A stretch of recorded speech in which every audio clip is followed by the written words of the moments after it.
아니 공무원이 무슨 무계약직입니까? 아니 공무원 호봉 있잖아 호봉. 호봉 까먹고 사시나?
구약 성경의 내용은 어떤 내용이냐면 이스라엘이라는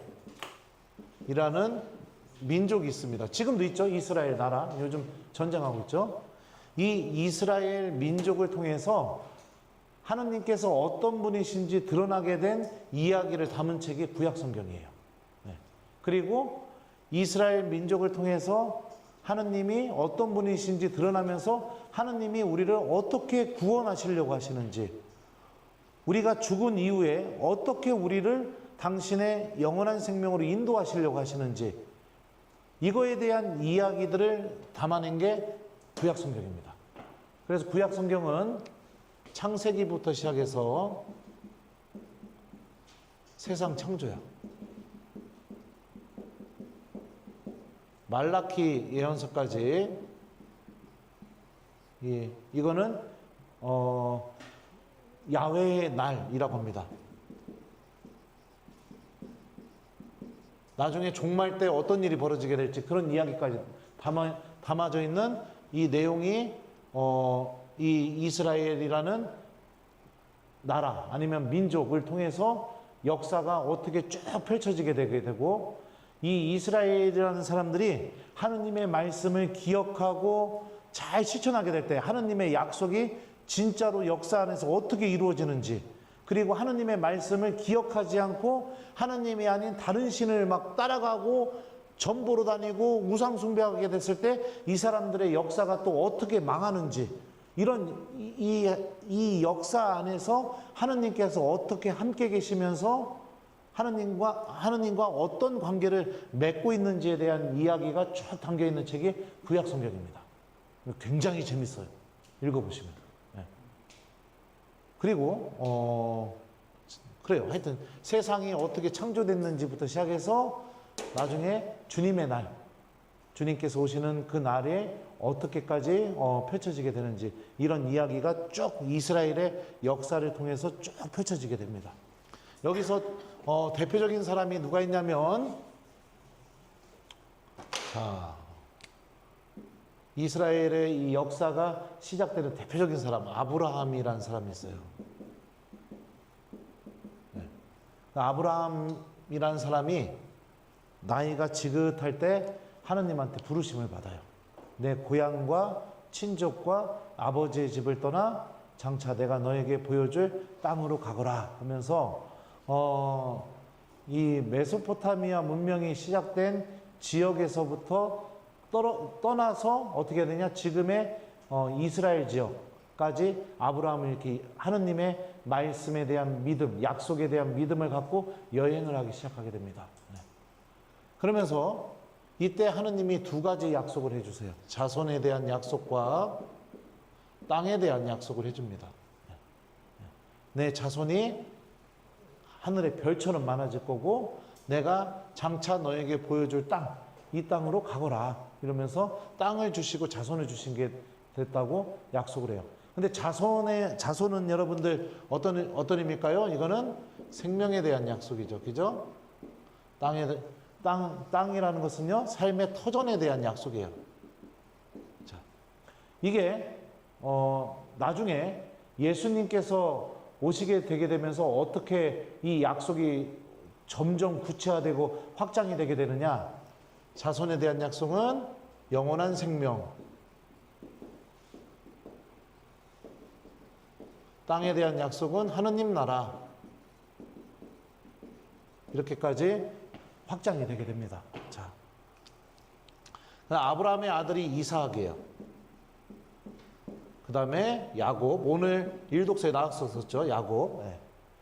그리고 나서 수많은 사람들이 이제 이렇게 이어져 가지고선 이스라엘의 역사가 이루어지게 됩니다. 네. 그 다음에 야곱의 12아들이 있었어요. 12아들. 그리고 나서 어떤 일이 벌어지게 되느냐? 이 아들 중에 한 명이 요셉이라는 사람이 있었는데, 예, 이 요셉이 형들이 이 요셉을 싫어했던 거예요. 왜냐? 서로 이 12아들이 한 부인에게서만 난 아들들이 아니라 서로 배가 달라요. 근데 야곱이 나중에 늙었을 때 이 요셉을 너무 이뻐했던 거예요. 그러니까 다른 형들이 싫어가지고선 얘를 이집트로 팔아 넘겨버립니다. 그래갖고 이집트에 가서 살게 돼요. 그런데 이집트에서 요셉이 굉장히 성공하게 됩니다. 파라오 다음가는 자리까지 올라가게 돼요. 그리고 나서 파라오도 이스라엘 사람들, 이 아브라함으로부터 시작되는 이 이스라엘 민족을 인정을 해주는 거예요. 네. 왜냐하면 하느님의 도움으로 이집트가 기근으로부터 이렇게 구원받게 되거든요. 기근으로부터. 잘 살다가 나중에 이 요셉을 모르는 사람이 파라오가 된 거예요. 왕이 된 거예요. 그리고 나서 어떤 생각을 했냐면 이스라엘 사람들이 이집트 땅에서 너무 많아지게 되니까 아하, 이 사람들 그냥 놔뒀다가 큰일 나겠네. 나중에 이 사람들이 반란 일으키면 어떻게 해가지고선 이 이스라엘 사람들을 막 억압하기 시작하게 됩니다. 그럼 맨날 민원이 치인다. 민원에 치이는 직렬이 있고 안 치이는 직렬이 있습니다. 모든 공무원이 다 폐업자지를 붙인 그런 가게들이 많다는 거죠. 근데 앞으로 더 늘어날 가능성도 있고. 왜냐하면 이런 번화가의 단점이 뭐냐 하면 이런 번화가는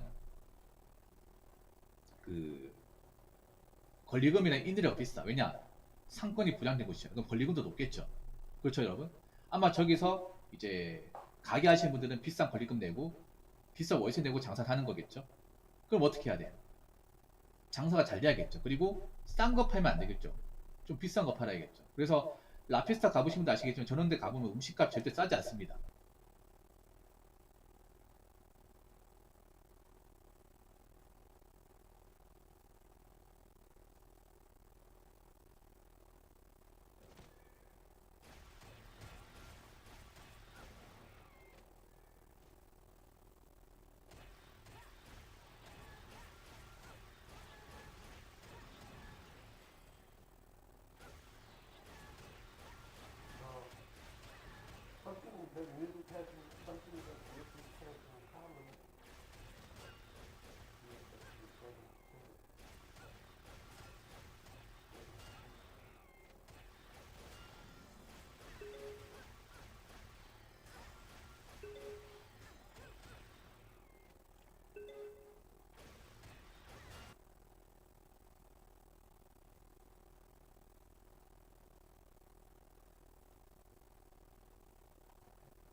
so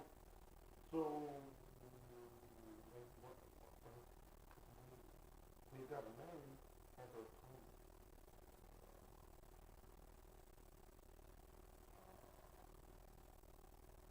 So why is it dragging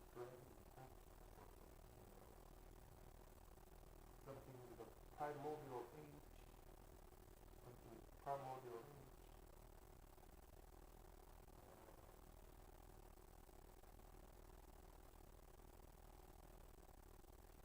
You're controlling your breath.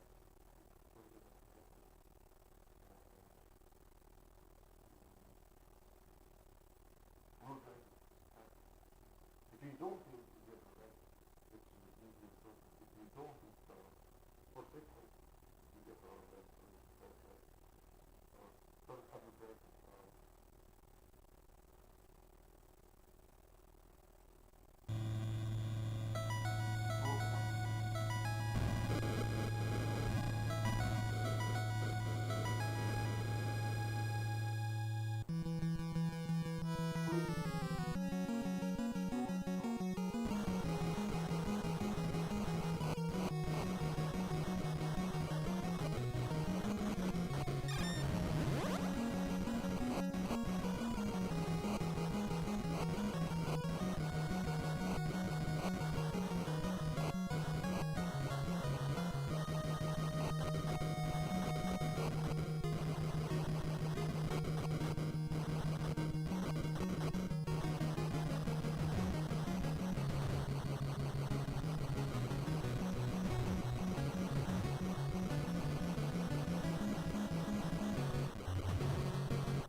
그러면서 못 살겠다고 막 하느님께 아우성 치고 막 이런 일들이 벌어져요. 그래서 등장했던 인물이 누구냐? 모세입니다.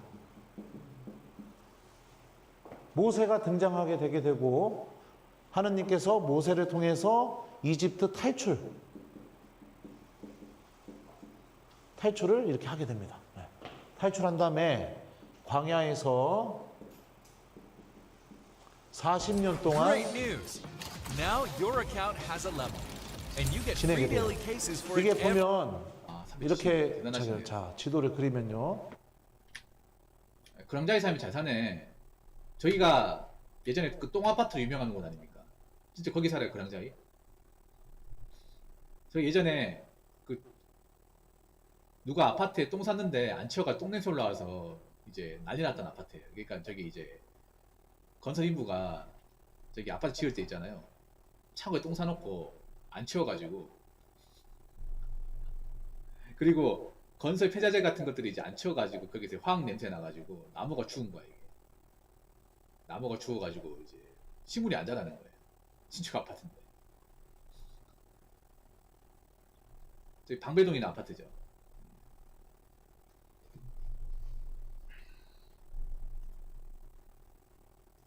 미션 거시면 생각해 볼게요. 근데 뭐 그게 아니라면 여기까지 하겠습니다. 여기까지 할게요. 나 피곤해.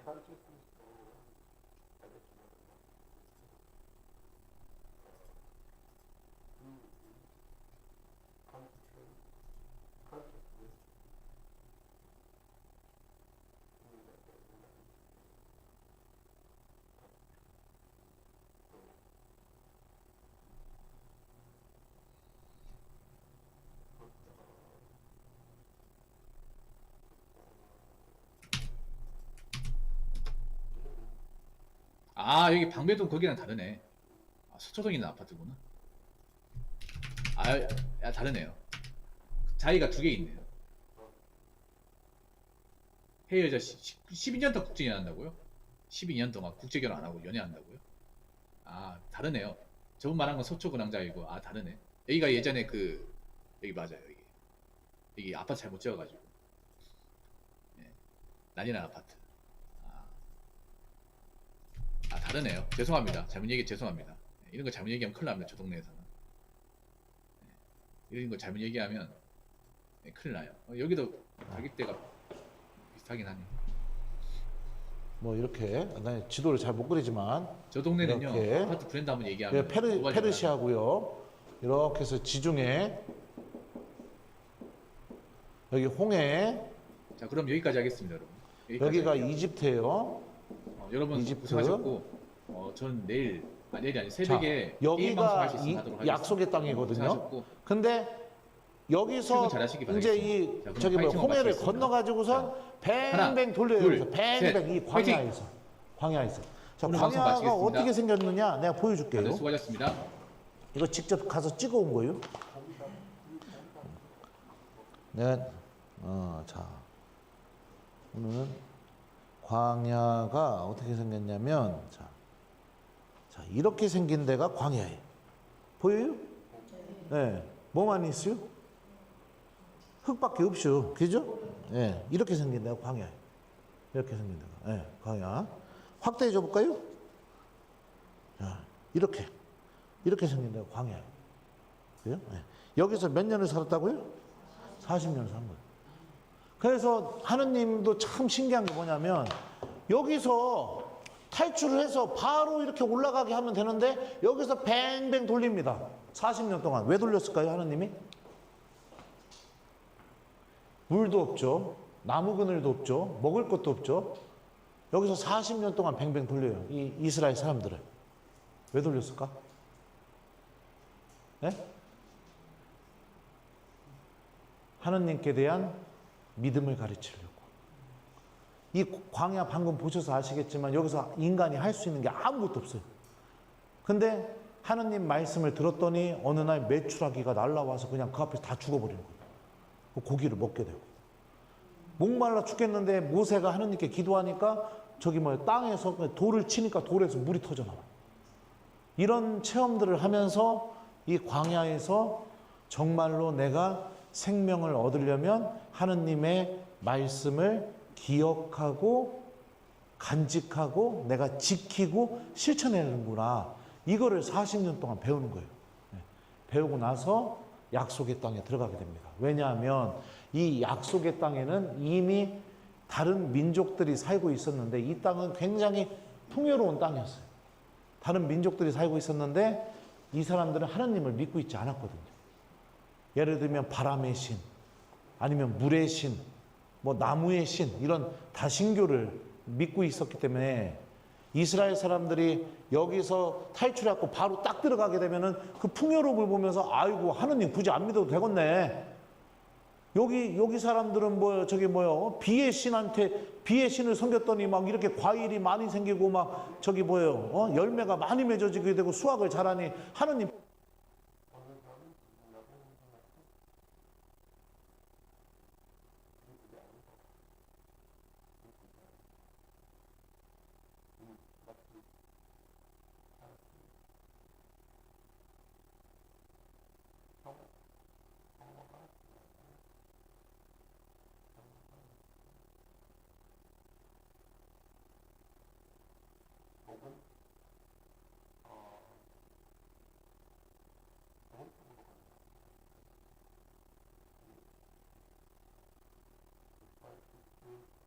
Now that I use Monday service, AI makes solving tickets my form of meditation. Monday service is a 행정관들도 변호사를 못 구할 테니 최 변호사가 도와줄 수밖에 없는 것 아니냐고 했습니다.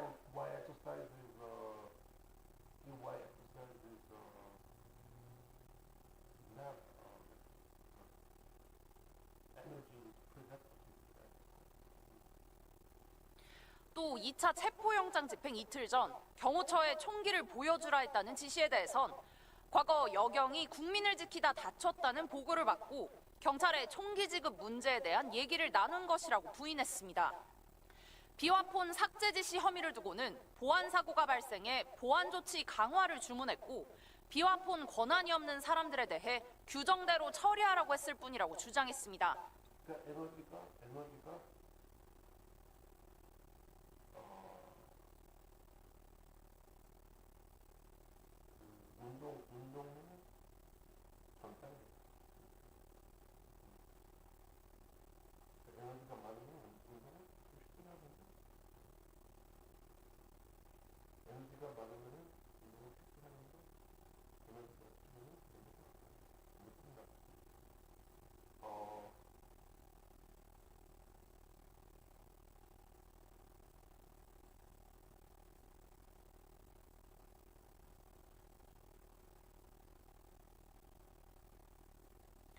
최후 진술 20분 동안 모든 혐의를 부인한 건데 이는 오히려 자충수가 됐습니다. 구속영장 발부 사유는 영장에 기재된 범죄 사건이 영장에 적시된 혐의들로 재판에 넘기면 윤 전 대통령은 6개월 동안 구속 상태에서 재판을 받게 됩니다. MBC 뉴스 구민지입니다. 어리석다, 무능하다, 포악하다, 그리고 끝까지 자기밖에 모른다. 이런 부끄러운 수식어들과 함께 나라 전체를 혼란에 빠뜨린 전직 대통령의 재구속이 갖는 의미, 김희웅 논설위원이 짚었습니다. 한여름 열기 가득한 구치소에서 그는 자신의 수인 번호에 익숙해지게 될 것입니다. 이제 그는 자신에게 허락된 의자가 구치소의 독방과 호송버스와 특검 조사실 테이블 앞에만 있음을 알게 될 것입니다. 자신의 망상을 실현하고 엄호해준다고 주장했던 대한민국의 헌법과 법률이 자신의 죄를 엄중히 규정하고 처단하기 위해 작동되고 있음을 알게 될 것입니다. 한 번도 자신의 입으로 죄송하다고 말하지 못했던 피의자 윤석열에게 깨달음의 시간입니다. 법 앞에서 그가 더 대우받지 않는다는 것을 확인하게 될 것이고 위협받고 조롱받은 법치주의의 회복을 보게 될 것입니다. 대한민국의 안전이 확인될 것입니다. 그는 혼란이었습니다. 내란 수개 피의자가 다시 백주 대낮을 활개치게 하는 법이란 어떤 것인가에 대한 회의와 그래서 다시 윤석열을 외치는 사람들의 소리가 높아지면서 사회는 갈등하고 피로해졌습니다. 아크로비스타의 윤석열은 정치를 또 후퇴시켰습니다. 은폐를 기도하고 과오를 뭉개려는 이들이 윤석열의 바짓가랑이를 잡고 늘어지면서 단절을 통한 쇄신은 멀어졌습니다. 윤석열의 늪이 깊어지면서 대한민국 정치는 낭비됐습니다. 윤석열은 구치소 안에 있습니다. 사법 정의는 윤석열에 대한 정당한 심판을 준비할 것입니다. 윤석열과 일당들에 대한 준엄한 처벌로 사악한 음모의 전모를 드러내고 싹을 파내야 할 것입니다. 윤석열은 구치소 밖에도 있습니다. 반헌법, 권력 남용, 분열과 갈등의 조장, 거짓과 독선, 그가 남긴 악취가 배어 있습니다. 그러나 구치소 밖의 윤석열은 파헤쳐 뿌리를 뽑을 대상입니다. 정치의 유분리를 위해서 소환될 수는 없습니다. 그의 재구속은 유보됐던 정상화의 재출발입니다. 새로 들어선 정부는 윤석열보다 나은 정치를 추구해서는 안 됩니다. 윤석열과의 비교를 요구해서는 안 됩니다. 윤석열은 기준일 수 없습니다. 윤석열은 이제 없어야 합니다. 윤석열이 망상한 비정상의 나라를 정상의 나라로 되돌려준 국민에게 답할 시간입니다. MBC 뉴스 김희웅입니다. 전광석화처럼 움직인 내란 특검은 수사 개시 22일 만에 12.3 내란의 정점이자 몸통인 윤 전 대통령의 신병을 확보했습니다. 수사 준비 기간조차 건너뛴 속도전을 펼쳤고 피의자에게 끌려다니지도 않았는데요. 내란 공범과 외환 의혹에 대한 수사에도 탄력이 붙을 것으로 보입니다. 구나연 기자의 보도입니다. 내란 특검은 현판식도 하지 않고 속전속결로 수사를 개시했습니다. 조은석 특별검사 임명 6일 만인 지난달 18일 김용현 전 국방부 장관을 추가 기소했고 이어 여인영 전 방첩사령관, 문상호 전 정보사령관, 그리고 노상원 전 정보사령관을 추가 기소했습니다. 내란 사태 주요 가담자들이 구속기간 만료로 석방되는 것을 막기 위한 조치였습니다. 윤 전 대통령에 대해서는 출석 요구 없이 곧바로 체포영장을 청구하는 초강수를 뒀습니다. 이미 경찰 출석 요구에 3차례 불응한 만큼 이첩받은 사건의 연속성을 고려할 때 이미 체포 사유가 충분하다는 이유였습니다. 윤 전 대통령 측은 특검의 정식 출석 요구는 한 차례도 없었다며 반발했고 법원도 체포영장을 기각했습니다. 하지만 특검은 곧장 출석일을 통보하며 수사 개시 열흘 만에 윤 전 대통령을 공개 소환하는 데 성공했습니다. 2차 조사를 두고 윤 전 대통령 측이 수차례 기일 변경을 요구하며 버티기 전략을 구사할 때에도 이렇게 생긴 일주일의 시간 동안 한덕수 전 국무총리, 강의구 전 대통령실 부속실장, 김주현 전 민정수석, 박종준 전 경호처장과 김성훈 전 차장까지 윤 전 대통령의 혐의를 입증할 관련자들을 줄줄이 불러 조사했습니다. 영장으로 확보할 수 있는 구속기간 20일 안에 특검이 윤 전 대통령을 추가 기소하면 구속기간은 최대 6개월까지 늘어납니다. 사실상 수사기간 내내 특검이 윤 전 대통령의 신병을 확보해둘 수 있다는 뜻입니다. 김 전 장관과 노 전 사령관의 구속기간도 연장돼 아직 조사가 더딘 외환 혐의 실체 규명에 집중할 수 있는 여건이 만들어졌습니다. 특검은 또 구속영장 청구서에 공범으로 적시한 한덕수 전 국무총리, 강의구 전 실장이나 계엄 직후 안가회동에 참석한 이상민 전 행정안전부 장관, 박성재 전 법무부 장관에 대한 수사에도 속도를 올릴 전망입니다. MBC 뉴스 구나연입니다. 특검 수사팀들이 바쁘게 돌아가고 있습니다. 법조팀의 김지성 기자와 좀 더 짚어보겠습니다. 어서 오세요. 자, 김 기자, 우선 내란 특검 윤석열 전 대통령에게 내일 오후에 조사를 받으러 오라고 했죠. 네, 맞습니다. 내란 특검은 당장 내일 오후 2시에 윤 전 대통령에게 출석해서 조사를 받으라고 요구했습니다. 예. 구속 바로 다음 날부터 조사를 하면서 이 속도전 기조를 이어가겠다는 건데요. 하지만 윤 전 대통령은 건강상 이유를 들어서 오늘 재판에도 불출석했습니다. 그렇기 때문에 이 내일 특검 출석 요구에도 불응할 가능성이 있는데 이 윤 전 대통령이 출석하지 않는다면 특검이 강제 구인 카드를 꺼낼지도 주목됩니다. 예.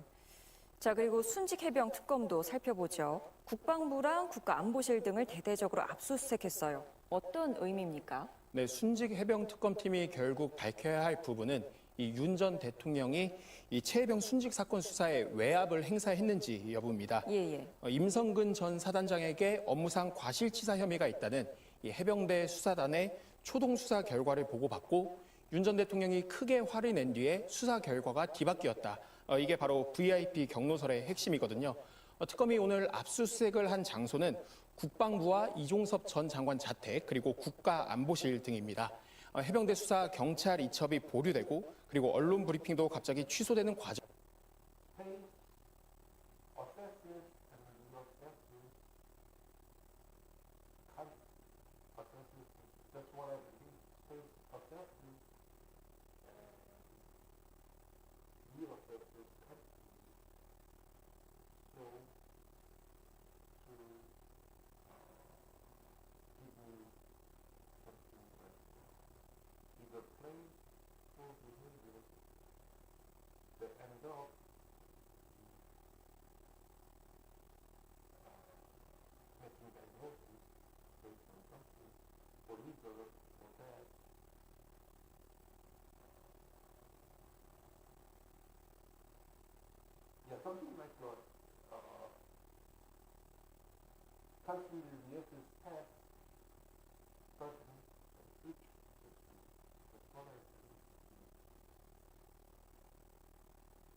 Oh my god, the characters are so cute. Look, I got the star eyes too. And look at the little bear on the back. Oh god, this game's it's 입니다. 형사 재판에는 피고인이 출석할 의무가 있지만 건강상의 이유로 못 나오겠다고 통보한 겁니다. 오전 10시 15분에 잡혀있던 재판 시작 직전에 불출석 사유서를 제출한 탓에 변호인들조차 정확한 내용을 모르고 있었습니다. 심지어 본인이 제출한 것인지도 모르겠다면서 교도관을 통해 재판 소환을 시도했든 팩스나 전화로 통지했든 구속된 지 8시간도 안 된 사람에게 재판에 나오라고 하는 게 적법한 소환인지 의문이 든다고 했습니다. 그러자 내란 특검 측은 정당한 사유 없이 불출석했다며 강제 구인을 적극 고려해달라고 재판부에 요청했고 윤 전 대통령 측은 적법한 소환이 없었다며 불출석은 당연하다고 맞서기도 했습니다. 재판부는 일단 윤 전 대통령이 없어도 재판은 할 수 있다며 고동희 전 정보사 계획처장과 정성우 전 방첩사 1처장에 대한 증인 신문을 예정대로 진행했습니다. 오늘 재판에선 재판 날짜 추가 지정을 두고도 특검과 윤 전 대통령 측 간에 공방이 오갔습니다. 특검 측은 신속한 재판 진행이 필요하다며 법원 휴정기에도 추가 공판 기일을 잡아달라고 요청했습니다. 이에 대해 윤 전 대통령 측은 특검이 재판을 넘겨받는 것 자체가 위헌적이라며 기일을 추가로 잡아달라는 건 이해할 수 없다고 말했습니다. 그러나 지규현 재판장은 특검에서 열심히 하는 건 좋은 거라며 특검 측에 가능한 날짜를 몇 개 달라고 했습니다. 윤 전 대통령의 다음 재판은 오는 17일과 24일에 잡혀 있고 이후 법원 여름 휴정기 때문에 8월 11일부터 재판이 재개되는데 이 사이에도 추가 기일이 잡힐 것으로 보입니다. MBC 뉴스 윤상문입니다. 순직 해병 특검이 이른바 VIP 경로설 등의 의혹을 밝히기 위해서 이종섭 전 국방부 장관 자택과 국방부, 국가안보실까지 전방위 압수수색을 벌였습니다. 김지성 기자가 보도합니다. 순직 해병 특검이 국방부와 국가안보실 등 10여 곳에 대해 압수수색을 벌였습니다. 이종섭 전 국방장관과 임기훈 전 대통령실 국방비서관, 이시원 전 공직기강 비서관의 자택, 전학규 국방부 대변인 집무실도 압수수색 대상에 포함됐습니다. 최상병 순직 사건에 대한 외압 의혹, 이른바 VIP 경로설에 연루된 인물들입니다. 지난 2023년 7월 31일 대통령실 국가안보실 회의에서 최상병 사망 수사 자료를 보고받은 윤 전 대통령이 불같이 화를 냈고 이후 수사 결과가 바뀌었다는 게 외압 의혹의 핵심입니다. 윤석열 전 대통령 및 대통령실, 국방부, 해병대 사령부 등에서의 은폐, 무마, 회유, 사건 조작 등 직무유기 및 직권남용 등 불법 행위를 수사 대상으로 최상병 사건을 경찰에 이첩하라고 결재했던 이종섭 전 장관은 회의 뒤 대통령실 전화를 받고 돌연 이첩을 보류하라고 지시했고 최상병 수사 결과에 대한 언론 브리핑도 갑자기 취소됐습니다. 임성근 전 사단장에게 적용됐던 업무상 과실치사 혐의도 사라졌습니다. 아니 저희 대통령실 첫 통화하셨는데 누구랑 통화하셨던 거예요? 아니 내가 대통령실 그거는 소리예요. 저런 게 없다. 윤석열 전 대통령의 참모들도 특검 강제 수사 대상에 포함됐습니다. 이시원 전 비서관은 군 검찰이 경찰로부터 사건 기록을 회수할 때 이를 조율했다는 의혹을 받고 있습니다. 임기훈 전 비서관은 김계환 당시 해병대 사령관에게 대통령 경로서를 전달한 인물로 지목됩니다. 특검은 압수한 자료를 토대로 국가안보실 회의 뒤 대통령실의 지시 내용과 전파 경로 등을 파악해 내일 피의자 신분으로 소환될 김태효 전 안보실 1차장을 상대로 윤 전 대통령의 경로가 있었는지 여부를 조사할 방침입니다. MBC 뉴스 김지성입니다. 내년 최저임금이 올해보다 2.9% 오른 시간당 1,320원으로 결정됐습니다.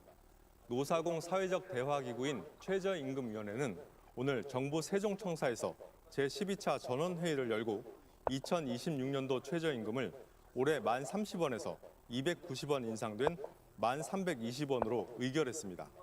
이번 최저임금 결정은 2008년 이후 17년 만에 노사공 합의로 결정됐으며 근로자 위원 가운데 민주노총 위원 4명은 논의 중 퇴장에 불참했습니다. 다음 소식입니다.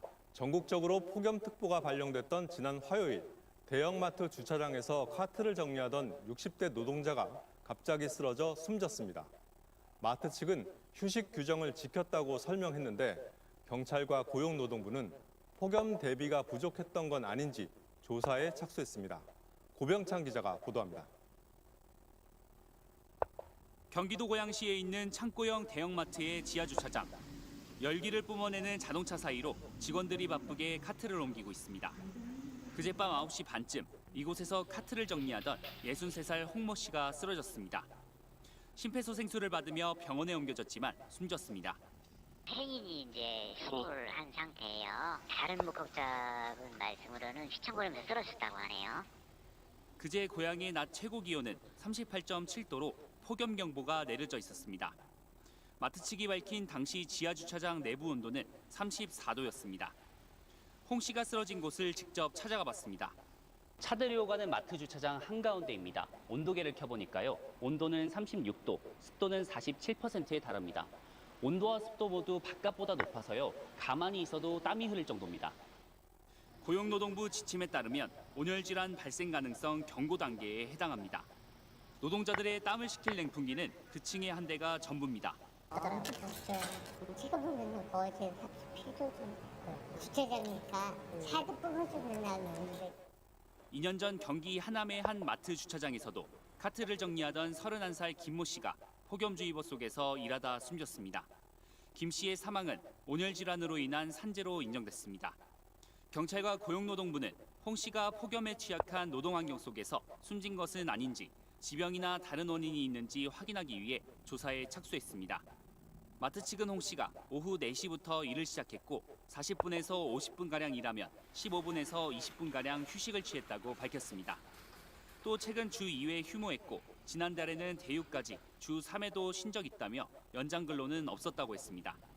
또 관계 당국이 진행 중인 정확한 사인 조사에 성실히 임하겠다며 안전한 근무 환경을 만들 수 있도록 최선을 다하겠다고 밝혔습니다. MBC 뉴스 고병찬입니다. 연일 계속되는 폭염에 도심 곳곳이 달아오르고 있습니다. 특히 고층 건물과 도로가 밀집된 지역은 뜨거운 열기가 밖으로 빠져나가지 못하면서 체감 온도가 더 높게 느껴진다고 하는데요. 강은 기자가 현장 취재했습니다. 폭염이 맹위를 떨쳤습니다.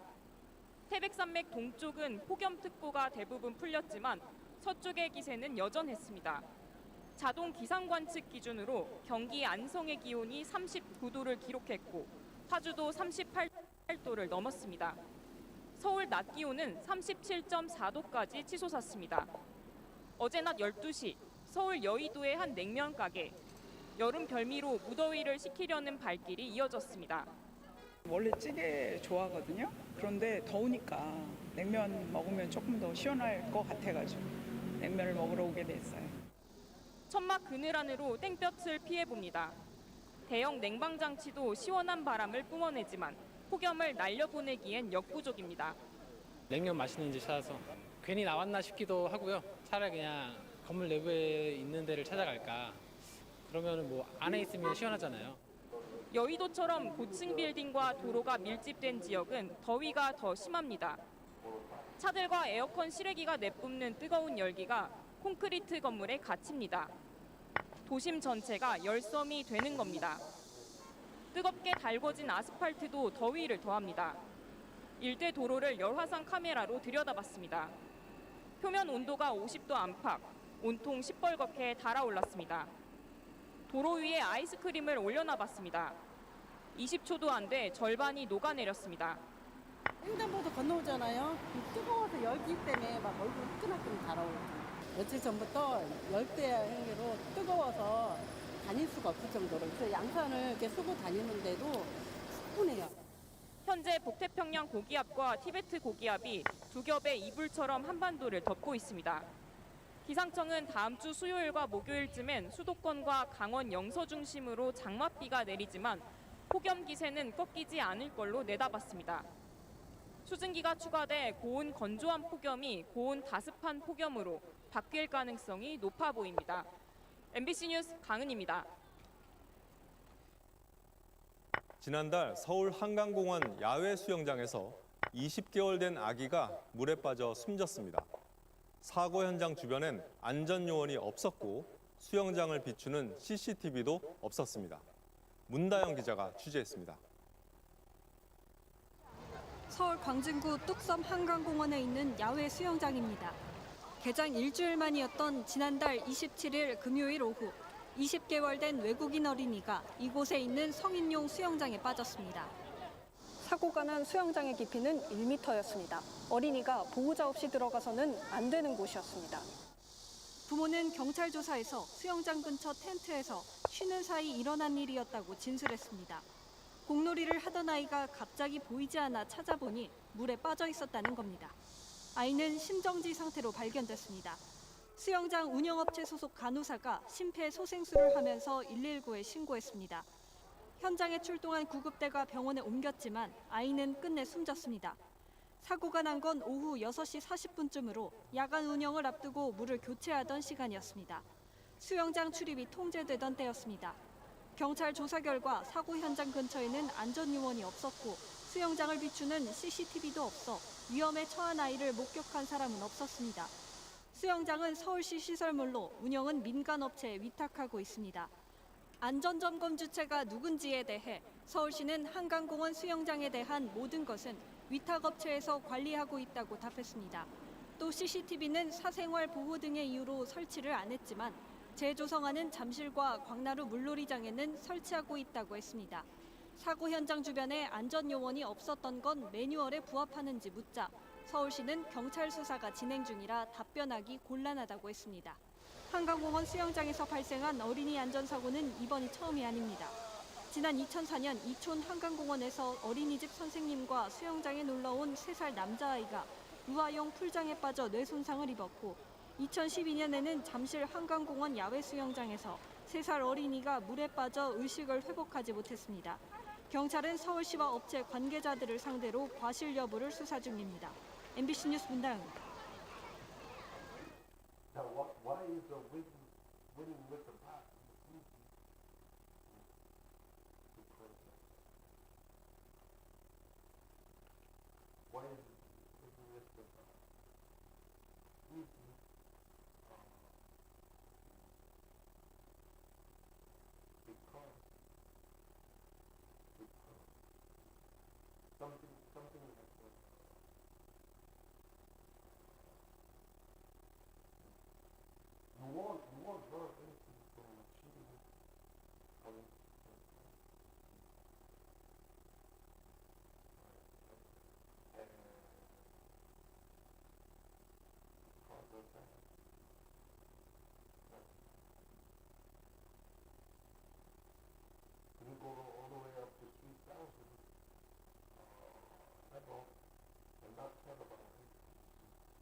Get paid to get smarter. Join the eToro Learn and Earn Challenge. Take our Academy courses.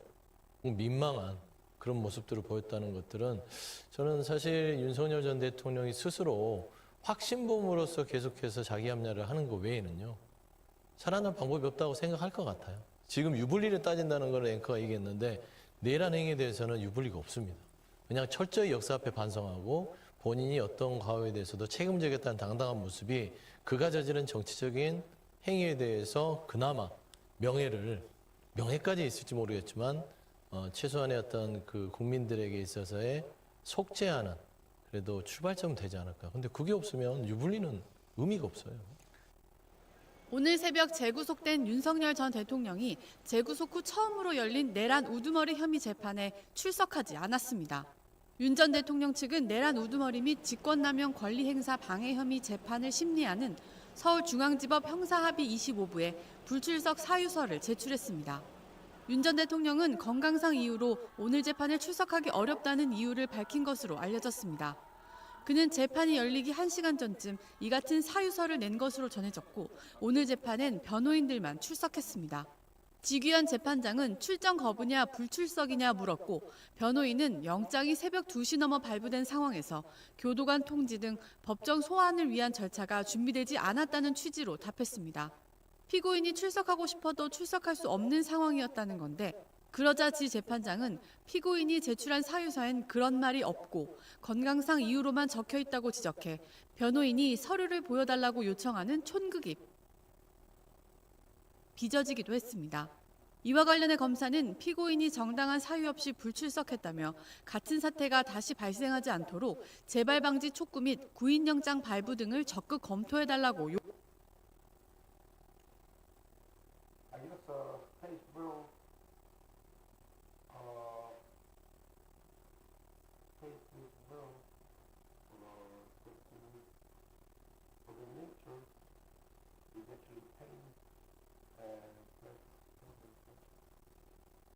most fundamental concept is evidence.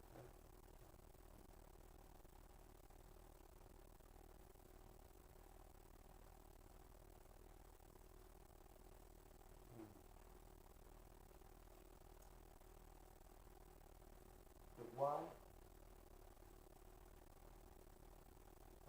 why pain and pleasure is the most fundamental concept in well, it's because that's why government decision something because NASA always observes things and study human evolution.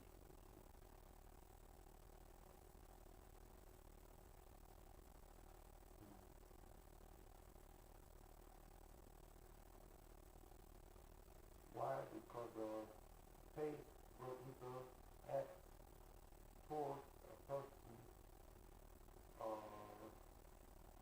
if the person has taken out of pain or faith.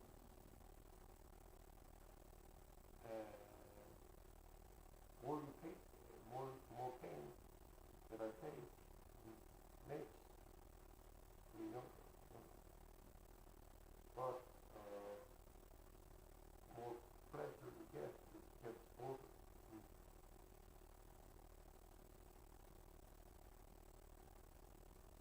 Unless other contrary things have no point.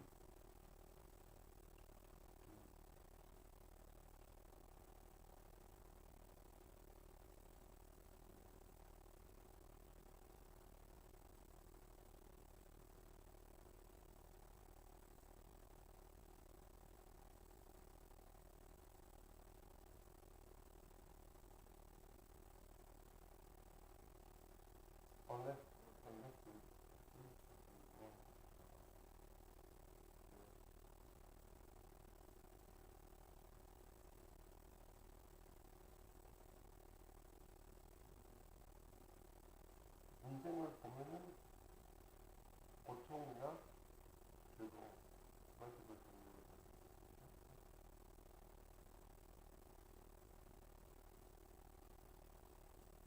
가지 종류, 고충은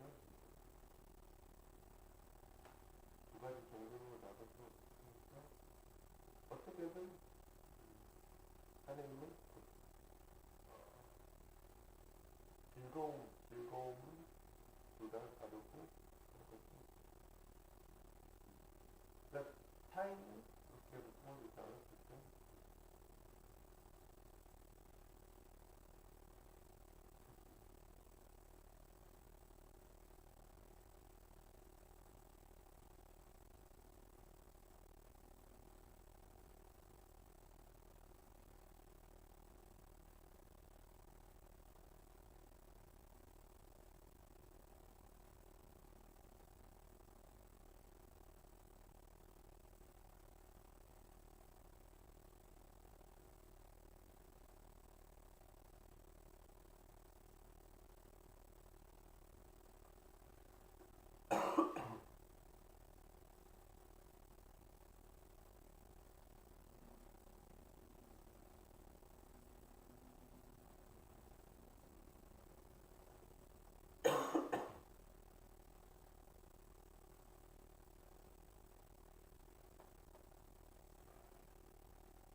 어느 정도 좀 고통을 받고 그 다음에 저걸로 돌아가게 되니까 즐거움으로 돌아가게 되니까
So my goal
안녕하세요. 오늘은 7월 11일 연중 14주간 금요일이고 성 베네딕토 아빠스 기념일입니다. 제가 로마에 있을 때 자주 간 성지가 첫 번째는 아시시 프란치스코 성인이죠. 아시시에 자주 갔었고요. 또 로마에서도 가깝죠. 로마에서는 1시간이면 갈 겁니다. 1시간이나 1시간 10분, 15분. 몬테수비아코라고 해서 베네딕토 성인께서 수도 생활을 시작한 곳이죠.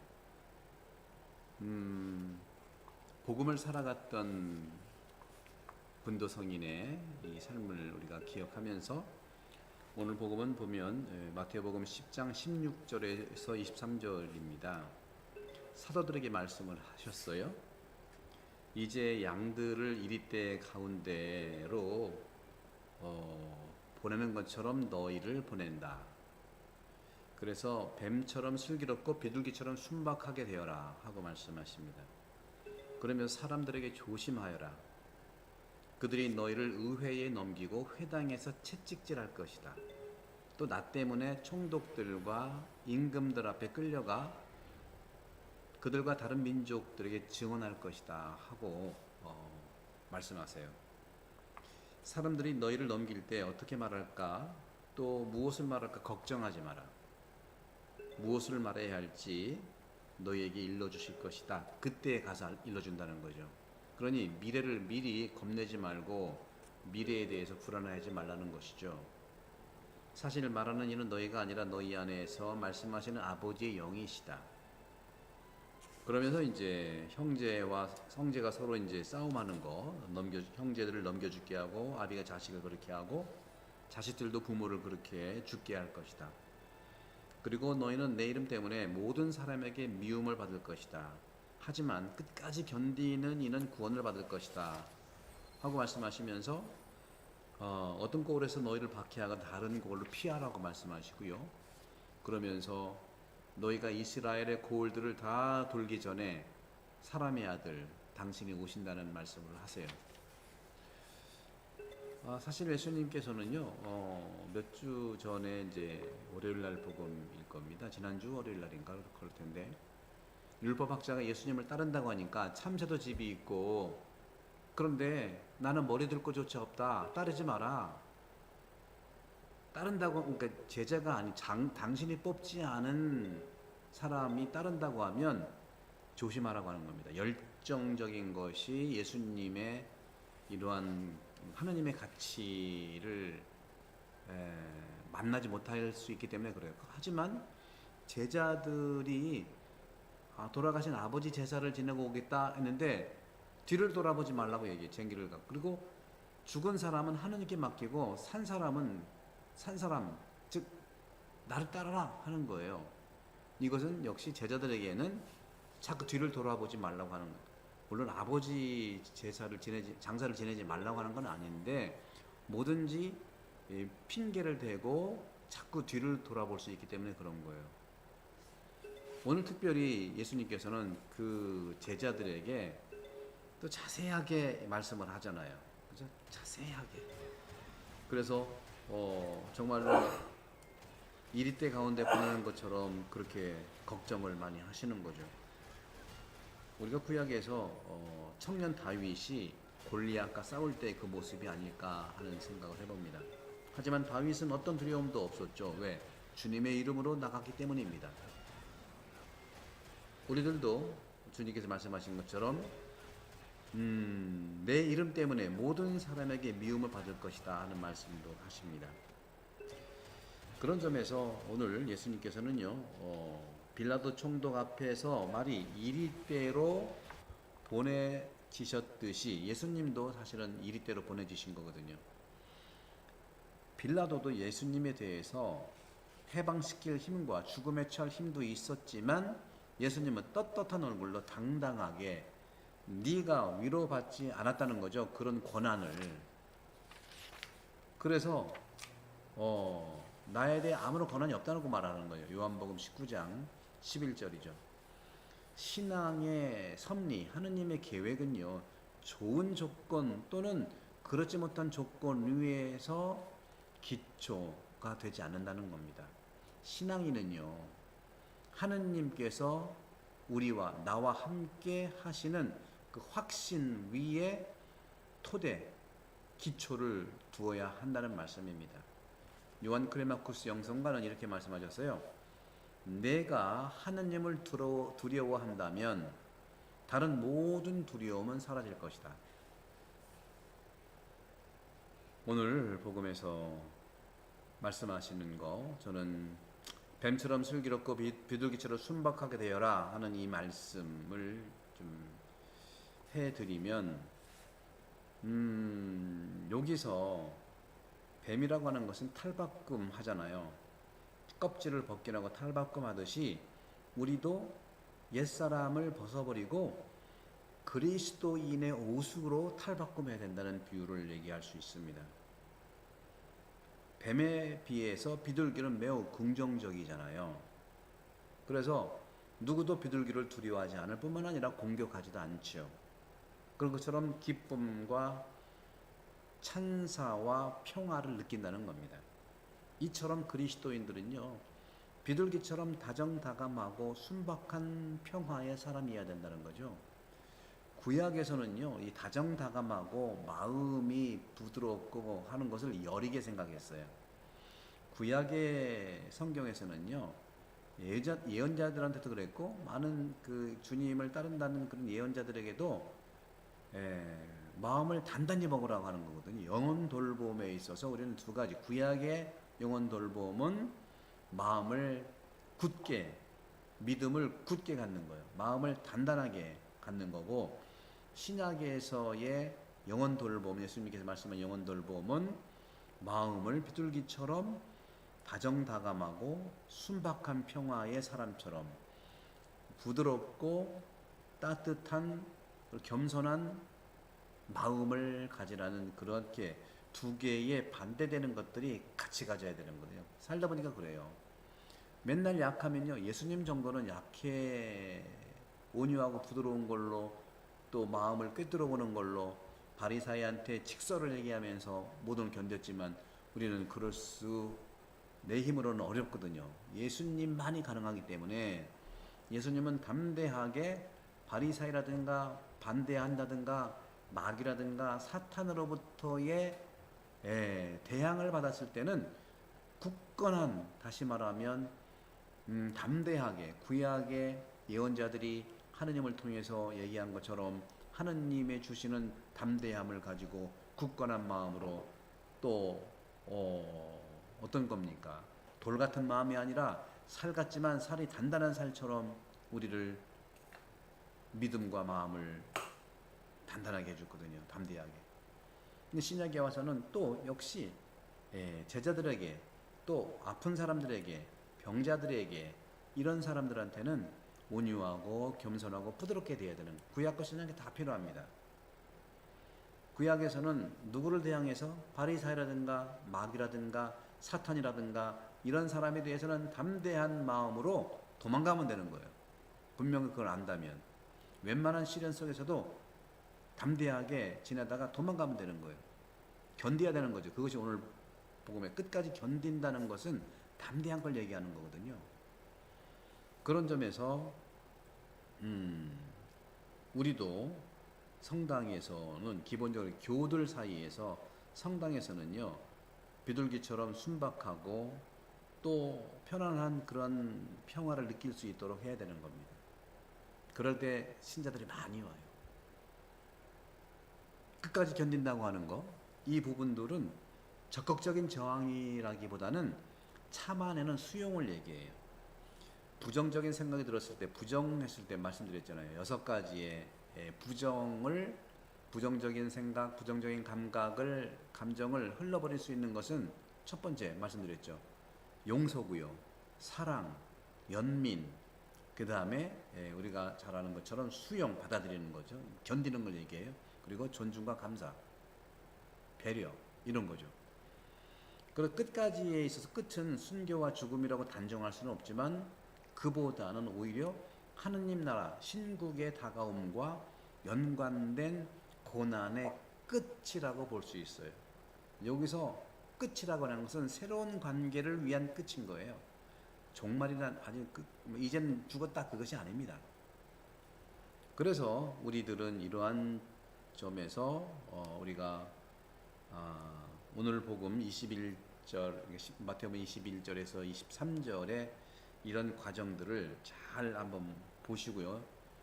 서로 형제가 서로 싸우는 이런 고발 과정을 자세하게 보면 가족 안에서도 식구들을 이렇게 고발하고 죽음에 처하는 벌로 넘겨주라는 상상할 수가 있겠죠.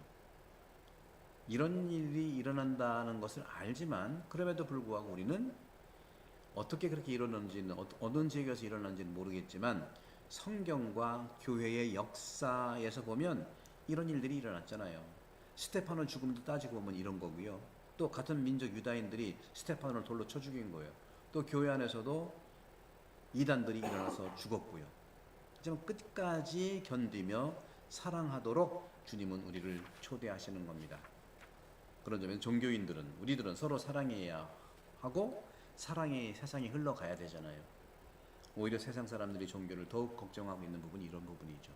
구독, 성교 부탁드리고 성부와 성자와 성령께서는 여러분 모두를 강복합니다. 감사합니다.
why people believe in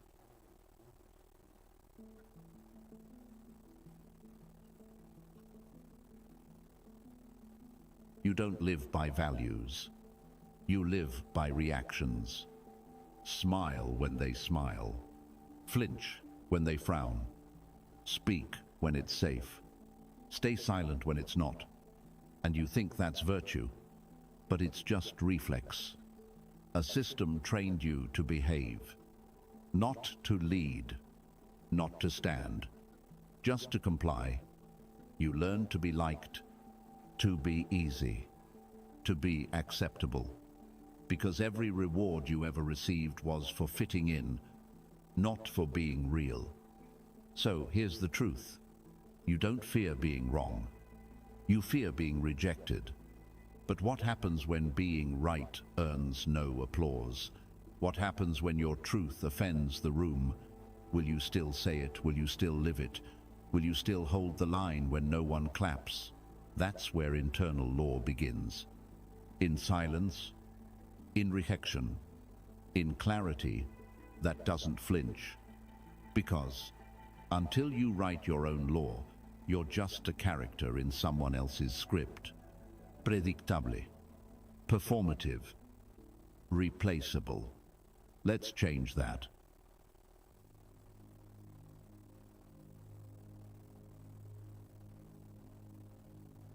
You were rewarded for obedience, not awareness, not clarity, not truth.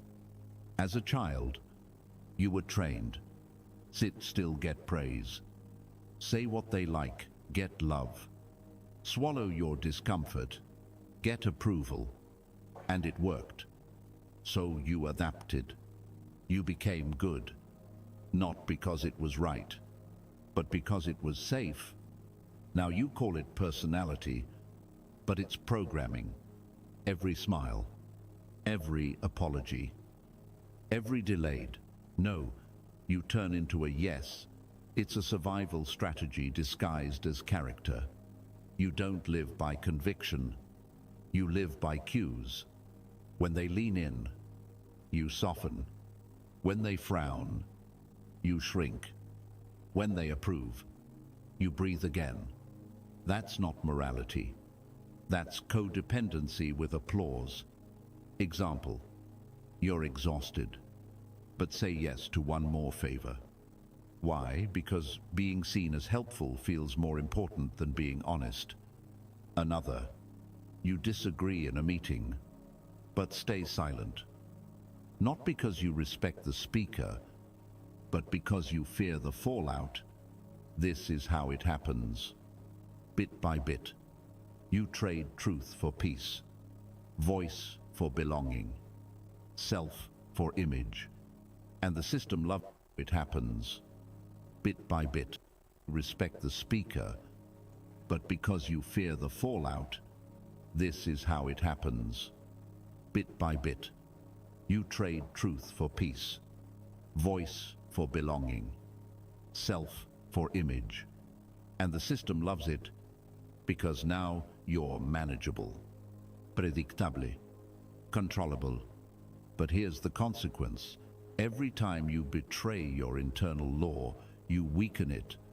You become quieter in your own life, until you don't even recognize what you really believe, only what gets rewarded. So ask yourself, if you stopped being praised for your goodness, would you still live it? If not, you don't have values. You have triggers. Let's uncover what they've buried.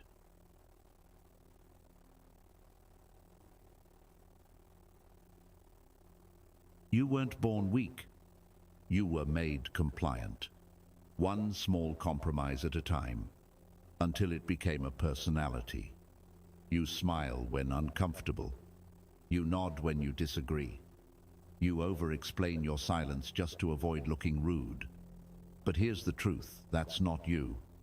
That's a role you learned to play, to keep their love, to avoid their judgment, to survive their rules.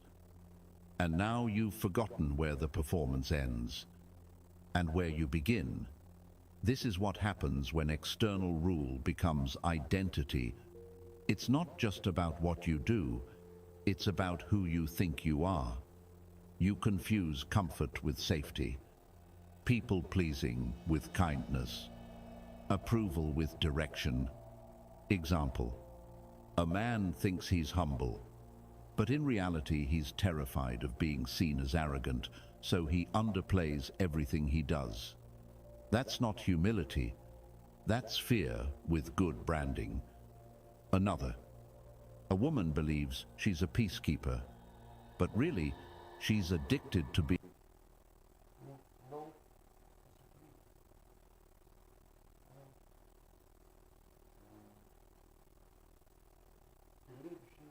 believes she's a peacekeeper, but really she's addicted to being liked, so she avoids every conflict,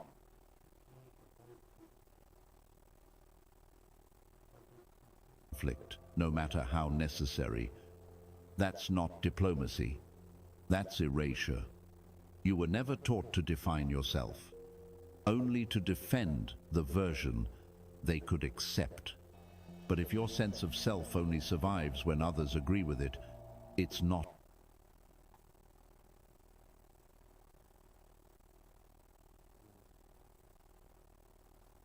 It's true that skills decrease because God has planned that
avoiding conflict.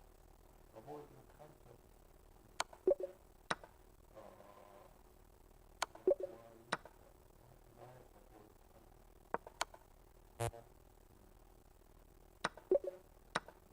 Why avoid concept? Well, it's mainly because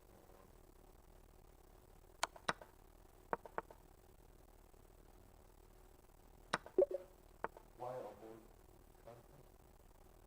Well, because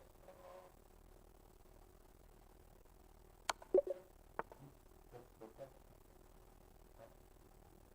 for marriage.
그러니까 배드로 게임은 뭐 자꾸 멈춰.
강혜신의 오늘의 미국.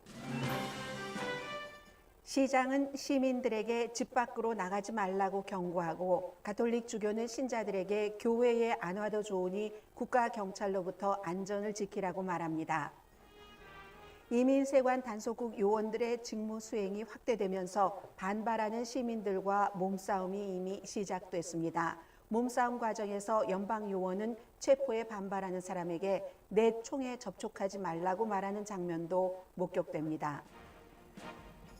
미국에서는 지금 중무장을 한 군인과 연방 요원들이 불법 체류자를 잡기 위해 병원 수술실까지 들어가려다가 병원 스태프들이 사생결단으로 막아내는 게 현실입니다. 무고한 사람의 체포가 늘어나고 실수로 사고가 발생할 수도 있는 국가 비상사태입니다. 연방 요원이 불법 체류자를 체포하는데 적극적인 협조를 하는 플로리다 주 법을 집행 중지하라고 연방 대법원이 명령했습니다. 트럼프 대통령이 가장 아름다운 단어라고 말한 관세를 사실과 다른 주장으로 적용했습니다. 브라질이 미국에 엄청난 무역 적자를 안긴다면서 50% 관세율을 발표했는데 브라질은 드물게 미국이 무역 흑자를 보는 국가입니다. 또 미국 대통령은 관세율을 무역을 넘어 상대국의 정치에도 대입했습니다. 브라질 정부의 쿠데타를 모의한 혐의로 재판받는 전 대통령 재판 중지하라고 요구했습니다. 브라질 현 대통령은 그런 내정 간섭을 받아들일 브라질이 아니라고 답합니다. 내일까지 백악관에서는 아프리카 5개국 대통령들과의 정상회담이 열립니다. 아프리카를 원조의 대상이 아니라 무역의 대상으로 만들려는 이번 정상회담에서 트럼프 대통령은 라이베리아 대통령에게 영어를 잘한다면서 여기 모인 다른 사람들은 영어를 못한다고 이중적 모욕적인 외교 결례를 했습니다. 라이베리아의 공식 언어가 영어입니다. 트럼프 대통령은 모리타니아 대통령에게는 그가 말하는 도중 빨리 끝내라는 제스처를 한 뒤 이름과 나라 정도만 밝히는 게 좋겠다고 말했습니다. 전 연방수사국장과 CIA 국장이 2016년 트럼프 캠페인 팀과 러시아와의 관계를 수사한 이유로 조사받고 있습니다. 제임스 코미 전 연방수사국장은 미행당하고 있습니다.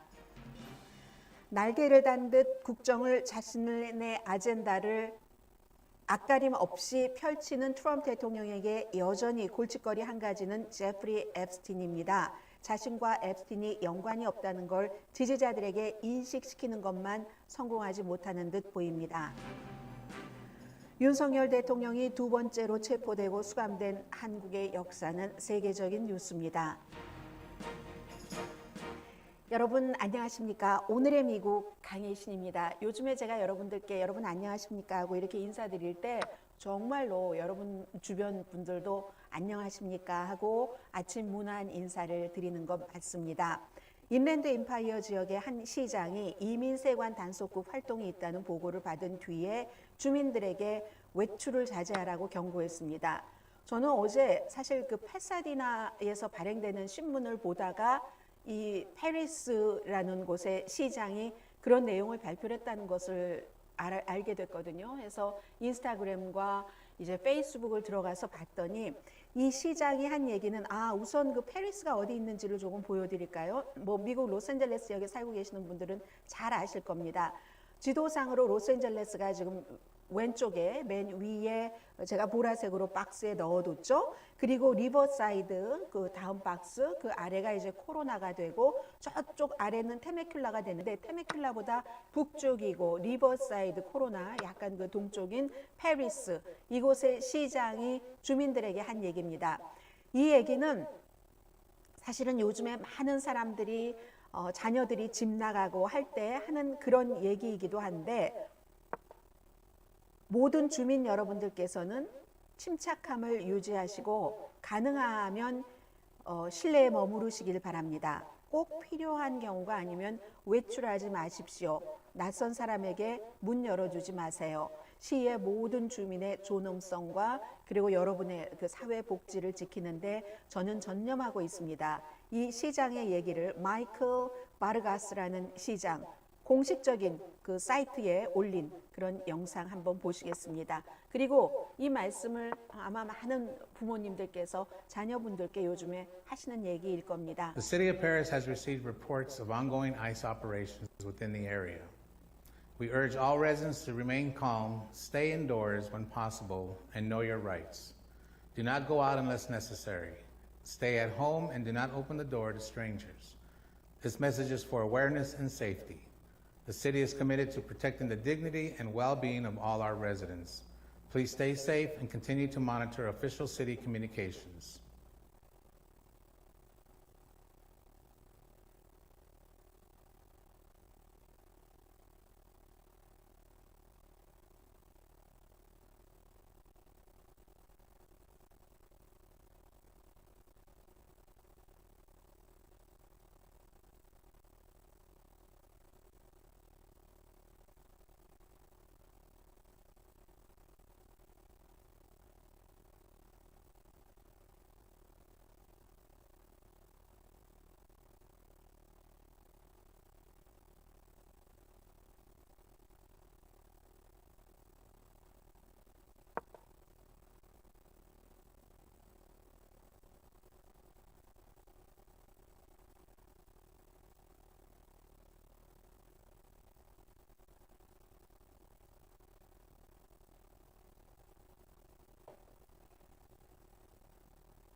네, 자, 이 시장이 한 얘기, 네, 소리 안 나온다고 얘기를 해주셔서 제가 다시 한번 하겠습니다. 시장이 얘기하기를 여러분들의 권리가 있다는 것을 알고 계십시오. 이렇게 얘기를 했고요. 우리 시는 이제 별다른 조치가 있을 때까지 여러분 모든 것을 다 하고 있으니까 웬만하면 집 밖으로 나오지 마세요라고 얘기를 했습니다. 그리고 오늘 로스앤젤레스 타임스 보도거든요. 얼마 전에 텍사스에서도 이런 일이 있었는데 로스앤젤레스 인근의 가톨릭 교구의 가톨릭 신자들이 굉장히 많죠. 그래서 이민 단속에 대한 체포 위험 때문에 말하자면 페리스 그 시의 시장과 똑같은 얘기를 가톨릭 교구에서 주교들이 하고 있습니다. 교회에 안 와도 된다는 거예요. 여러분들께서 두려우시면 이 가톨릭도 마찬가지로 다른 종교와 마찬가지로 뭐 일주일에 한번 예배 보고 하는 그런 의무 같은 게 있잖아요. 그래서 면제라는 표현을 하더군요. 샌브라디노 교구의 알베르토 로아스 주교가 두려움이나 어려움에 처한 그런 분들을 위해서 정말 영적인 모든 것을 돌보는 우리 교회의 사명에 먼저 따르자면은 교회에 안 오셔도 됩니다.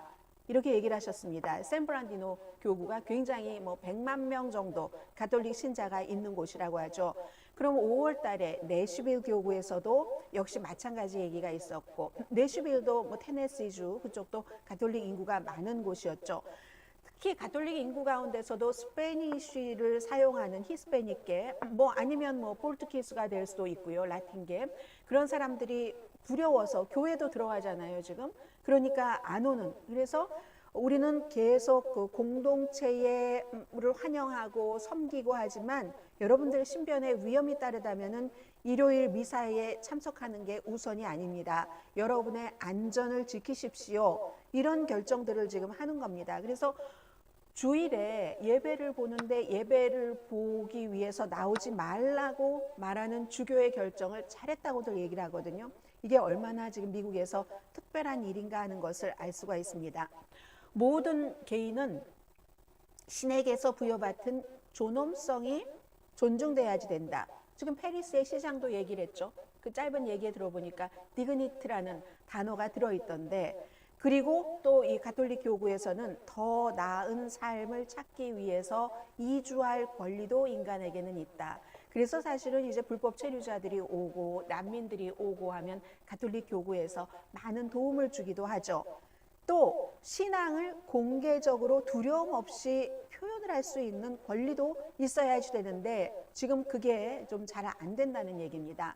보통 가톨릭 교구에서는요, 교회에 안 와도 된다 하는 이런 그 면제 조항이 뭔가 질병이 있거나 본인이 아플 때, 그래서 우리가 코비드 때는 교회에 가서 예배를 보지 않았었죠. 그런 사람들에게만 주어지는 일종의 특권인데 법 집행기관에게 체포될 것이 겁나서 교회에 오지 마세요 하는 건 굉장히 드문 일이죠. 왜냐하면 지금까지는 미국 전역에서 교회가 어떤 신성한 장소였기 때문에 지금 그렇습니다. 그런데 이것도 사실은요, 백인 가톨릭 신자와 라틴계 가톨릭 신자 사이에는 분열의 강이 또 있습니다. 지금 체포하는 사람들이 전부 거의가도 아니고 보는 것은 전부 브라운이죠. 그렇기 때문에 이게 인종별로 같은 그 가톨릭 교구라 할지라도 달라졌다. 마찬가지예요. 복음주의자들도. 백인 복음주의자와 가톨릭계 복음주의자들이 지금 겪고 있는 상황이 다른 겁니다. 글쎄요, 이쯤 되면 이 가톨릭에서는 트럼프 대통령을 낙태 등의 이유로, 동성애 등의 이유로 굉장히 지지를 했는데 이러려고 내가 그렇게 트럼프를 강하게 지지했는가 하는 생각을 할 수도 있을 것 같은데 꼭 그렇지도 않습니다. 자, 그리고 샌프란시스코에서는 이미 이런 문제들이 생기기 시작했죠. 샌프란시스코에서 어제 있었던 일인데요. 비디오 한 1분 정도 되는데 여러분 보시겠습니다. 맨 마지막에 보면은 누군가가 끌려가는데 끌려가는 것을 막으려고, 집이라고 하는 것 보니까 무슨 아파트먼트가 됐던 콘도미니엄이 됐던 그런 것 같아요. 저는 처음에 상업용 건물인 줄 알았는데 그 체포하는 과정에서 사람들이 체포를 막으려고 했고 누군가는 끝까지 자동차까지 매달려서, 그러니까 이게요, 자동차 안에 들어가는 사람, 태우는 사람, 그 밖에서 정리하는 사람들이 연방 당국 요원이 다 구분이 돼 있어서 너무너무 위험한 상황이거든요. 여러분들 한번 보시겠습니다. 샌프란시스코에서 어제 있었던 일입니다.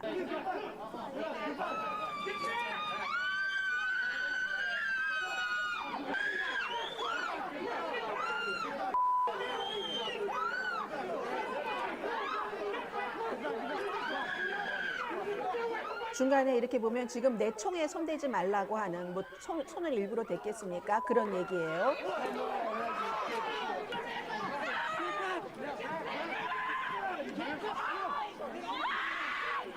서로 과격해지는 거죠. 서로.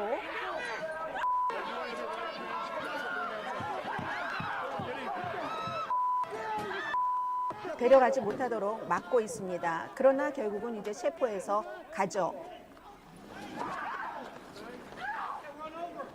네, 문도 닫지 않은 채 이제 저렇게 가는데 굉장히 지금 이런 모습들이 엊그제 로스앤젤레스에서 기마병들이 장총을 차고 어린이들이 서머 캠프를 하고 있는 메가더 팍에 들어갔는데 그때의 그 연방 당국의 책임자가 캐런 베스 시장에게 뭐라고 했습니까? 어제 여러분들께 들려드렸잖아요. 우리는 뭐 시장의 말을 듣지 않는다. 연방 당국의 말을 듣고 여기서 물러서지 않을 것이다. 라고 하면서 제가 들려드리지 않은 부분이 있습니다. 이런 일들에 익숙해져야지 된다. 미국이 정말 이 같은 일들에 익숙해져야지 될지도 모르겠습니다. 좀 전에도 여러분들께서 보셨는지 모르겠습니다만 이렇게요. 경찰, 요즘에 이제 체포하고 다니는 체포조의 경찰, 이 메가더 팍에서도 마찬가지였고 이렇게 되면 많은 분들은 아, 로컬 경찰인가 보다. 로컬 경찰은 주민들의 안전을 아무래도 보호하지 않을까? In this legendary space MMO, the heroic acts and merciless betrayals of its players weave the fabric of the universe. Who will remember you when the dust settles? Become a legend. Only in EVE Online.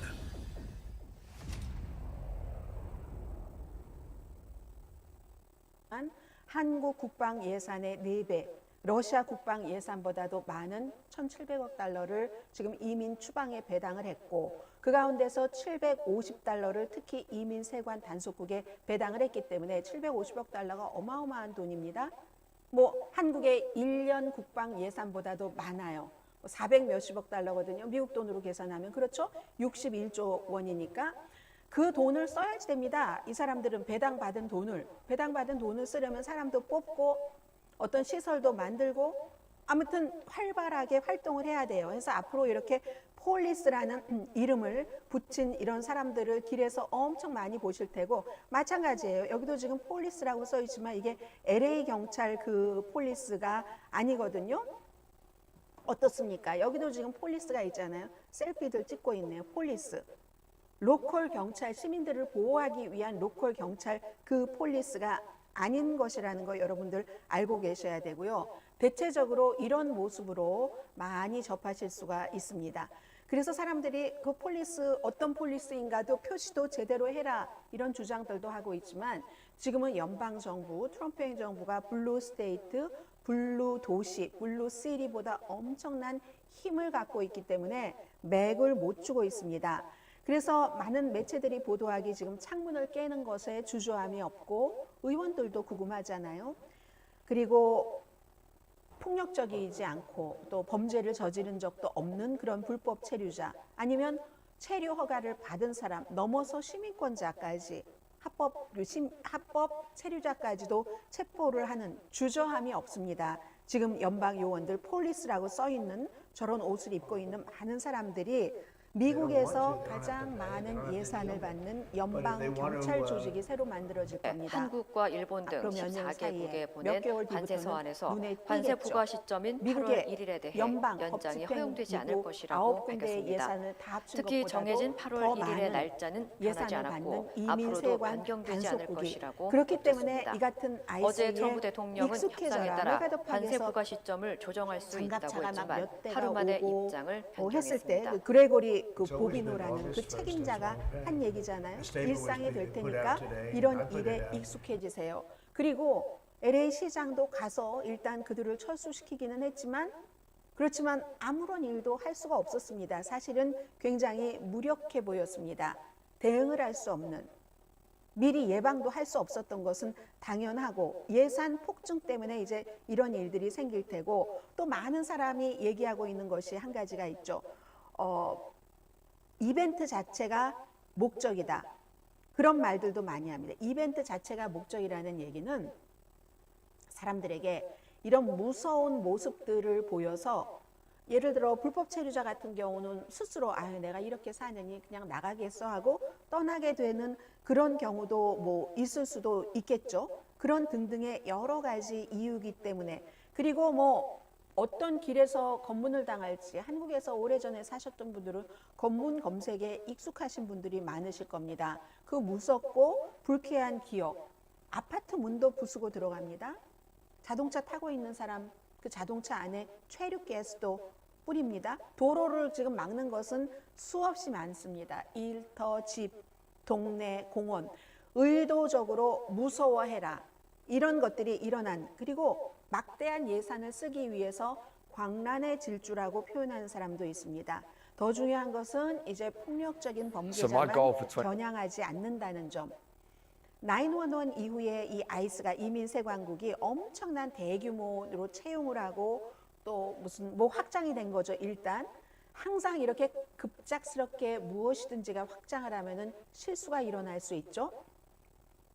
어떤 수준이든지 너무 확 그냥 커져버리면 성장통이라는 게 있잖아요. 그래서 아이스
I really like you guys. I consider it a privilege to be able to drop in unscheduled and talk to you. Thank you for making time for me. I know you're busy.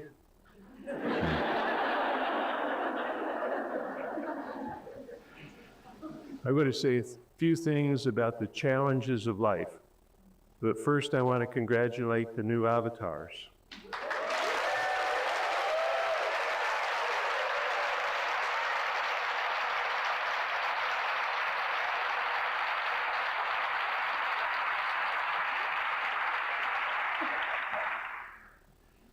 You are acquiring a set of tools that you can use if you choose to unlock your greatest potential. Use if you choose. And of course, you can sit back and let temptation and circumstance shape your life and your beliefs and your character.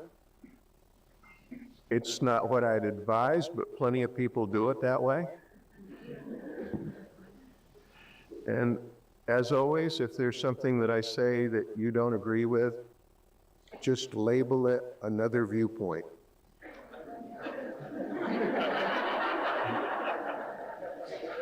I mean, since our life experiences evoke different choices, it's not surprising that the conclusions that we draw are different too. My choice is to live deliberately. I feel so strongly about that I wrote a book called Living Deliberately. Maybe you've heard of it. The avatar tools won't do you much good if you don't choose to use them. But if you start out using them deliberately and continue using them until they become a habit, you will learn to live deliberately.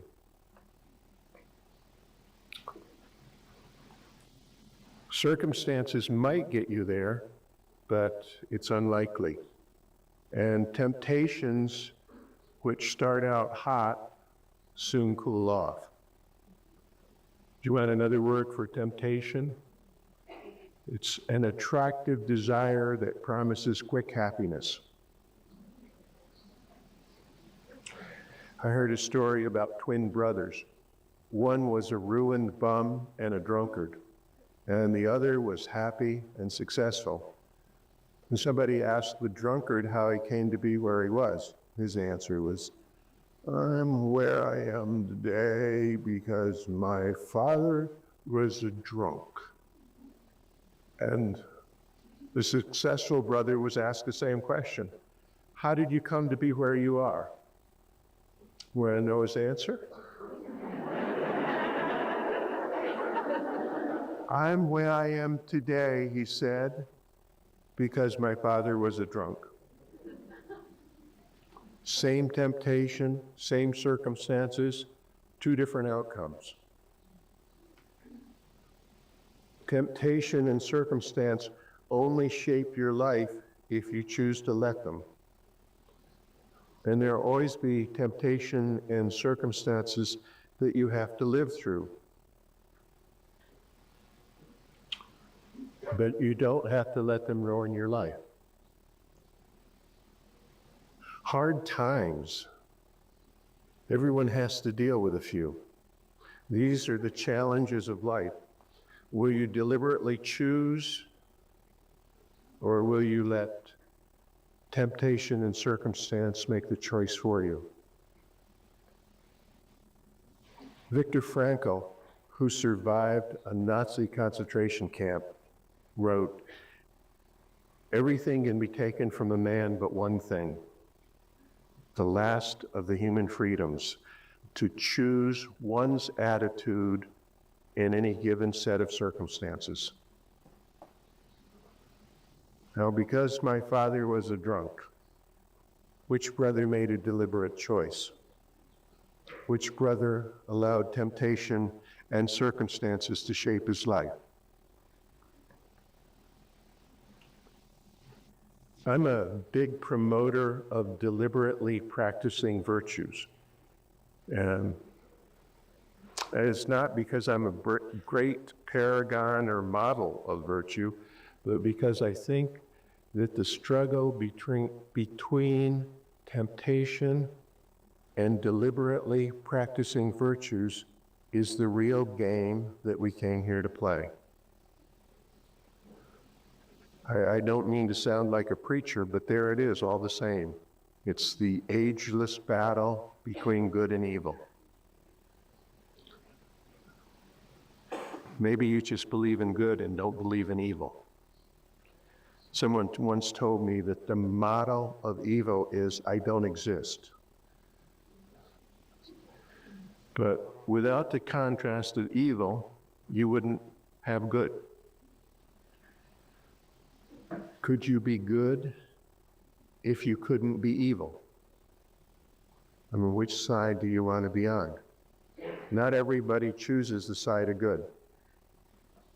There's some people who measure their success by the amount of suffering they inflict. I give a lecture in Wizards called Virtues. You ought to see me, I get really steamed up.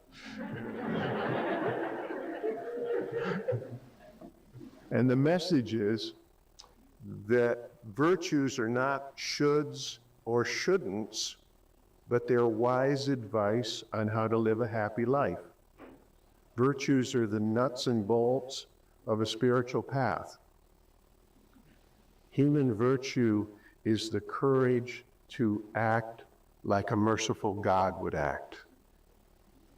A merciful God. Do you act toward others like a merciful God would act? That's a tough question. Virtues are also good strategies. Some people have virtue mixed up with judgment or suffering or living a really dull, boring life.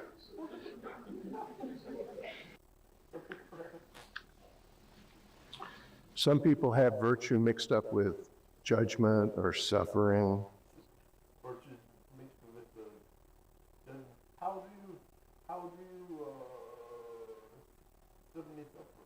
Like if I keep on punching on the door, it's kind of suffering. Suffering. What is suffering? Self-destructive behavior. Judgment or suffering. Maybe. Or living a really dull, boring life. That's a wrong view. Virtues are time-tested strategies for dealing with whatever the world throws at you and coming out of it a merciful God, an avatar. You develop these virtues by working on yourself.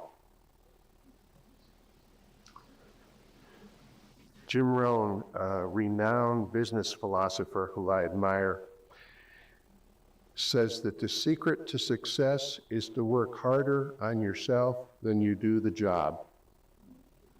That's good advice. What? If you work hard on the job, he says, you will make a living. For time-tested strategies for dealing with whatever the world throws at you and coming out of it a merciful God, an avatar. You develop these virtues by working on yourself.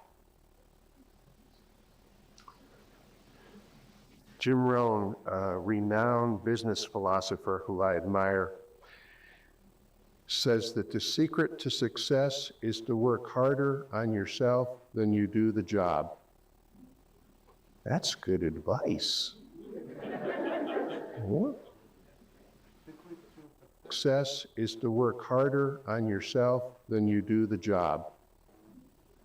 That's good advice. What?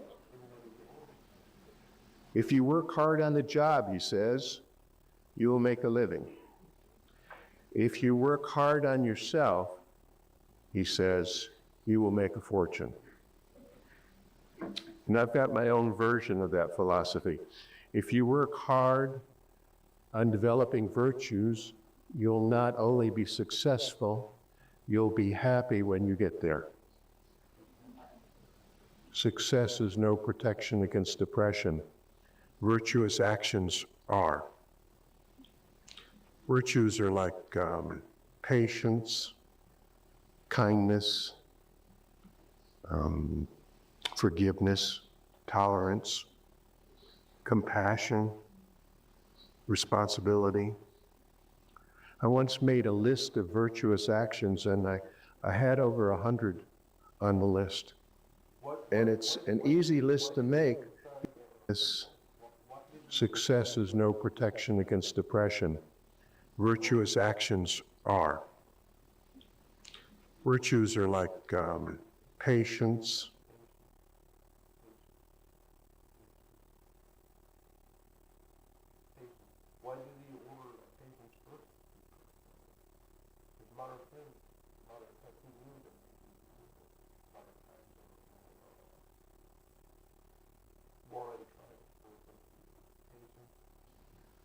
kindness, forgiveness, tolerance, compassion, responsibility. I once made a list of virtuous actions, and I had over 100 on the list. And it's an easy list to make because you have a built-in virtue meter.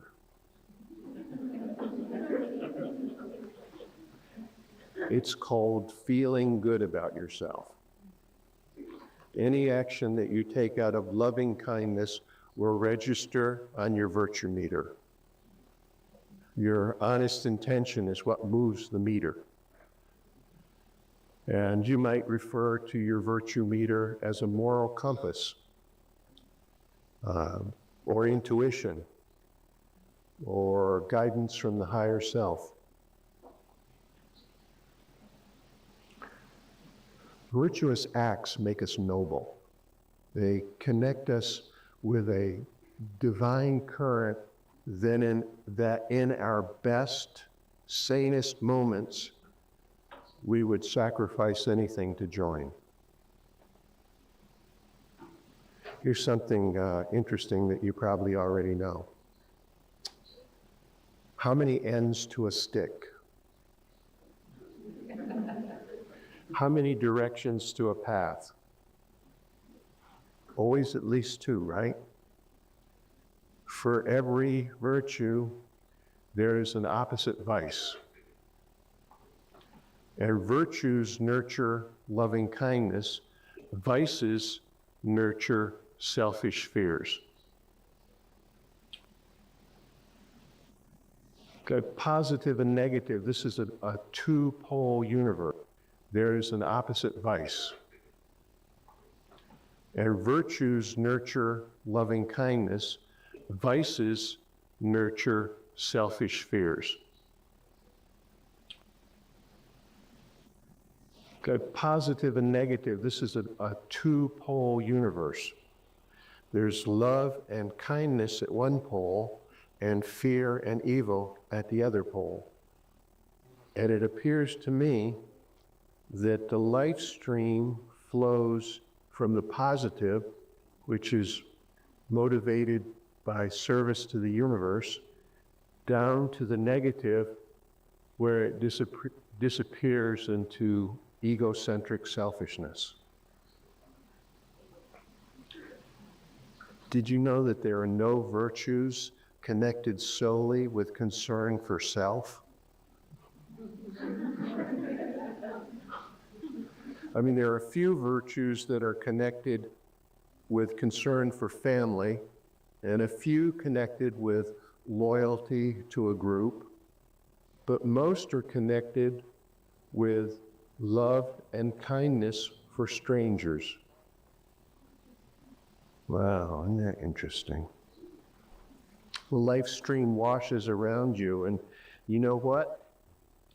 The virtues are always upstream.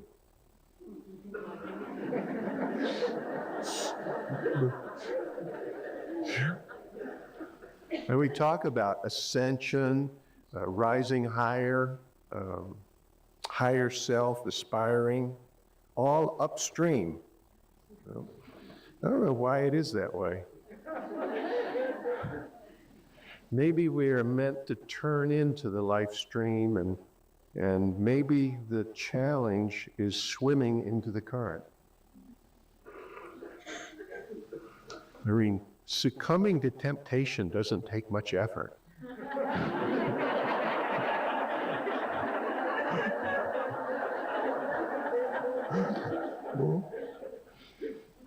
Practicing virtues, at least at the beginning, it takes a lot of effort.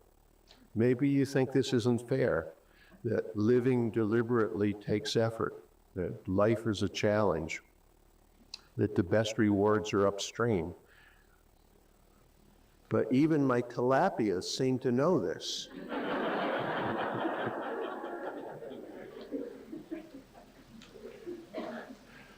Virtue is helping someone, and wisdom is knowing who to help. Helping a serial killer to commit more crimes is probably a lack of wisdom. Or helping a sociopath to wreck the work of good people is a lack of wisdom. Buddha said, to walk safely through the maze of human life, one needs the light of wisdom and the guidance of virtue. Now, setting the wisdom issue aside for a moment, here's the brutal bottom line on virtues and vices. An action done with harmful intent brings suffering into your life. An action done with good intent brings happiness into your life. It would be wisdom if we would print that on our money, so it kept reminding us. Maybe that's what in God we trust means. I don't know.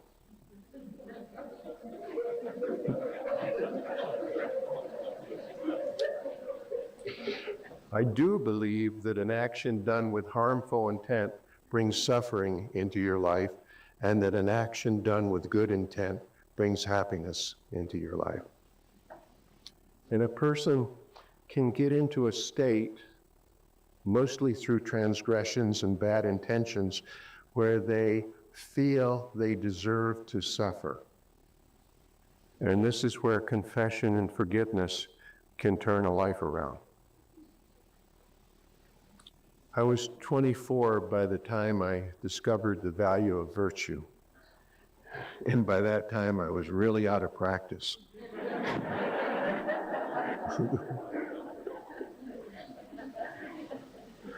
Don't wait that long. I wasted a lot of life going with the flow. Have you seen the No Fear t-shirts? My t-shirt would have said, no effort.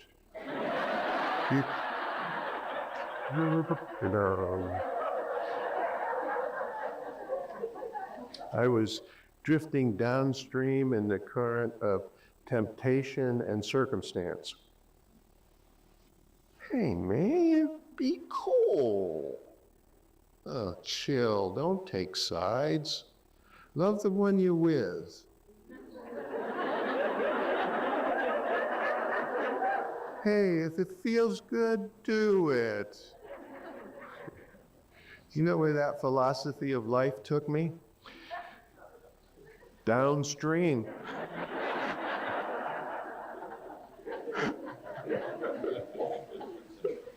I was treading water. I was heading for a divorce. I hated my work. Yeah, it was real cool though. One of the few people who would still be straight with me, my dad, gave me some advice.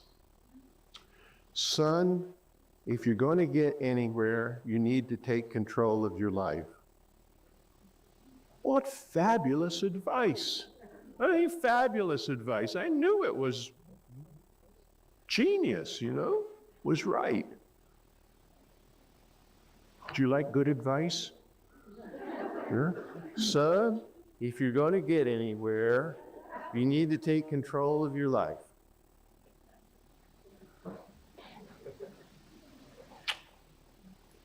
Took me 10 years to figure out how to take control of my life.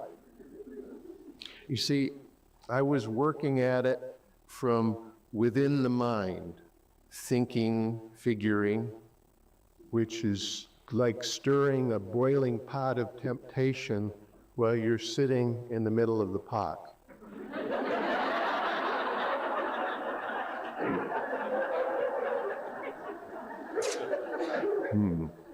That's a lot of cooking. Stick a fork in me, I'm done.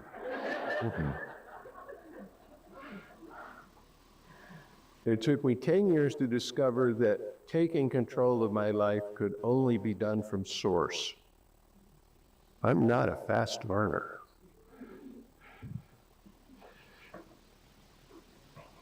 Wasn't it kind of God to finally take pity on me and let me discover Avatar?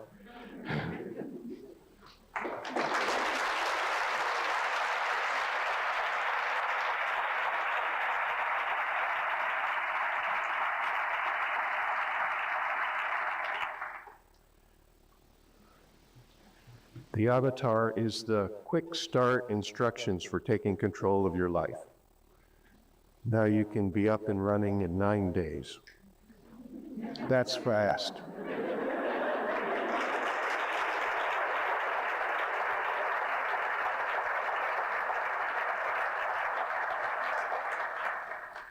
You might not be able to improve the world a lot in 9 days, but you can accomplish miracles in your own life.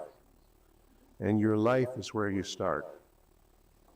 And when you start to get that squared away, there's the master's course. You know, most of the people who know me know that I'm an amateur gardener. And they also know that when I talk about the mind, I'll probably start using the garden for an analogy. Or what? If it was good enough for Buddha and Christ, it's good enough for me.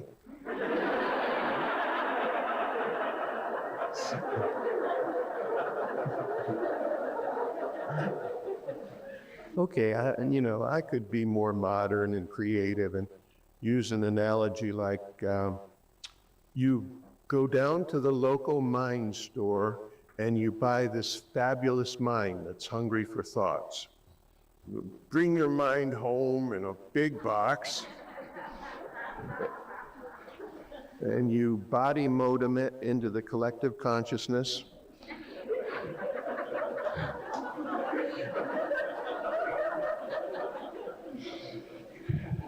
And as soon as you boot it up, it will multiply, amplify, and defend whatever it finds.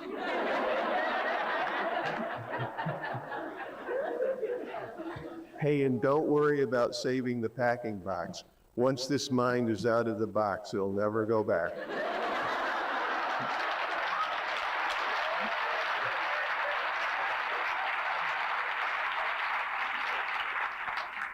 Your new mind doesn't care what thoughts you put in it. It will amplify, multiply, and defend anything you put in it. That's fantastic when you think about it. In fact, the more you think about it, the more amplified the idea becomes. The mind will amplify, multiply, and defend anything you put or allow into it. If you want to trash the mind up with dirty pictures or plans for revenge or grudges or fantasies about being rich and famous, it doesn't care. It will amplify, multiply, and defend a rumor as quickly as it will the truth. To a mind, one thought tastes pretty much like another thought. It's hungry for thinking, and it doesn't care what you feed it, as long as you feed it. What do they say in the computer world? Garbage in, garbage out. It's like that. Just out of curiosity,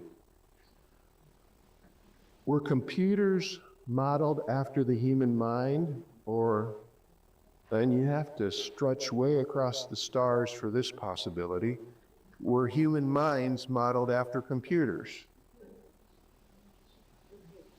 Which came first, the chicken or the egg?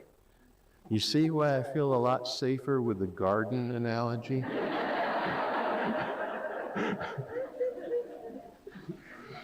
So let me illustrate it like this. Your mind is a fertile garden.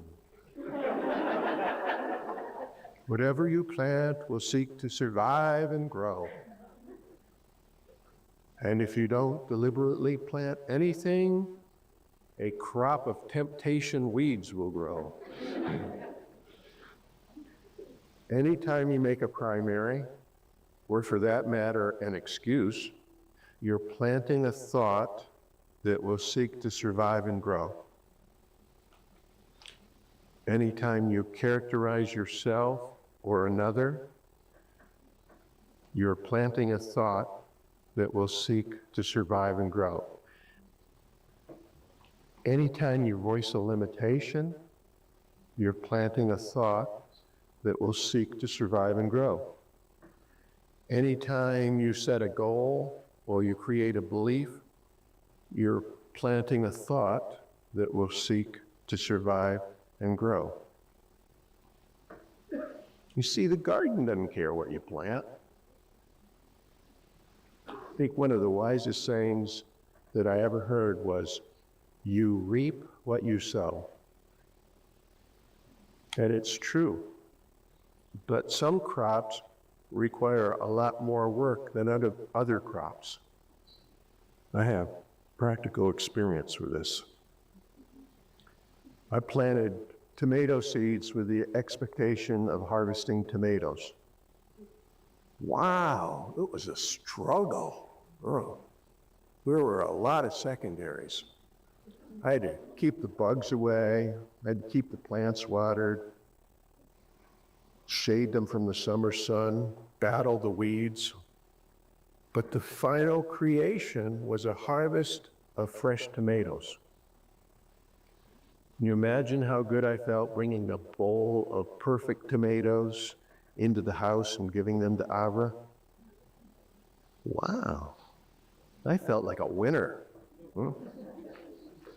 Now, I could have planted temptation weeds and there wouldn't have been any secondaries with the bugs or the weather, but no valuable harvest either. I was damn, I should have planted something useful. So, what do you prefer? Wow, I feel like a winner. Or, damn, I should have planted something useful.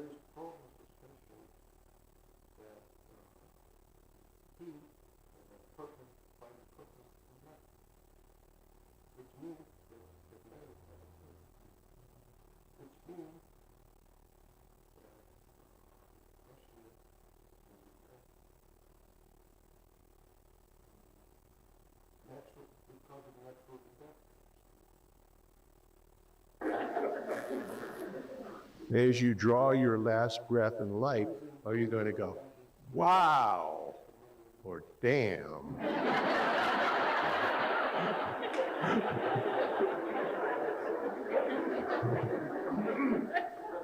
See, here's that upstream lesson again. It's harder to grow a perfect tomato than it is to grow temptation weeds. But the personal reward for growing tomatoes is a whole lot better.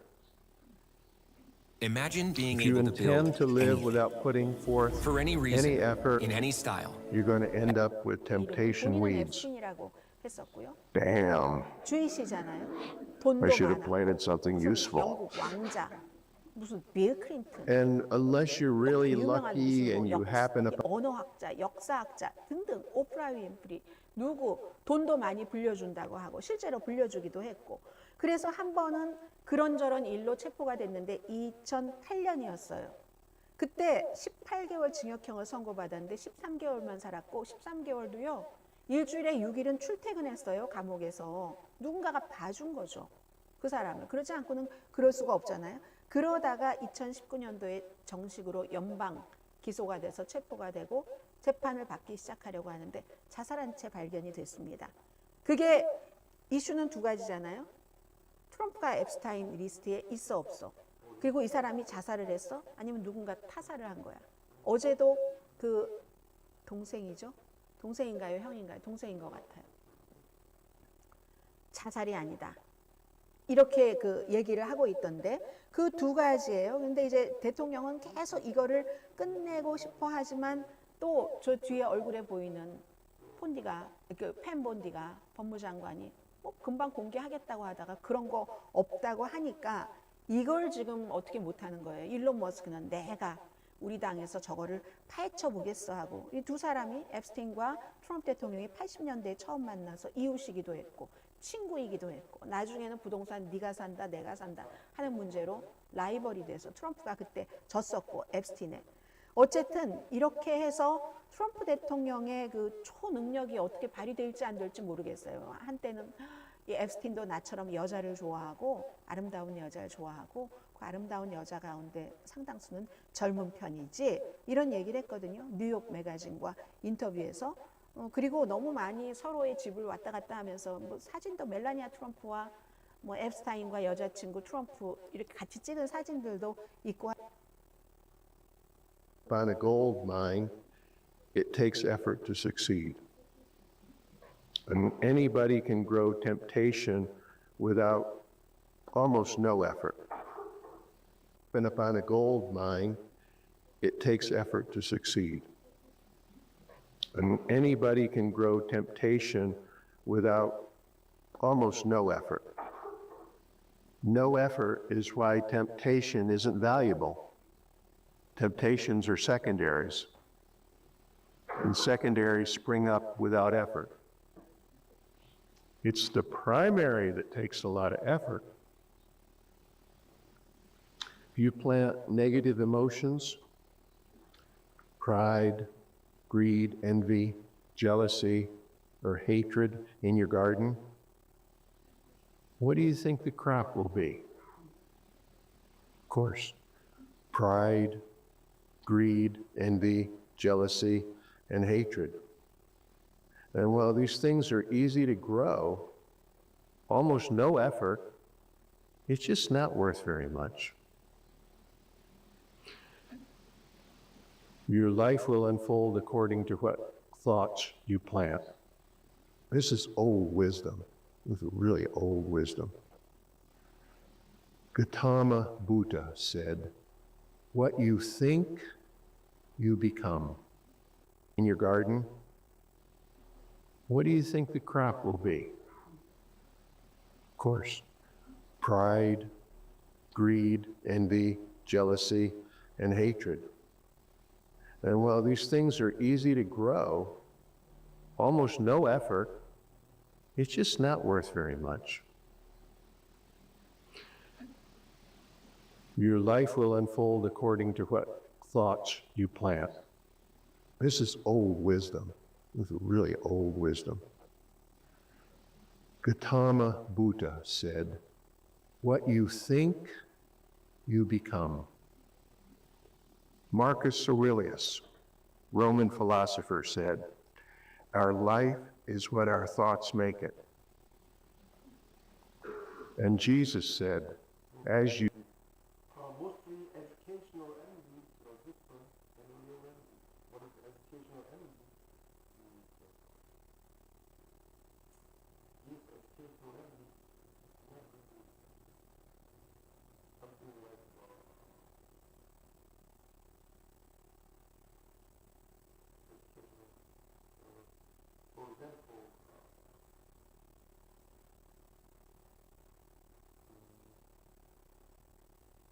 for example, it comes from France, but you get to see that. Where did I learn that?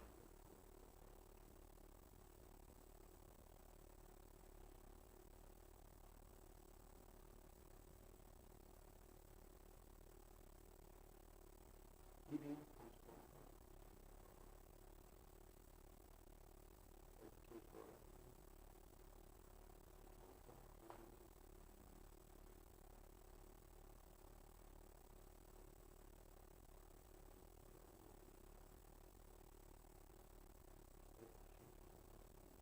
Back in the old days.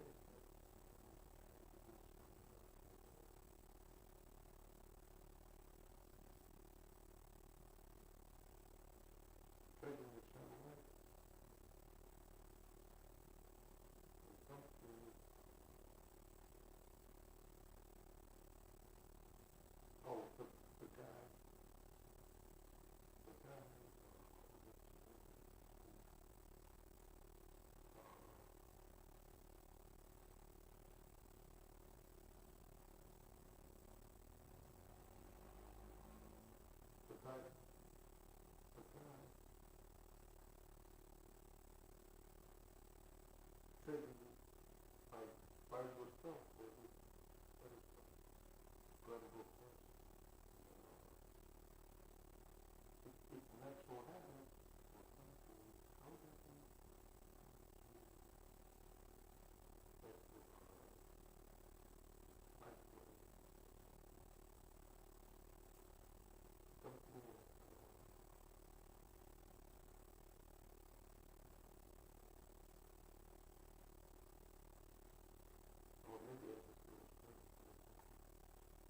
You sow, so shall ye reap.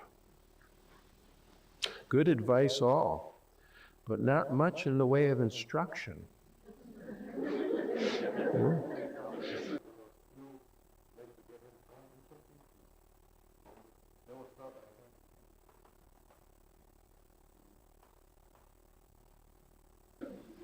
God wasn't ready to release Avatar yet.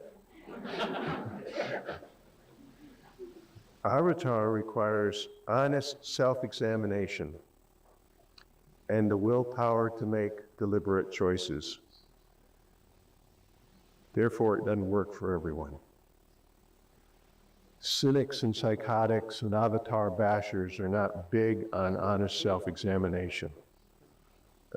They don't like to work in their own garden. They'd rather criticize yours. Their own gardens are planted with secrets and transgressions, and the only harvest they ever get are hidden agendas. They grow blame to explain their troubles and difficulties.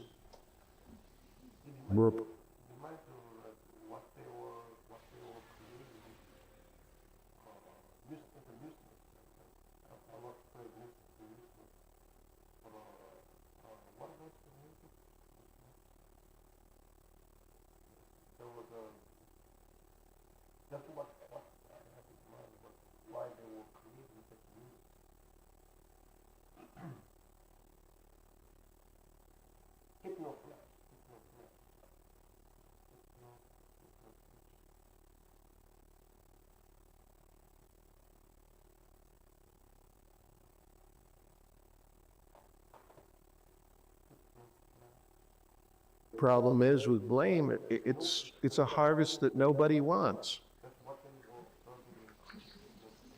Hey, if you think differently, I got a whole stinking truckload of blame out in the parking lot. I'll sell it cheap. But now, if you deliberately make the effort to plant thoughts of forgiveness, the harvest will save your life. If you plant thoughts of resentment, the harvest will ruin your life. Caring and sharing thoughts will leave you feeling good about yourself. Envious and selfish thoughts will lead to disaster. Compassionate thoughts will make you wise. Angry thoughts will make you stupid. You plant an opinion about yourself and you will grow an identity. And you'll discover more about identities on the master's course. They are the scarecrows in your garden. You are the gardener, the essence of source. And your life unfolds according to the thoughts you allow to grow and the thoughts you weed out.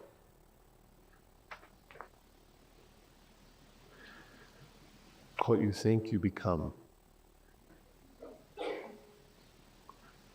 Pull out the I can't thoughts and plant some I can thoughts. Weed the fears out of your courage patch. I know you can do it. Avatar course may shock you at first, but you will finally figure out who's been keeping you down, who's been suppressing you, who's been causing you to fail, who's been making your life such a struggle.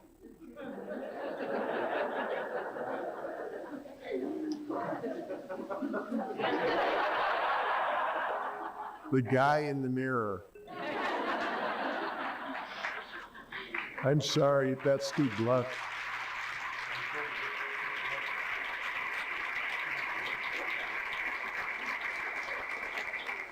But the good news is, if it's the guy in the mirror, you can fix it. So here's my advice to the new avatars. Open your hearts and look for good. Choose to use the tools. Enjoy your rest of your course And I'll see you at Wizards. Thank you for your love. I think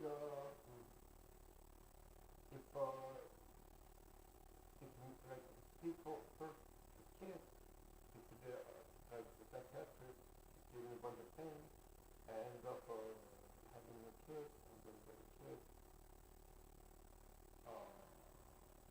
think something like do something like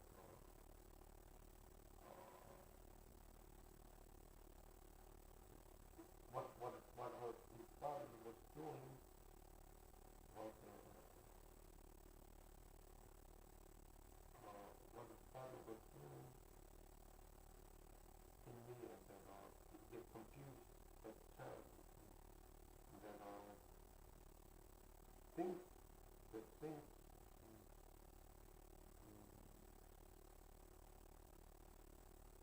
I'm his father or something, or yeah, why? Because they have been mixed up with father.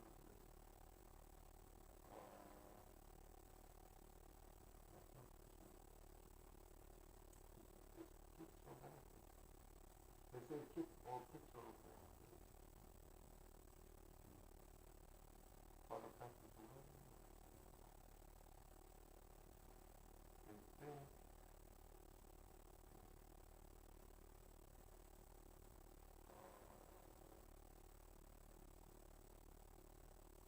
I'm a better person. I'm part of them. I'm part of them.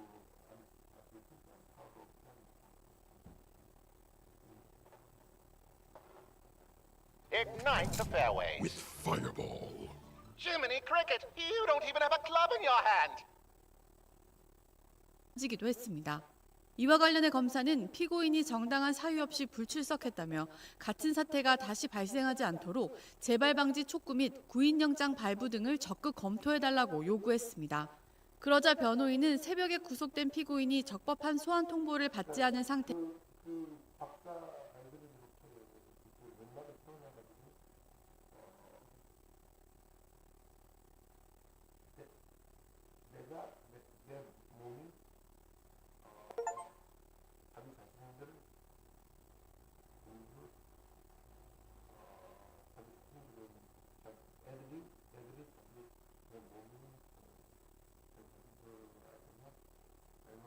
내가 더 좋은 쪽을 받았다고 믿는 거. 내가 더 좋은 쪽을 받았다고 믿고 있었지. 자기 자신을 나쁜 쪽을 그러니까 결국 그거로 인해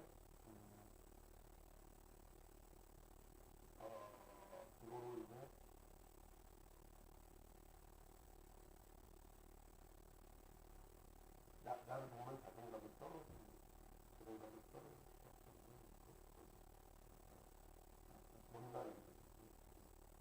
에서 출석 요구를 하는 건 상식에 맞지 않다며 반발했고 지규현 재판장은 그렇게 말한 걸로 조서에 남기겠다. 기일 후에 증거 조사를 시작하자며 오늘 재판에 착수했습니다. 여러분 안녕하십니까? 12.3 내란의 우두머리임에도 어이없이 풀려나 바깥 세상을 활보했던 윤석열 전 대통령이 결국 124일 만에 다시 구치소로 돌아갔습니다. 증거 인멸의 우려와 함께 범죄를 저질렀다고 의심할 타당한 이유가 있다. 법원은 오늘 새벽 이러한 사유를 분명히 밝히며 구속영장을 발부했습니다. 첫 소식 이준범 기자가 보도합니다. 6시간 40분 동안 진행된 구속신문을 마치고 법원을 나선 윤석열 전 대통령. 오늘 두 번째 구속심사 받으셨는데 심경 어떠신가요? 오늘 직접 말씀하셨나요? 소명은 직접 하셨나요? 서울 구치소에서 대기하던 윤 전 대통령은 오늘 새벽 2시 7분 구속영장이 발부되면서 곧바로 수감됐습니다. 구속 취소로 구치소를 나온 지 124일 만입니다. 남세진 서울중앙지법 영장전담 부장판사는 두 가지 이유를 들어 윤 전 대통령에 대한 구속을 결정했습니다. 먼저 영장 범죄 사실을 범했다고 의심할 상당한 이유가 있다고 적시해 윤 전 대통령의 범죄 혐의가 어느 정도 소명됐다는 판단을 드러냈습니다. 또 증거를 인멸할 염려가 있다고 밝히면서 그동안 윤 전 대통령이 증거 인멸 시도를 해왔다는 특검 측 주장을 받아들였습니다.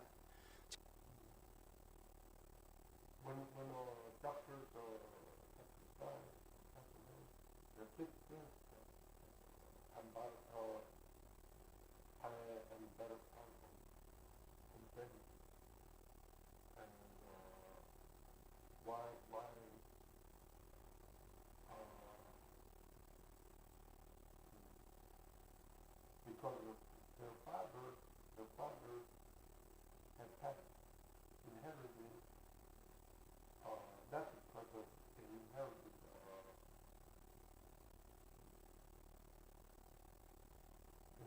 from the father, but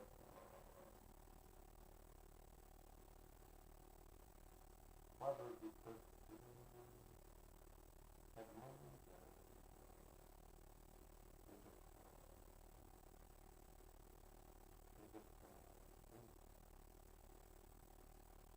What they value as product is inside me, inside the container, and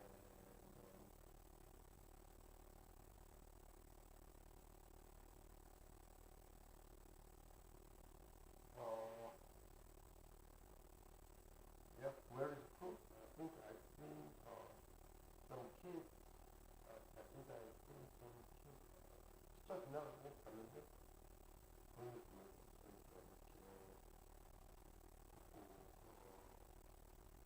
장난감을 가지고 놀고 있는데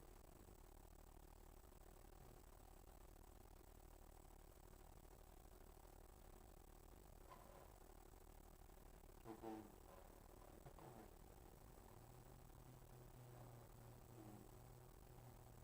장난감을 가지고 놀고 있는데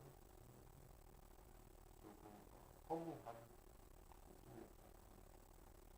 아버지가 그랬다고.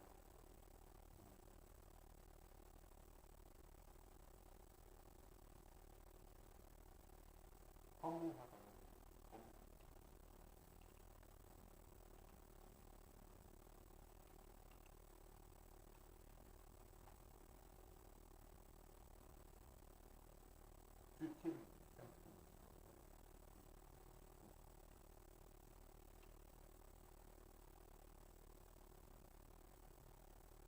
너를 보니까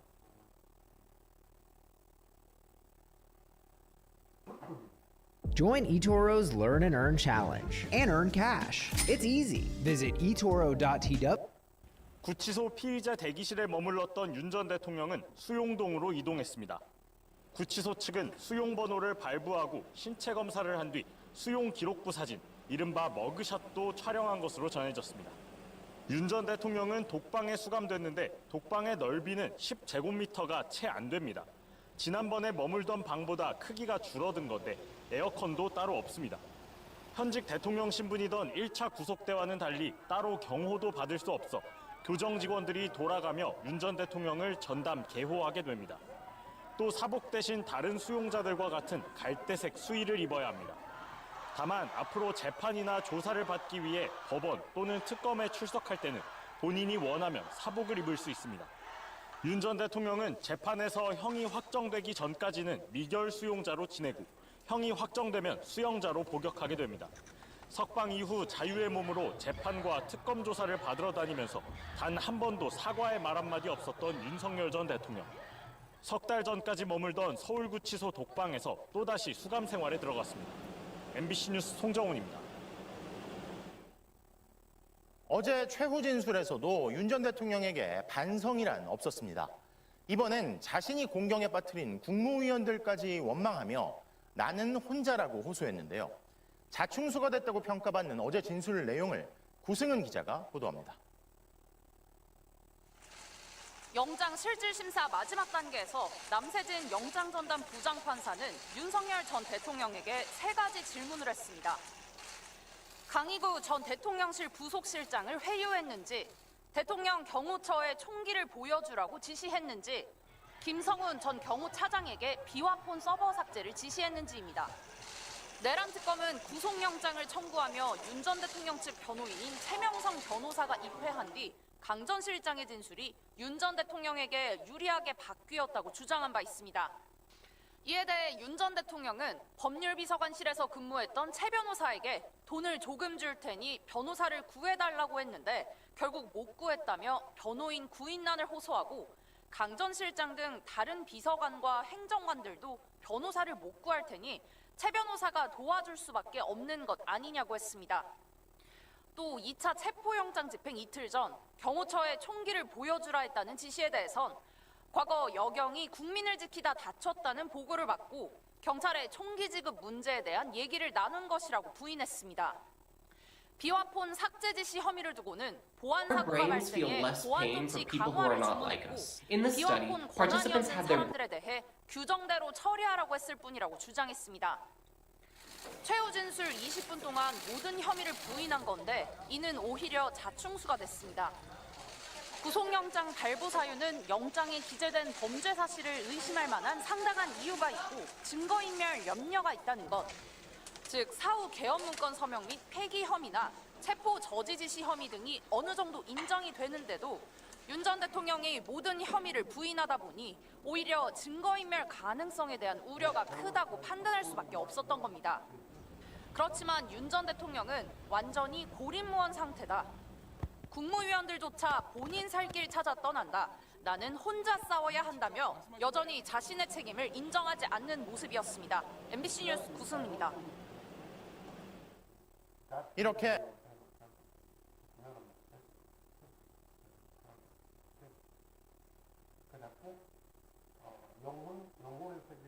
영혼의 세계와 몸을 혼돈한다. 몸과 불치의 세계를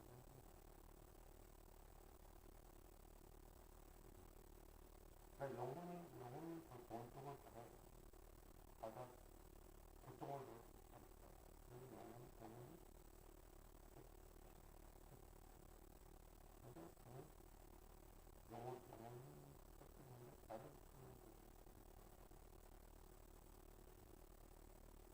손바닥으로 하늘 가리듯하며 끝까지 혐의를 부인하는 피의자를 구속 수사하기 위해 특검팀은 총력전을 펼쳤습니다. 윤 전 대통령 측 주장이 거짓임을 입증하기 위해 30여 년 전의 기록 영상까지 찾아왔는데요. 구민지 기자가 보도합니다. 윤석열 전 대통령 영장 실질 심사에는 박옥수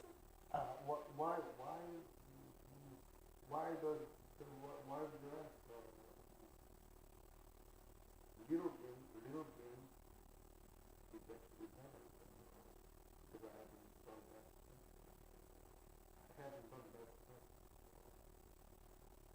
Or taking money. So that's probably a reason why it's better.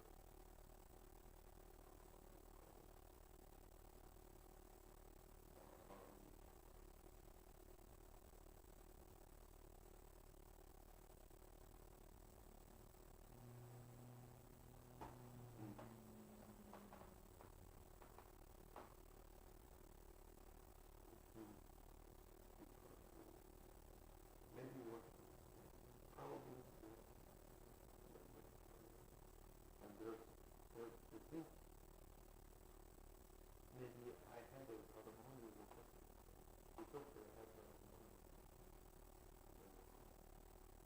But probably they were part of them. They were part of them.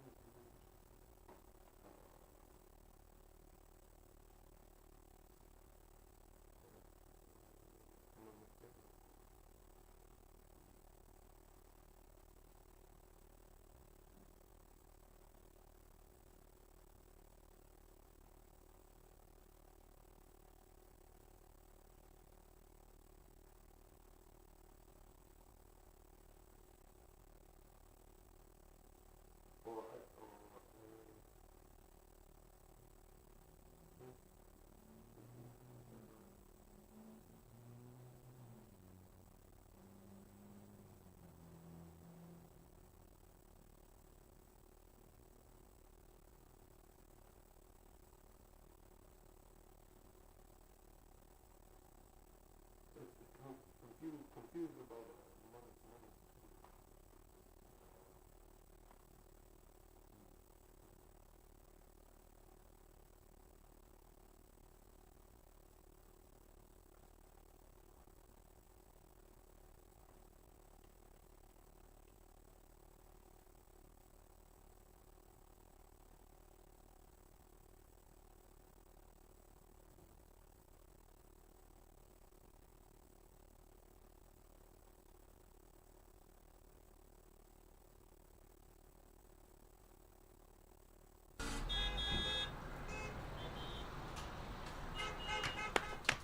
We believe there's something about M&A. They're not just threatening them and doxing them, they're ambushing them. They're threatening their families. They're talking about kidnapping their families. They're going after their colleagues. It's extremely dangerous, and the rhetoric has to stop. That was Homeland Security Secretary Kristi Noem. She was on Fox and Friends earlier today, and she was sounding the alarm on dangers facing ICE officers. And this comes amid ramped-up resistance, some of it violent and potentially deadly. So here you're watching video that shows intense clashes earlier this week in San Francisco. ICE posting about it, saying this behavior is not protesting. Todd Lyons is acting ICE director. Something that Karen Bass, the mayor of LA, just said caught my attention when she said, how do we know that this is an They think something is bad for the person, some chemical environment or something, and that poke the needles with it, and then it's not true. It's practically self-justified. Doctors practically self-justified that certain chemical environment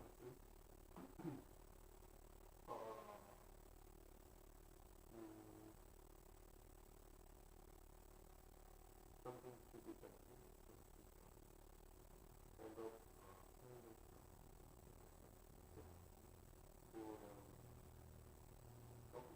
arrest and not a kidnapping. I'll turn it over to you. How would she know? Well, I mean, Dana, you can see from all the video too, right? They say that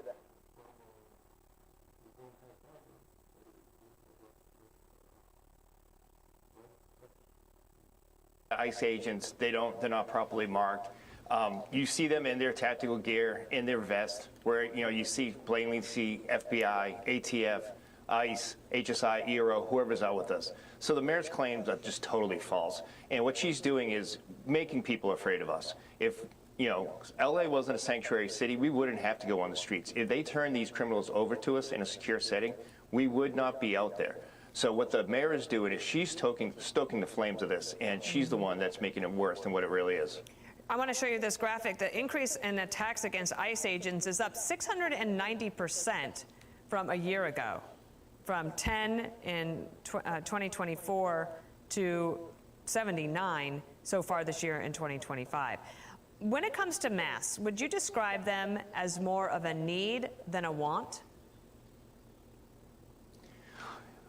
I would say that, Dana. If you like we have talked before, if you looked at the beginning of this administration, you looked even in December, November of last year, we weren't wearing masks. ICE agents weren't wearing masks because they weren't afraid of their information being doxxed, their photos taken, addresses posted. But as you've seen the steady increase of when we started doing our law enforcement mission, that's when you saw, these. This is what the government was trying to attack the chemical imbalance theory. The government was trying to attack the chemical imbalance theory, and then absolutely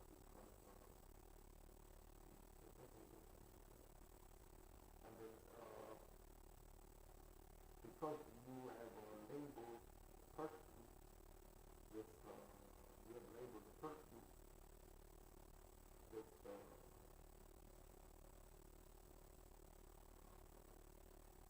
because you have labeled the person with object as the object to be, and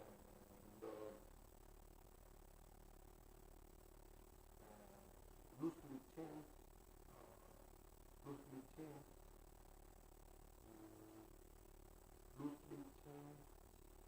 definition that quote no longer true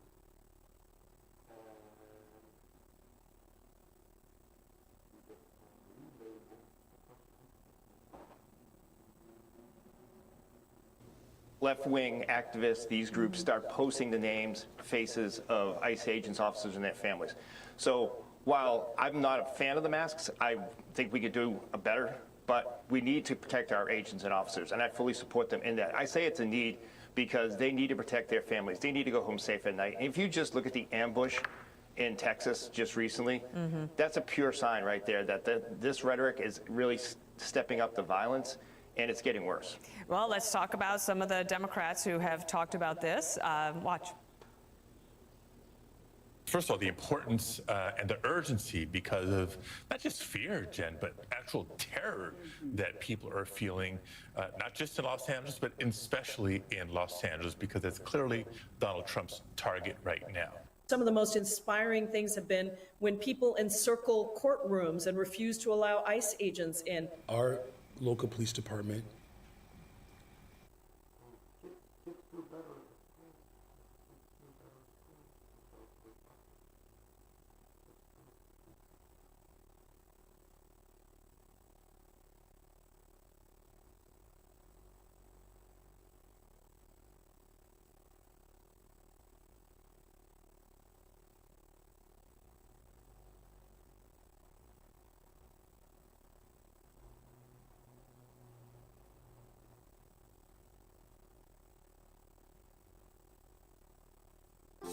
Collaboration anxiety is real, but it shouldn't stop you from joining your team in a real-time.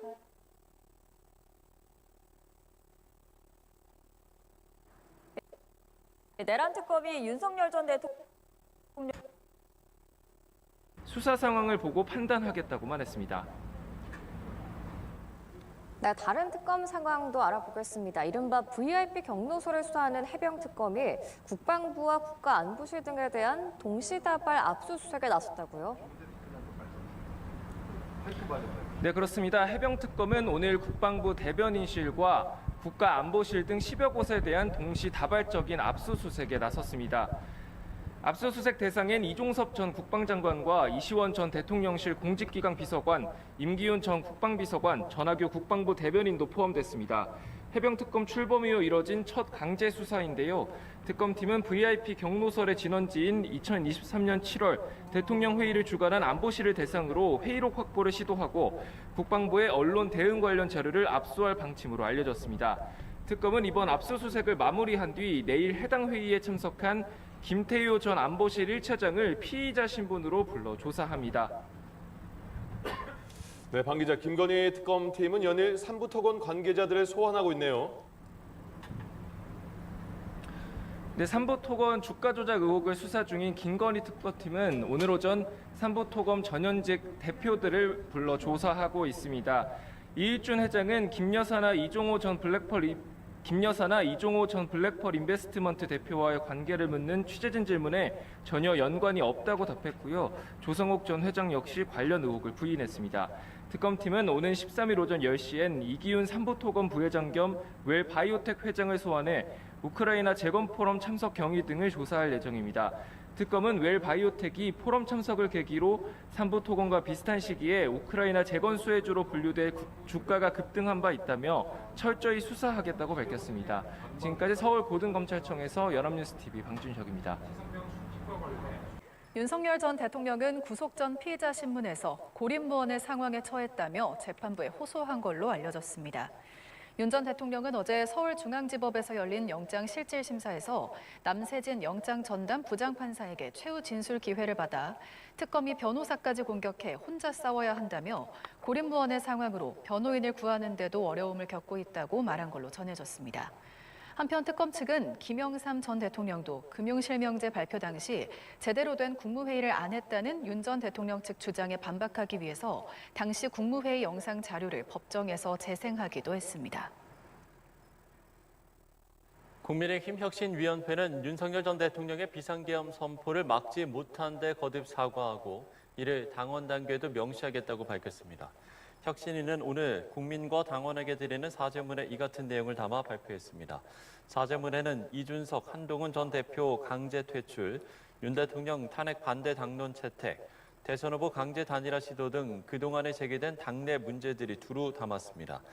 윤희숙 혁신위원장은 해당 사죄문을 당원 단계에 넣기 위해서 전당원을 상대로 다음 주 초 찬반 투표를 실시할 예정입니다. 윤석열 전 대통령 재구속에 대해 더불어민주당은 사필 규정이라면서 법정 최고형 선고를 촉구했습니다. 반면 국민의힘은 국민께 송구하다면서도 수사와 재판은 공정하게 이루어져야 한다는 입장을 내놨습니다. 이승국 기자입니다.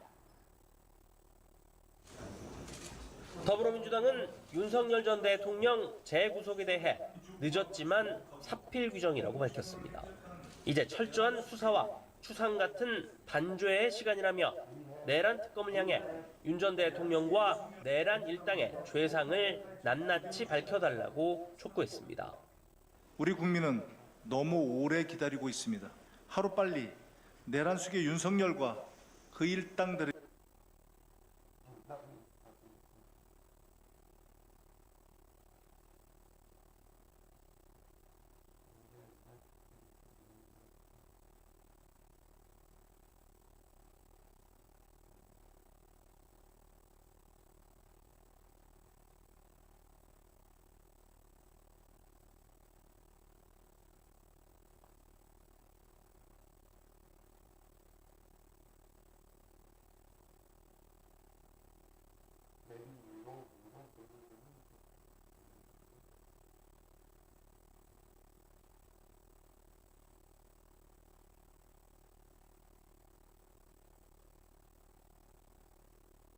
아임님 다 드셨을 거라고 믿습니다. 저는 그럼 이만 내일 아침에 일어나자마자 바로 이거 켜가지고 상자 먹고 다시 꺼야지.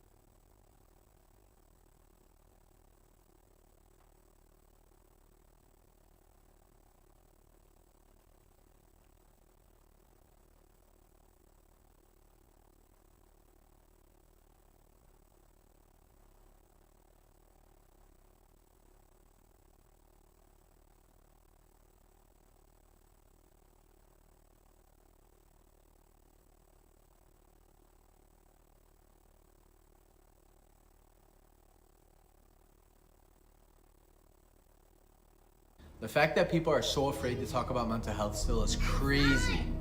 What is so wrong about us focusing on our mental health? What is so wrong with talking about your feelings? What is so wrong with explaining what's going on in your life instead of holding it inside all the time? I'll tell you what's wrong. There's nothing wrong with it. It's just the people that are stopping you from doing it because you're so worried about what they're going to say and what they might think. The fact that people are so afraid to talk about mental health still is crazy. What is so wrong about us focusing on our mental health? What is so wrong with talking about your feelings? What is so wrong with explaining what's going on in your life instead of holding it inside all the time? I'll tell you what's wrong. There's nothing wrong with it. It's just the people that are stopping you from doing it because you're so worried about what they're going to say and what they might think.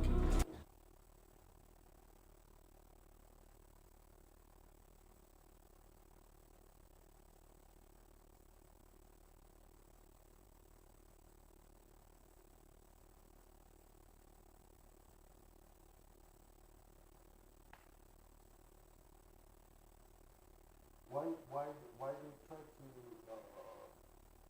stop the chemical imbalance, then we try to stop the chemical imbalance to attack. I think the rumors that are said chemical imbalance because that's going to impact that.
Polio eradication was taken on as a goal in 1988, with the United States leading the way in its generosity and in its engagement.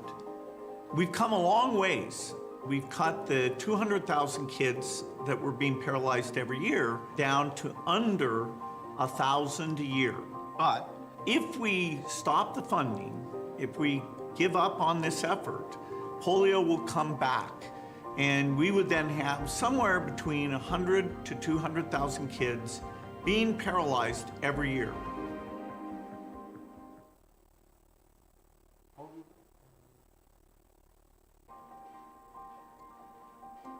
Polio eradication was taken on as a goal in 1988, with the United States leading the way in its generosity and in its engagement. We've come a long ways. We've cut the 200,000 kids that were being paralyzed every year down to under 1,000 a year. But if we stop the funding, if we give up on this effort, polio will come back. And we would then have somewhere between 100.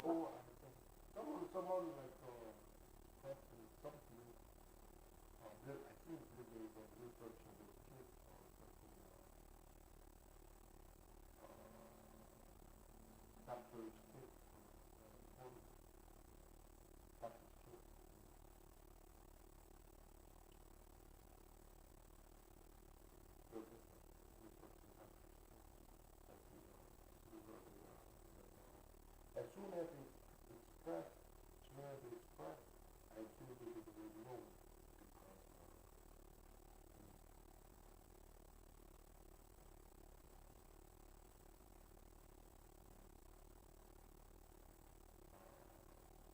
Because 100 to 200,000 kids being paralyzed every year.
Imagine being able to build anything just by thinking about it.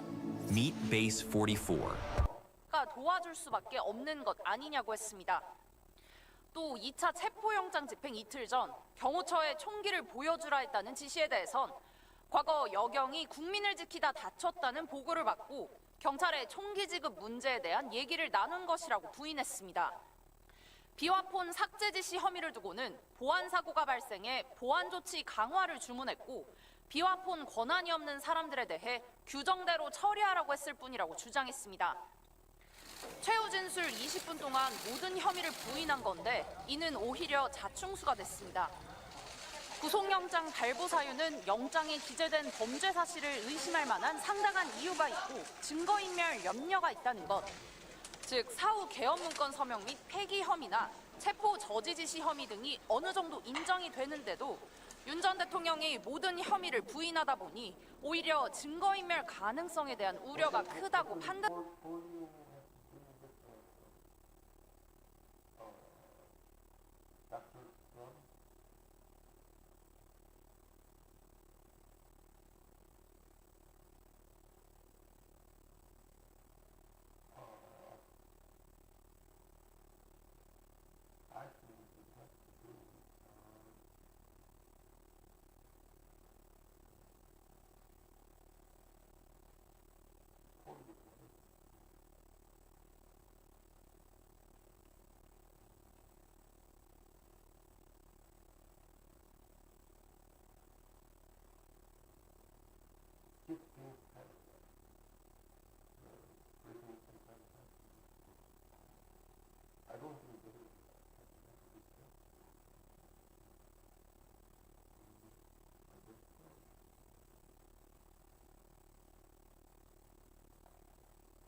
worry about the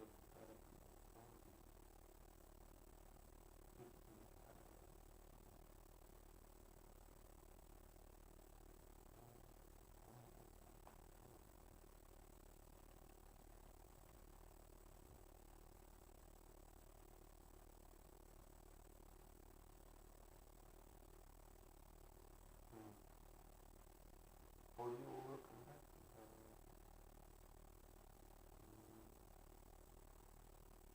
Maybe I believe in you. I don't believe in you. It comes from the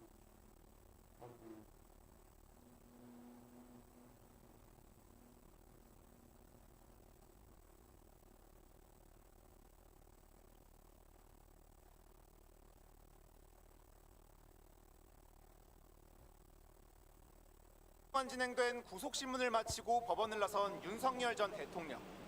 오늘 두 번째 구속심사 받으셨는데 심경 어떠신가요? 오늘 직접 말씀하셨나요? 소명은 직접 하셨나요?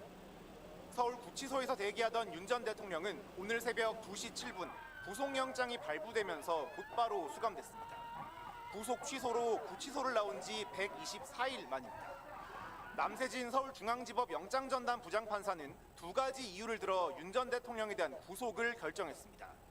먼저 영장 범죄 사실을 범했다고 의심할 상당한 이유가 있다고 적시해 윤 전 대통령의 범죄 혐의가 어느 정도 소명됐다는 판단을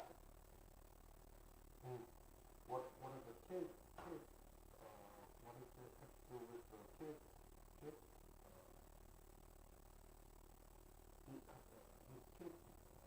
His father was a doctor. They believe that only came from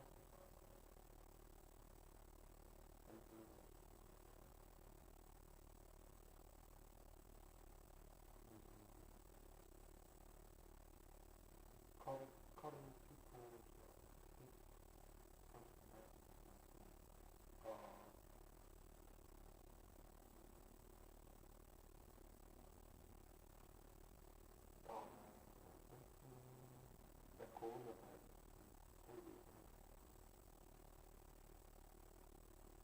calling the person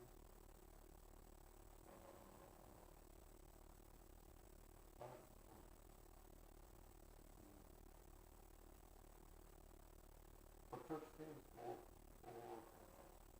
kids or born.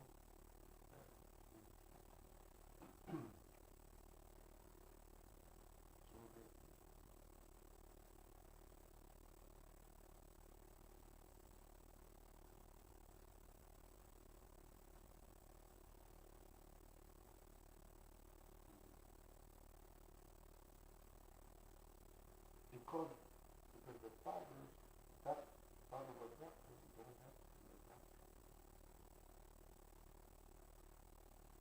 을 드러냈습니다. 또 들어갔습니다.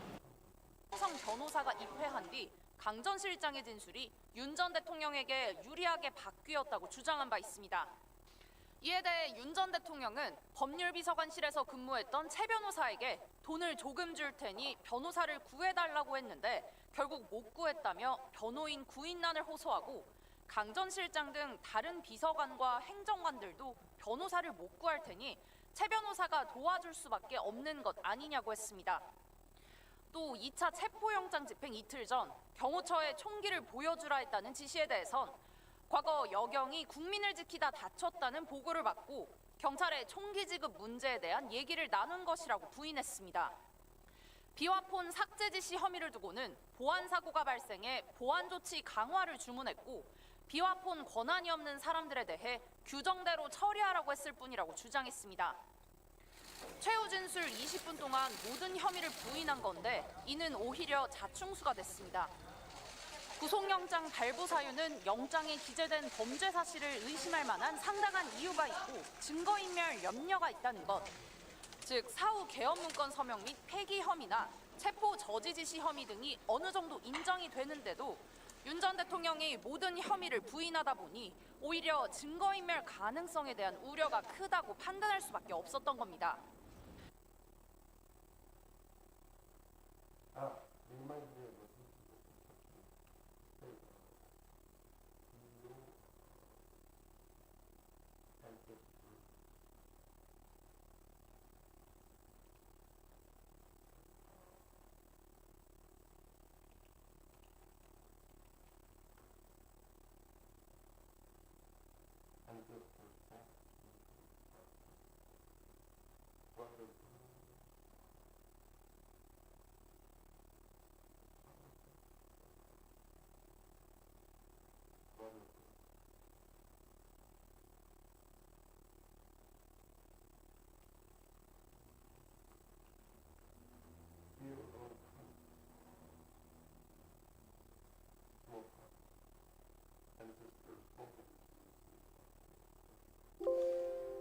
Hey guys, today I'm going to be running probably the most confusing quest in the Fjallon Carnival chain, which is a small problem.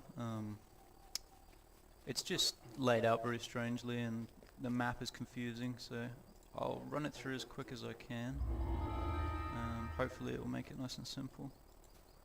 So I'm going to run this on hard because I would do elite, but there are some enemies in here I'm not totally confident about. Recommend bringing a hireling as usual. I've just got Mullen. He is under-leveled, but it should be enough. So buff up first. What you want to do first is navigate You get the a forest distinct impression of being watched. to get to Brawn Pits. You hear a giant's voice. Get up, Nail. More little people. They'll probably try to... Another giant responds. I don't wanna. You can't make me. Gotta love how that audio cuts out. And we're getting the usual DDO lag. It's fantastic. You'll come up to these guys first. You don't really need to do anything with them, to be honest. You might use them later, but right now there's no point worrying about them. I think they'll fight you if you don't talk to them properly. They fight you if you steal their bag.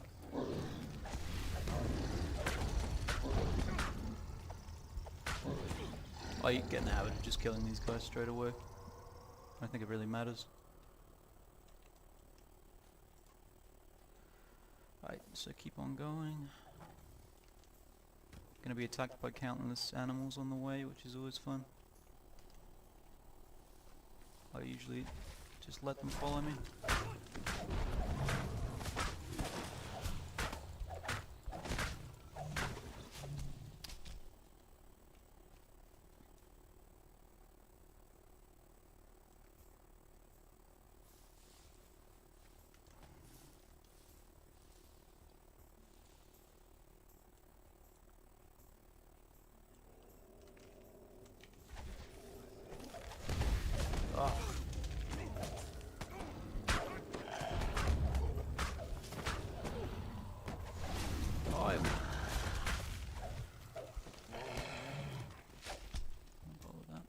Okay, like the quest would suggest, we're just looking for Brawn Pits, so I think we're about to round the corner to him. He'll be up, yep, I can see him somewhere. A thunderous voice There he is. rumbles next to you. Careful. That's water. Shout. God, I love Scorch. So you just talk to him. He'll take you back to his camp. Hopefully. It's probably one of my least favourite recurring characters overall. Do not have a soft spot. Okay. Talk to him. Skip to 2 hours explanation. You explain theater to the giant, but to earn his trust, Brawn Pits gives you a task. Seek the altar near the waterfall to appease the spirits before you take their water. And don't be jumping off that cliff. That water's shallow. You might sprain your ankles. Now, completely ignore what he just said, and we're going to jump down into the water. I think it's the quickest way there. You have to pick up water from the waterfall, but like he says, you have to go to the shrine behind it first to get it blessed. I've made the mistake a few times. So you just jump up.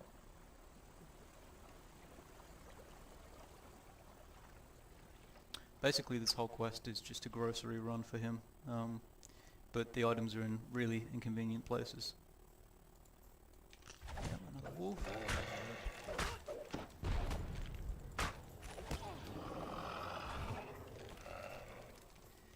Okay, there's the altar you need to look for.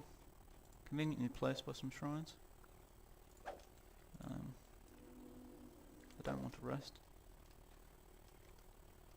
Apparently they've already blessed us. So then you jump back around to the water. Go up to the waterfall. Okay, that's the first ingredient done. This is all to gain his trust, which is a bit excessive, but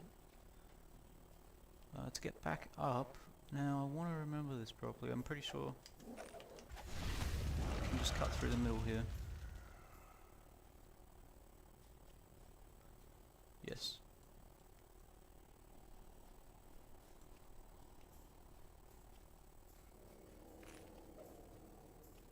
Ignore that horde behind me.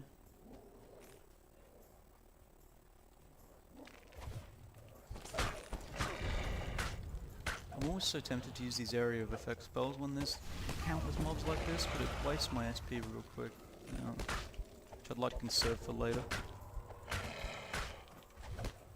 And there are plenty of shrines in this quest, but... Okay, heal. Yes, he asks for rocks. Brawn Pits gives you another task. Now. You'll find many smaller rocks to the west and to the north of my hut. Crush what you can. Yeah, for this part, you just want to jump down here. And you're going, like he says, to the west. You want to come around into this area, which is the Rocky Valley. And you kill the Spirit of the Rocks to get what you need.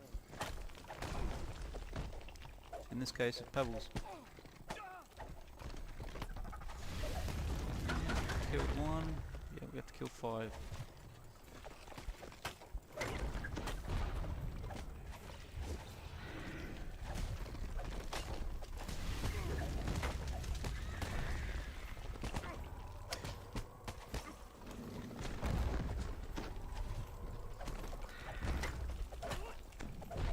This guy's a pain.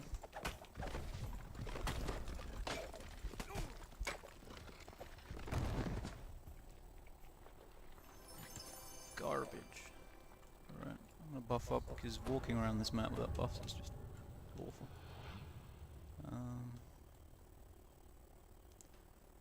Yeah, so gotta kill 3 more of these.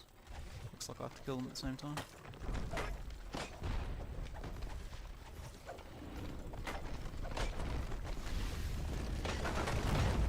Cool. Now that they're all dead, we have to go back to Brawn Pits. You can go kill more, like it says, but I never bother with the optionals in this quest. I don't know if they're any good, but never really cared to find out, to be honest. It doesn't specify, so...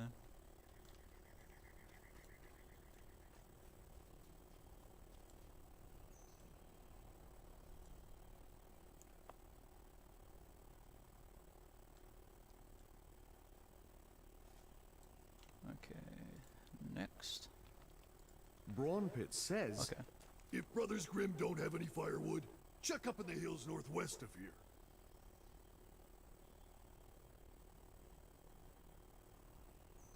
Rest quickly.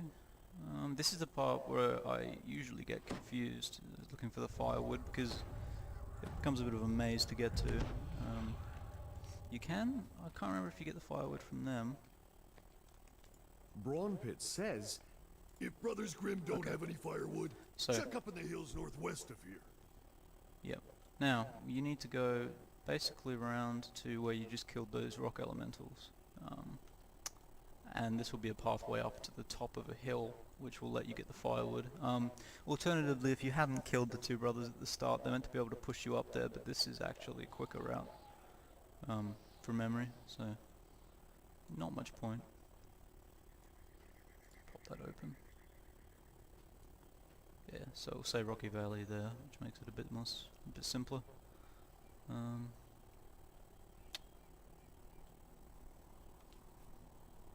Yep, and up this slope. You can already see, basically every time you pick up firewood, there'll be a fire elemental. You have to slay. I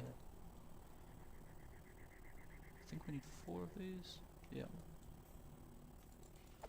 Not the easiest for me to kill, considering I'm a fire sorcerer.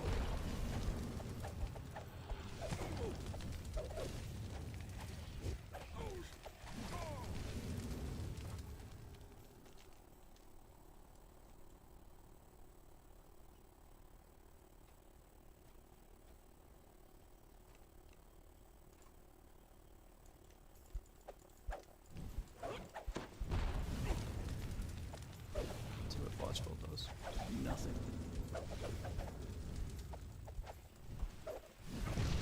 Okay, where's the rest? This way.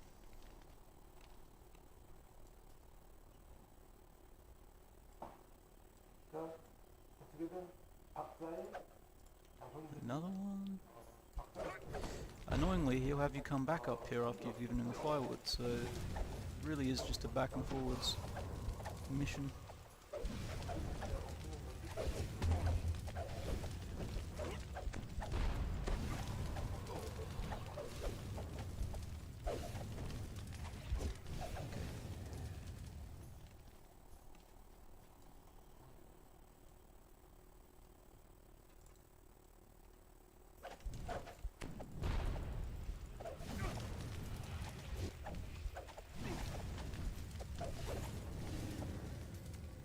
Great.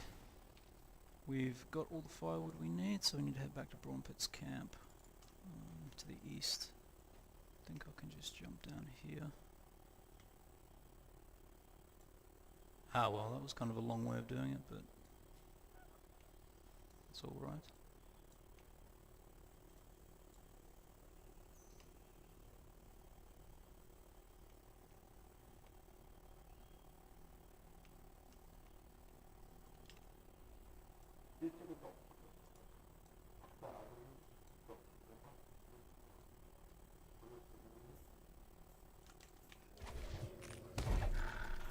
Ugh.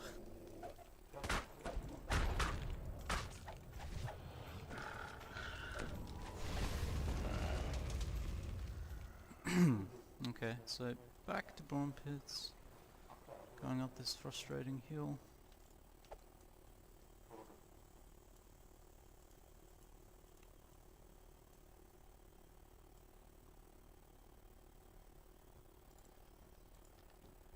There we go. Now we have to protect him. Can't even see the enemy. Yep.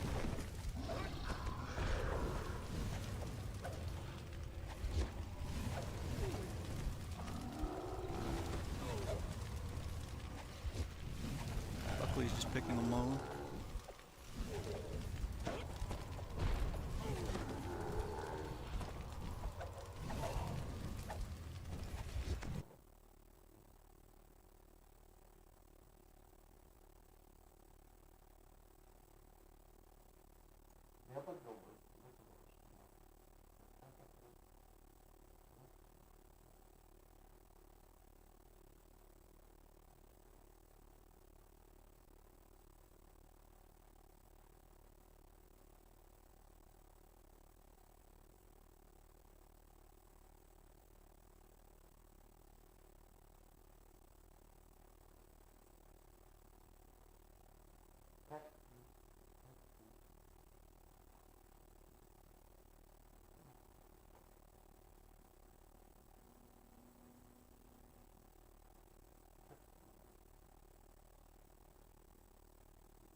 어떻게 보면 찾아보는 들어갔구나, 이렇게 들어갔구나, 들어가는 자기 자신이 있구나, 하는 스타일이구나, 이렇게 해봐요.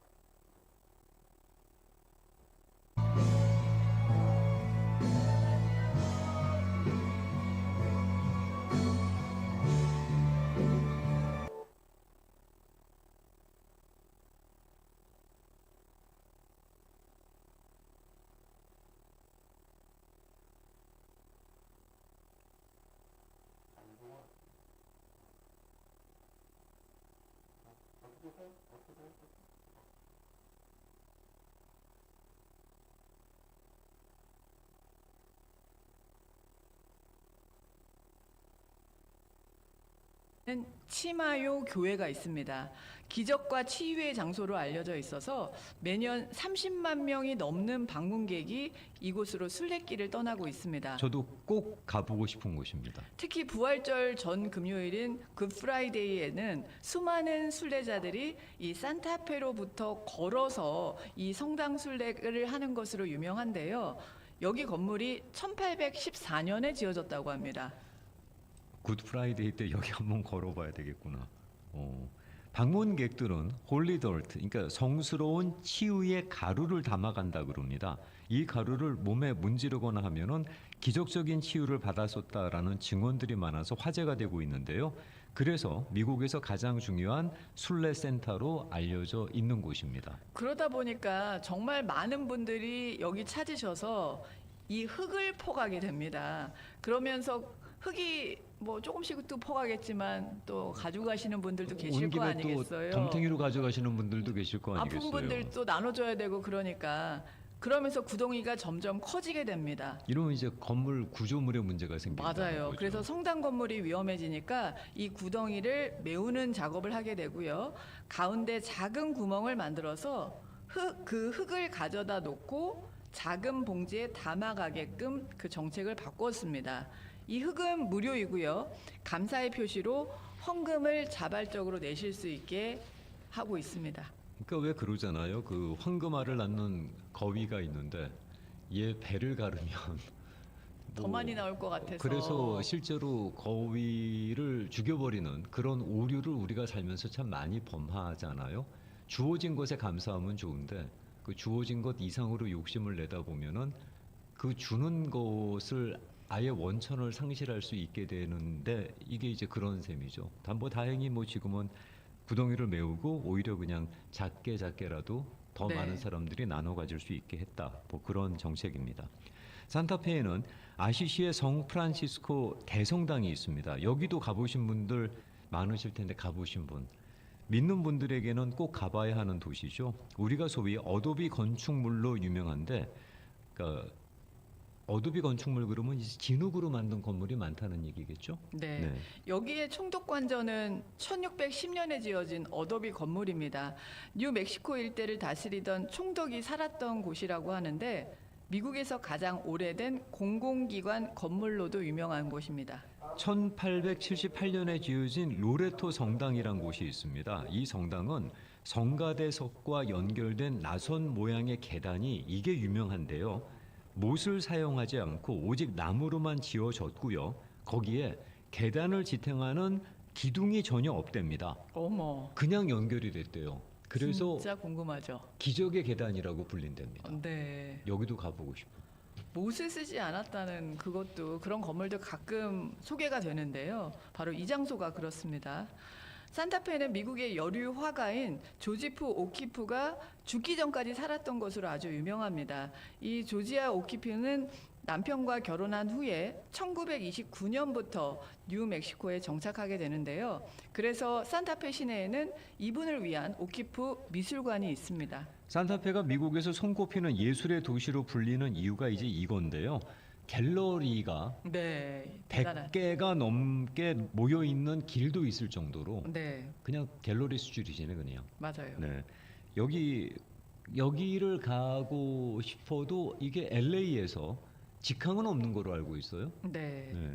이곳을 방문해 본 분들의 리뷰에 의하면 여기가 꼭 추천하는 곳이라고 하는데 직항이 없는 만큼 가실 수 있는 방법은 뉴멕시코주 최대 도시인 엘버커키가 있잖아요. 여기서 운전하고 들어가시면 1시간 반 정도 걸리나요? LA에서 엘버커키까지는 직항이 있답니다. 네. 거기 그 한 2시간 2시간 안 걸리는 걸로 알고 있는데 엘버커키로 가서 그리고는 1시간 40분 정도 네. 차로 가면은 산타페로 들어갈 수 있는 경로로 알고 있습니다. 그렇습니다. 이 뉴멕시코의 최대 도시 엘버커키에 관련된 퀴즈를 선물로 준비했습니다. 뉴멕시코 전체 인구의 절반 가까운 분들이 여기서 살고 계시다고 하는데요. 오늘의 퀴즈는 카톡 라디오 코리아 1540이나 아침마당 LA로 빠르게 정답을 올려주시는 분 5분께 준비한 선물이 있습니다. 어떤 선물인가요? 7월 11일 금요일 방송에서 오늘 내일 방송인데 저희가 먼저 하는 거네요. 7월 10일 날 아침마당에서 지금 진행하는데요. 자, 7월 28일 월요일입니다. 7월 28일 월요일 날 오후 2시에 UCLA의 니모이 띠오러 UCLA에 있는 극장에서 그 한국의 대표적인 강사분이시죠. 김창옥 쇼 글로벌이 펼쳐집니다. TVN에서 진행하는 행사인데요. 네, 바로 이 김창옥 쇼 글로벌에 참여하실 수 있는 방청 티켓을 10분, 그러니까 5분이 가실 수 있는 티켓을 준비했습니다. 한 분이 2장씩 받게 돼서요. 그렇죠. 그래서 네. 5분씩 5번을 뽑으면 10분을 모실 수 있게 됐는데요.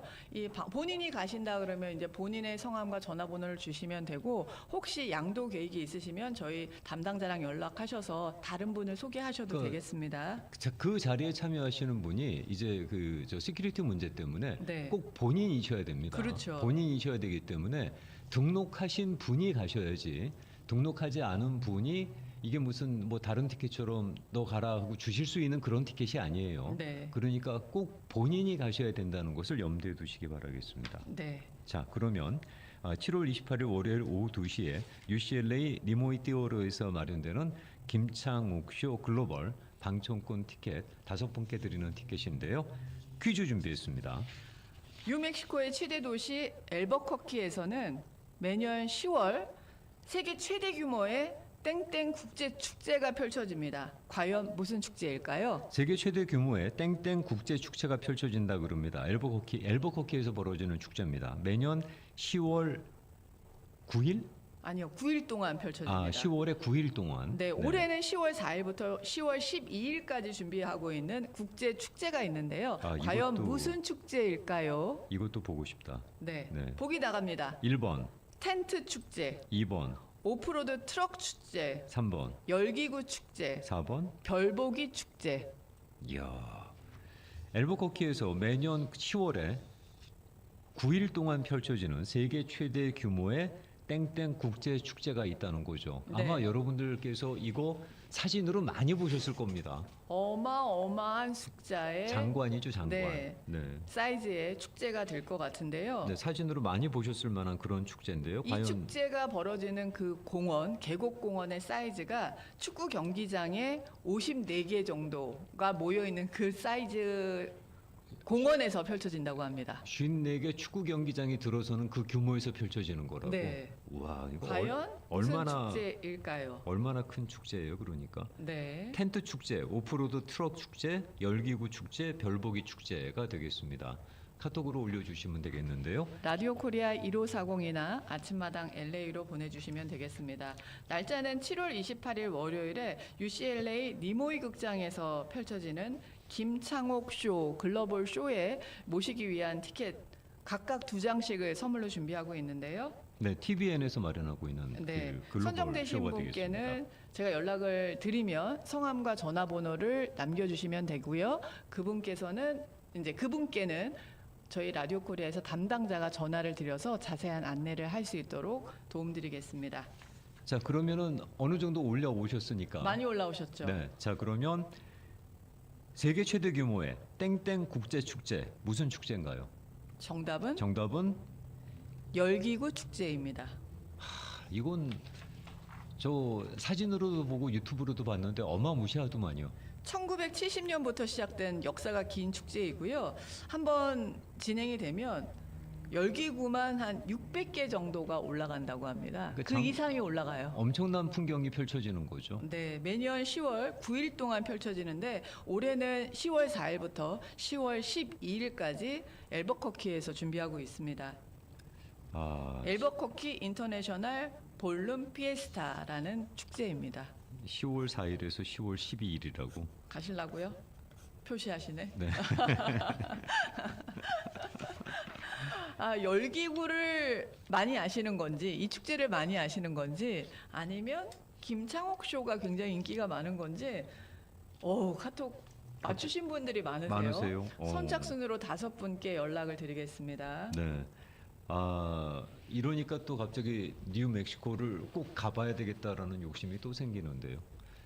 저 산타페 다녀오신 분들이 워낙 그렇게 좋은 인상들을 말씀해 주셔서 네. 거기 그 어도비 건축물도 그렇고 갤러리 길거리들이 그렇게 근사화되는 거예요. 네. 다른 데서는 전혀 못 느끼는. 그리고 거기에 이제 그 치마요 교회도 있고 성 프란치스코 대성당도 있고 이러다 보니까 또 믿는 분들께서는 그렇게 다녀오시는 분들이 많으시더라고요. 꼭 한번 가보고 싶은 곳인데 여기 또 엘버커키 쪽에 또 이렇게 세계 최대 규모의 열기구 축제가 10월에 열린다 그러니까 네. 맞춰서 한번 다녀오고 싶네 정말. 여기 스타일의 또 음식도 맛있어요. 아, 또 매운 그래요? 음식 좋아하시는 분들은 또 즐기실 수 있는 메뉴들이 특징적인 메뉴들이 있으니까. 네.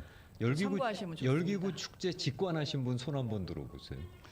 예전에 그 엘리트 투어의 빌리장 대표님이 열기구 타시고 나서 그 동영상을 한번 보여주신 적이 있거든요. 아프리카였고. 와 진짜 근사하더라고요. 그러니까. 그 위에 그 타고 계신 분들의 표정을 저는 더 관심 있게 봤는데 이거는 뭐 두 번 다시 할 수 없는 그런 경험을 하고 계신다는 그런 감동적인 표정?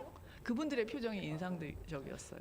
그 열기구 축제를 영상으로 보는데 야 여긴 꼭 한번 가서 찍어봐야 되겠다라고 생각이 들 정도로 정말 네. 근사하더라고요. 기회 되시면 네. 올해 10월에 또 펼쳐진다 그러니까 방문해 보시기 바라겠습니다. 네, 뉴멕시코 쪽에서 저희 방송 듣고 계시는 분들 갑자기 부러워집니다.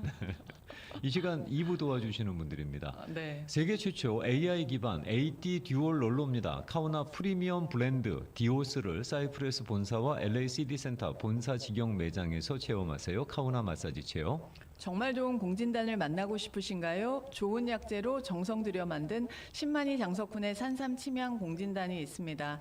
3908 위셔 10만이 장석훈의 침향 공진단. 간 건강이 안 좋으면 쉽게 피로해집니다. 지방간 그리고 음주 전후에도 모닝 파이팅 다음 날이 거뜬합니다. 정준호의 모닝 파이팅 홈쇼핑 월드에서 만나실 수 있습니다. 효능은 제품 포장에 적혀 있습니다. 효능 하나하나 인증받은 비전 스마트에서 아침마당 2부 순서 함께하고 계십니다.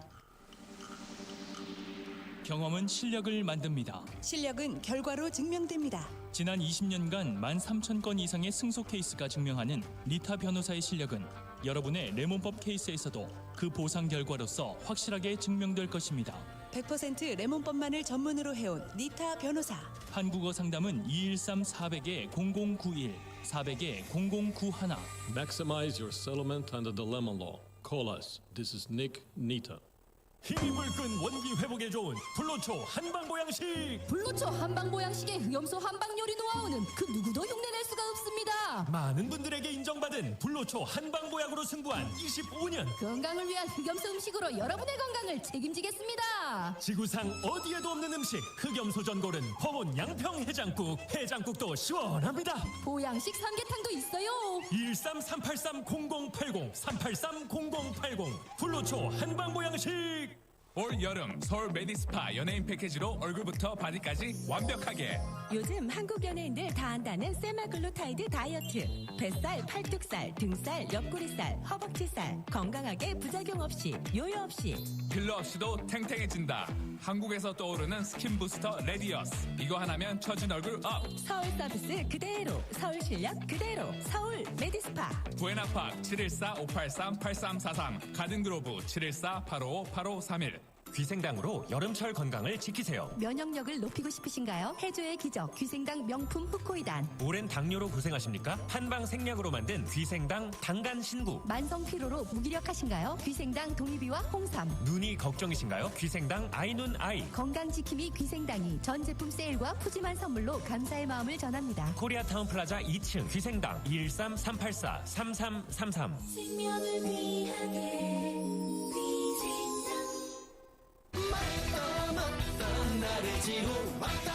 세상에서 가장 편한 신발 나르지오. FDA에서 당뇨, 체형 교정 신발로 승인받은 대한민국 1등 건강 신발 나르지오. 메디케어와 OTC 카드로 받을 수 있습니다. LA 올림픽가 호바트, 구 신세계몰, LA 로데오 갤러리아몰, 벨리 그린랜드 마켓몰, 가든그로브 이블마트몰, 로렌하이츠 그린랜드 마켓몰, 베스트 홈쇼핑 213-263-2209.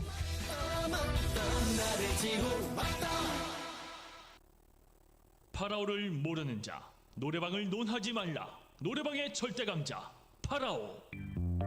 사운드가 빵빵 터지는 최고급 음향 시스템. 모던한 인테리어, 넓고 쾌적한 공간. 저녁 먹고 놀까, 먹으면서 놀까? 이젠 고민하지 마세요. 1, 2차를 한 번에 해결할 수 있는 곳. 회식, 생일 파티, 각종 단체 모임도 이젠 파라오. 아로마 스파 지하 1층 파라오 노래방 213-383-8686 383-8686.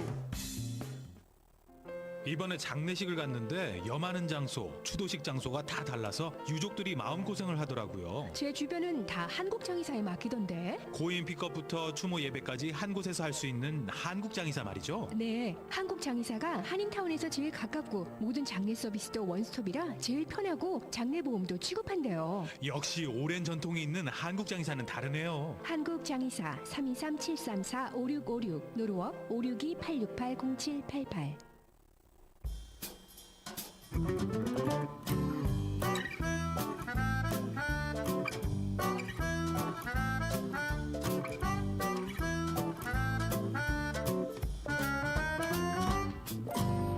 아침마당 함께하고 계십니다. 도움 주시는 분들은요. 간 건강이 안 좋으면 쉽게 피로해집니다. 지방간 그리고 음주 전후에도 모닝 파이팅 다음 날이 거뜬합니다. 정준호의 모닝 파이팅 홈쇼핑 월드에서 만나실 수 있습니다. 정말 좋은 공진단을 만나고 싶으신가요? 좋은 약재로 정성 들여 만든 신만이 장석훈의 산삼 침향 공진단이 있습니다.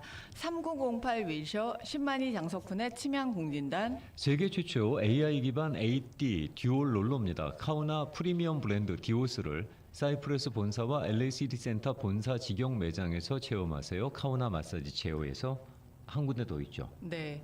효능은 제품 포장에 적혀 있습니다. 효능 하나하나 인증받은 비전 스마트에서 아침마당 2부 순서 함께하고 계십니다. 7월 하반기 상쾌한 빅세일 준비하고 있습니다. 날 더운데 시원한 빅세일이 되겠습니다. 오늘 홈쇼핑월드 리킴 대표님과 함께합니다. 안녕하십니까? 네, 안녕하십니까? 반갑습니다. 반갑습니다. 날이 무척 더운데 오늘 세일 품목, 세일 가격 폭만 봐도 시원합니다. 그렇죠. 저희가 이제 선풍기가 요즘 뭐 날개 돋친 듯이 판매되는 이유가 네. 선풍기를 수입하는 업체가 거의 없어요. 아. 왜 그러냐면 선풍기 마진율도 워낙 적지만 저희가 뭐 선풍기 부피가 크기 때문에 그리고 관세 올랐죠. 그래서 올해 선풍기 수입한 업체들이 없기 때문에 그 뭐 영향에 의해서 지금 뭐 선풍기가 뭐 다른 데가 없어서 조금 뭐 날개 돋친 듯이 판매되고 있습니다. 아, 이게 선풍기의 부피 때문에라도 통관 문제에서 조금 이게 수익 내기가 쉽지 않으시구나. 쉽지 않죠. 아. 네. 선풍기도 있죠. 그다음에 쿨링 패드도 좋잖아요. 지금 쿨링 필요한 패드, 거. 너무 네. 요즘 인기가 좋아서 이 쿨링 패드는 저는 잘 때마다 정말 이렇게 좋은 게 있나. 한국은 열대야가 있고 이제 습하잖아요. 정말 좋은 제품이고요. 가서 샀잖아요, 제가. 예. 그래서. 주무시보니까 너무 차이가 시원해요. 나죠. 너무너무 네, 시원하고요. 시원해요. 이게 차갑잖아요. 네. 근데 이제 이렇게 내 체온을 또 유지를 시켜주니까 주무실 때는 그러다 살짝 돌아 눕거나 그러면 이게 되게 차가워요. 근데 저희들이 아무리 광고해도 소용없고요. 네. 그 사서 주무셔본 분들이 체험을 하신 분들이 야 그거 너무 좋더라 하시면 다 사러 오세요. 패드가 두껍지 않아서 괜찮은 것 같아요. 저도 네. 매장 가서 직접 만져보고 네, 들어봤고 네, 네, 했거든요. 네. 얇아서 좋더라고요. 얇고 네. 그리고 그 감촉이 굉장히 좋아요. 그 어제 더웠을 때 그걸 딸내미한테 뺏기는 바람에 하나 더 사야 되겠어. 제 것까지 사서. 요즘 그 쿨매트 인기가 많으니까 쿨매트도 지금 89불부터 시작인데 네. 오늘 아침마당부터는요 쿨매트 구매하시면 네. 저희가 또 좌식 의자 일본식 좌식 의자 69불짜리를 선물로 드리니까요. 어머. 오늘 오시면요 아침마당 특집으로 저희가 그 89불짜리 쿨매트를 구매하시면 69불짜리 일본식 좌식 의자를 현재 선물로 드리고 있고요. 저희가 오늘 그 녹차가 인기가 너무 좋아요. 네. 이 보향다원의 녹차인데 저희 냉장고에 보관하고 있으니까요. 그냥 한 병 정도 지금 1불에 드리고 있거든요. 1불입니까? 한 병 정도 구매하시고 야 이거는 너무 좋다. 그리고 녹차의 여린 잎으로 3번 로스팅한 제품이기 때문에 떨지도 않고요. 그리고 또 그 카페인의 양도 3분의 1로 줄였기 때문에 주무시는 거하고도 아무런 관련이 없습니다. 요즘은 사무실 같은 데서 이거 이렇게 갖다 놓고 손님 접대용으로 꼭 쓰시는데요. 오늘 1불에 여러분 구매 가능하시고요. 저희가 이제 유효기간 때문에 드리는 2가지 제품, 뭐 말도 안 되는 제품이 있어요. 첫 번째가 에그 케이크인데 계란을 주 원료로 케이크를 만들었고요. 여기에 버터 에그 케이크가 있고 딸기 에그 케이크, 제가 가장 맛있어하는 오렌지 에그 케이크가 있어요. 근데 이게요, 한 봉지당 이 에그 케이크 크기가 약 명암이 있잖아요. 네. 명암 크기인데 30개가 들어있어요. 많이 쿠키예요? 많이 들어있네. 예, 이게 쿠키인데 네. 케이크 쿠키예요. 오. 너무 맛있는데 저희가 유효기간이 2달밖에 안 남았어요. 남아있는 건 많고, 그리고 마켓이 비싼 것들이 보통 499, 599, 저희도 599인데 네. 오늘 전부 다 199에 다 드릴 거니까요. 에그 케이크 30개 세트를 1불 99에 여러분 구매하시고요. 세븐데이 프로틴 파우더 초코하고 딸기가 있는데 아마존 가격 49불입니다. 찾아보시면요, 세븐데이 프로틴 파우더 저희가 또 거기에다 붙여놨습니다. 아마존 가격을 저희 29불 99에 판매했는데 유효기간이 11월 말이에요. 그럼 7, 8, 9, 10, 11 그럼 한 4, 5개월 정도 남았는데 오늘 9불 99에 지난 공개방송 때 한 6, 700개 판매된 것 같아요. 네. 오늘 아침마당 특집으로 9불 99에 1+1이니까요. 이 2박스 구매하시려면 아마존에서 구매하시려면 49불 99니까 100불입니다. 그러네요. 저희 9불 99에 오늘 2박스 드리는데 유효기간이 4개월, 5개월밖에 안 남아서 드리는 유효기간 임박 세일이라는 거 말씀을 드리니까요. 오늘 프로틴 파우더 우리 몸의 건강을 위해서 여러분 한번 드셔보시고요. 이 단백질 보충을 해도 근육이 회복이 되고요. 제일 좋은 거는 칼로리가 너무 낮기 때문에 한 끼 식사 대용으로 이 아가씨들 그리고 또 이 미씨들 많이 드세요. 오늘 9불 99에 1+1으로 프로틴 파우더 이게 일주일분입니다. 굉장히 양도 많고 그냥 물만 부으는 거예요. 거기 뚜껑 안에 물만 부어서 그냥 흔들어서 드시면 됩니다. 오늘은 9불 99에 1+1으로 만나시고요.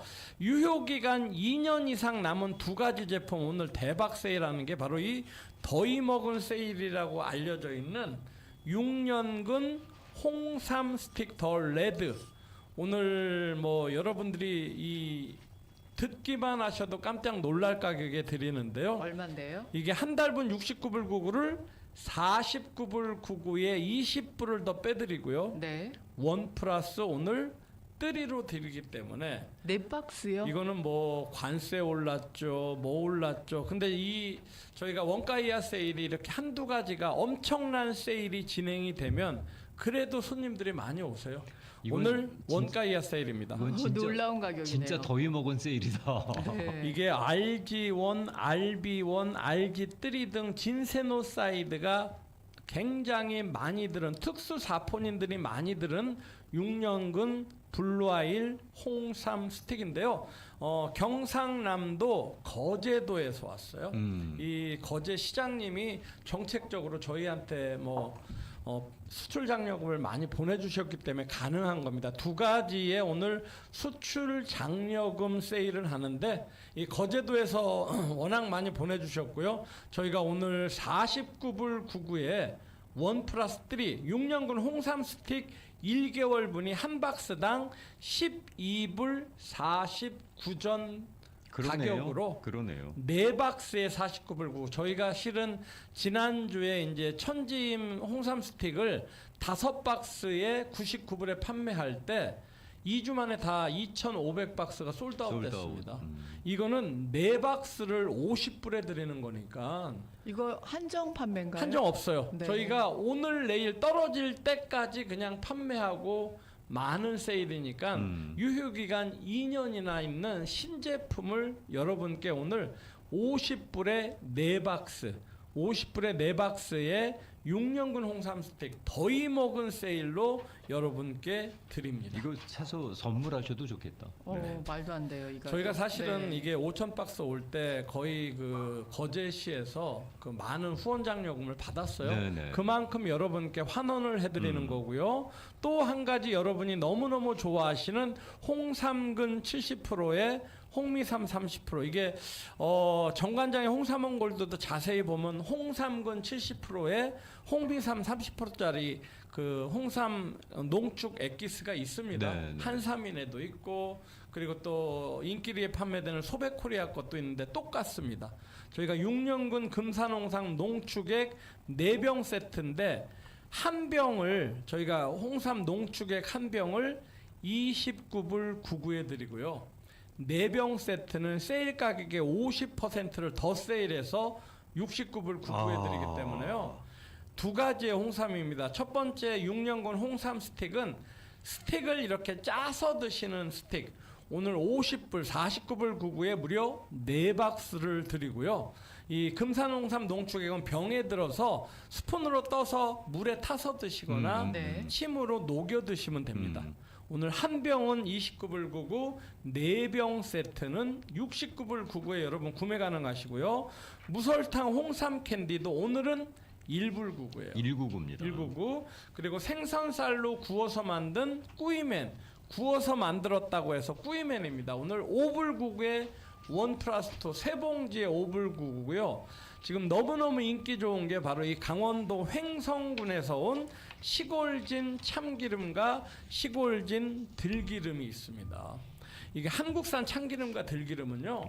달라도 달라요. 향도 틀리고 너무 좋고 건강을 생각한 거고요. 꼭 따서 드신 다음에는 냉장 보관을 해야 됩니다. 이게 산패가 오기 때문에요. 근데 멕시코산 참기름 들기름이나 중국산 참기름 들기름은요. 이게 아무리 따서 놔도 산패가 없어요. 너무 태웠기 때문에 여러분들이 어떤 참기름과 들기름이 좋은지 당일날 저온 창고에서 이 횡성군의 참깨를 꺼내서 당일날 착유를 합니다. 그래서 포장을 해서 바로 LA로 보내지는 그런 강원도 횡성 군수님이 추천하는 시골진 참기름과 들기름. 저희가 들기름은 아직 여유가 있는데 참기름은 이제 들어온 지 한 달 만에 많지 않습니다. 오늘 참기름은 300ml인데 24불 99를 11불 99에 들기름은 12불 99에 구매 가능하시고요. 또 한 가지 깜짝 놀랄 세일이 유기농 짜먹는 농축 생강 도라지 진액 스틱이 있습니다. 이거는 그냥 드셔도 되지만 너무 진하기 때문에 이렇게 짜서 이게 한 스틱을 짜서 이게 물에 이렇게 한번 녹여 보세요. 타서 먹을까요? 티처럼? 너무 좋아요. 이게요 뭐 확실한 소화작용도 하지만 기관지 천식의 특효고요.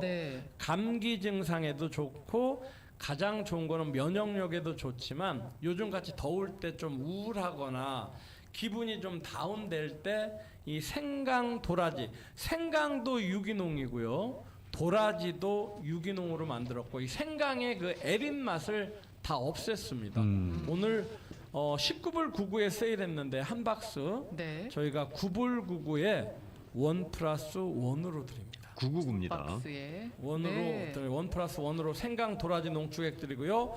믹순 콩크림과 믹순 병풀 에센스 저희가 가격을 12불 99에 드리는데요. 지금 스마트폰 가지고 계신 분들은요. 믹순 콩크림을 구글에 들어가서 한번 쳐보십시오. 그러면 한국 가격이 나오는데 그 전에 뭐냐면 올리브영 판매 1위 제품으로 아마 뜰 겁니다. 스마트폰 한번 직접 해서 믹순 콩크림을 한번 쳐보시면은요. 한국 가격이 다 나옵니다.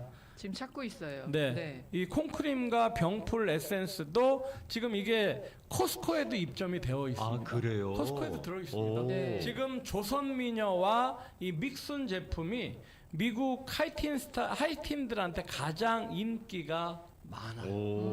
인기가 많아요. 가격이 한 한국 가격으로는 35,000원, 네네네. 여기 가격으로는 32불 보통 그렇게 보이고 있어요. 사이즈는 잘 모르겠지만 사이즈는 한 40불도 사이즈예요. 있네요. 원 사이즈. 원 사이즈입니다. 원 사이즈고요. 40불도 보이고 저희가 믹슨 콩크림을 오늘 29불 99에 세일했는데 오늘 내일 이틀 동안 콩크림과 병풀 에센스 두 가지 다 각각 12불 99에 12불 99에 이게 믹슨 제품이 유명한 게요. 여름철에 특히 사계절 중에서 여름철 피부 관리에 가장 좋은 게 이 콩과 발효콩과 발효보리 발효 석류로 만든 믹슨 콩크림인데 이게 그렇게 그 주류 사회에 인기가 굉장히 많습니다. 저희 12불 99고요. 저희 직원들이 그래요. 이 10대 분이나 20대 아니면 이렇게 30대 젊은 엄마들이 오면 콩크림 사러 왔네, 병풀 에센스 사러 오셨네 딱 하면 정확하게 그분들이 그 코너에 가서 이거 샘플을 발라보고 있어요. 그만큼 인기 있는 제품. 오늘 콩크림 12불 99, 병풀 에센스도 12불 99에 구매 가능하시고요. 아마존 가격 보시면은요, 저희가 거의 뭐 3분의 1 가격입니다. 그러네요. 그만큼 여러분께 가격 혜택을 드리고 있고요. 그리고 최고급 마스크팩으로 유명한 자스나 마스크팩 10장 세트도 한 박스 19불 99를 오늘 9불 99까지 할인해 드리는데 세 박스를 구매하시면 19불 99에 다 드립니다. 세 박스를 구매하시면 30장이란 얘기잖아요. 예, 30장이고요. 오늘 양말 다니엘 갈빈 양말 5켤레가 9불 99고요. 제주도 감귤집과 자색 고구마집도 이제 다음 주면 솔드아웃 됩니다. 4불 99에 세 봉지 드리고요. 지난주에 이어서 지금 이번 주까지 세일을 마감하는 제품이 바로 6년근 일품 녹용홍삼 프리미엄 진액이에요. 이 녹용홍삼은 매니아들이 있습니다. 근데 저희가 4박스에 99불에 드리거든요. 99불에 1 플러스 3니까 4박스니까요. 요것도 이번 주에 구매하시고요. 다음 주부터는 이제 모든 세일에 막을 내릴 거고요. 여름에 여러분 청소하시라고요. 생활감동 청소 박사 세제혁명입니다. 이게 왜 그러냐면 그 로아스 인증을 다 받았고요. 여기에 가스레인지 주변 청소할 때 좋고 냉장고 청소할 때 좋고 화장실 변기 청소할 때 너무 좋습니다. 6불 99를 오늘은 특별하게 2불 99에 2불 99에 여러분 구매 가능하시고요. 셀론 한국산 냉감 쿨토시도 2불 99, 자외선 차단 냉감 골프 마스크도 6불 99에 구매하시고요. 아까 저희가 처음에 말씀드렸던 한국산 코지나인 냉감 아이스 쿨패드, 일명 냉장고 쿨패드잖아요. 저희가 89불부터 구매 가능하시는데 69불 상당의 좌식 의자 너무 편안합니다. 이거를 선물로 오늘 드릴 거고요. 반우 두육이 들어왔습니다. 159불이고요. 전자파리 모기채 4불 99, 홍키파 모기향도 4불 99. 그리고 또 훈증기 있잖아요. 이번 훈증기는 유한양행에서 왔습니다. 모기 퇴치 해피홈 훈증기는 16불, 홈 매트는 14불이고요. Your picture has been on the cover of virtually every major news magazine. You're written up in all the papers. And for years and years, it was Bill Gates, the boy wonder, the man America loves to admire, the man everybody wants to be. And now all your press is Bill Gates, the man everybody hates, everyone wants to gang up on. What happened? Well, I don't think it's accurate to say there's been a dramatic shift. Within our industry, we've been very successful, and we've set a lot of strong standards, had a lot of great products, and it's a very competitive industry. And so you're seeing a lot of reaction to that. But in terms of the publicity and the broad acceptance of the direction we're taking, I think it's more positive now than it's ever been. What about the ability to separate what Bill Gates has done with Microsoft from what Bill Gates is? Do you think that there's a lot of sort of stuff that falls over in the wrong direction, maybe? Well, I'm capable of separating them. That's the most important thing. The press, they're not very capable of that, but maybe that's not important to them. You worried about the FTC thing or concerned about it at this point? Any investigation like that can take a lot of time. The amount of paper we'll eventually send to them will be millions and millions of pages. And since we've been talking to them, they've initiated investigations into 3 or 4 other companies in the industry. And so they're obviously learning a lot about the industry. It's not something we expect to change our business, but it is a distraction. Good. Now that we got that out of the way, let's go into some fun stuff. Do you remember the first time you saw or used a computer? Do you remember your first instance? Sure. Tell me about it. Well, I was 13 and some money had been donated to get a time-sharing terminal. It was a General Electric computer at the other end. We had a teletype with a modem. And so people were trying to figure out how to use the thing, and myself and a friend, Paul Allen, got involved and started writing programs. Did you know then that that's where you wanted, did you say, gee, this is where the world is going? Well, at a very young age, I was heavily involved, for long periods, working day and night on the machine, writing programs, learning new things. I'd go through periods where I'd say, hey, this computer stuff, let's not do that for a little while. Then I'd go back into it. And when I went to college at Harvard, I was still dealing with that. Am I going to work on this computer side, or maybe I'll just go work in economics or law and do what I thought of as a more normal pursuit. So I was always mixing back and forth. And it wasn't really till I dropped out and started Microsoft that I declared where my focus would be. When you got that phone call from IBM, or however that finally transpired, where they said, you're it, we're going to use your system on our new personal computer, did you have any sense that this was sort of day one of a revolution? Well, it really wasn't. You got to understand, we'd been in business, and we were the first in the business, the largest in the business at that point in time. Our system software, our BASIC, was being used on virtually all the machines. When IBM first came to us, they had proposed an 8-bit machine, which wouldn't have had any impact at all. It was our suggestion that they take the opportunity to move up to a 16-bit machine, which kind of contradicted the purpose of the project, which was just to prove that IBM could get something done quickly. They didn't have a very big forecast for it. And we actually had more people working on the project throughout that project, even though we were a 30-person company, than IBM. Our suggestion that they take the opportunity to move up to a 16-bit machine, which kind of contradicted the purpose of the project, which was just to prove that IBM could get something done quickly. They didn't have a very big forecast for it. And we actually had more people working on the project throughout that project, even though we were a 30-person company, than IBM did. And it had to go through all these reviews, and they could cancel the product at any time. And particularly this idea of using a 16-bit processor, there was some real resistance, because it meant we had to write new things to get the work done. And so it had its ups and downs. Once it got done, we chose to use that as the model to go to other manufacturers and promote the idea of using our operating system and being compatible. And so we saw that as the beginning of true compatibility between these desktop machines. When you first got into it, when you first started Microsoft, what did you envision as the future of personal computing? Did you see a paperless office coming, or a computer in every home, an information powerful society? What were your views? Well, Paul Allen, my co-founder, and I wrote down that we'd see a computer on every desk and in every home.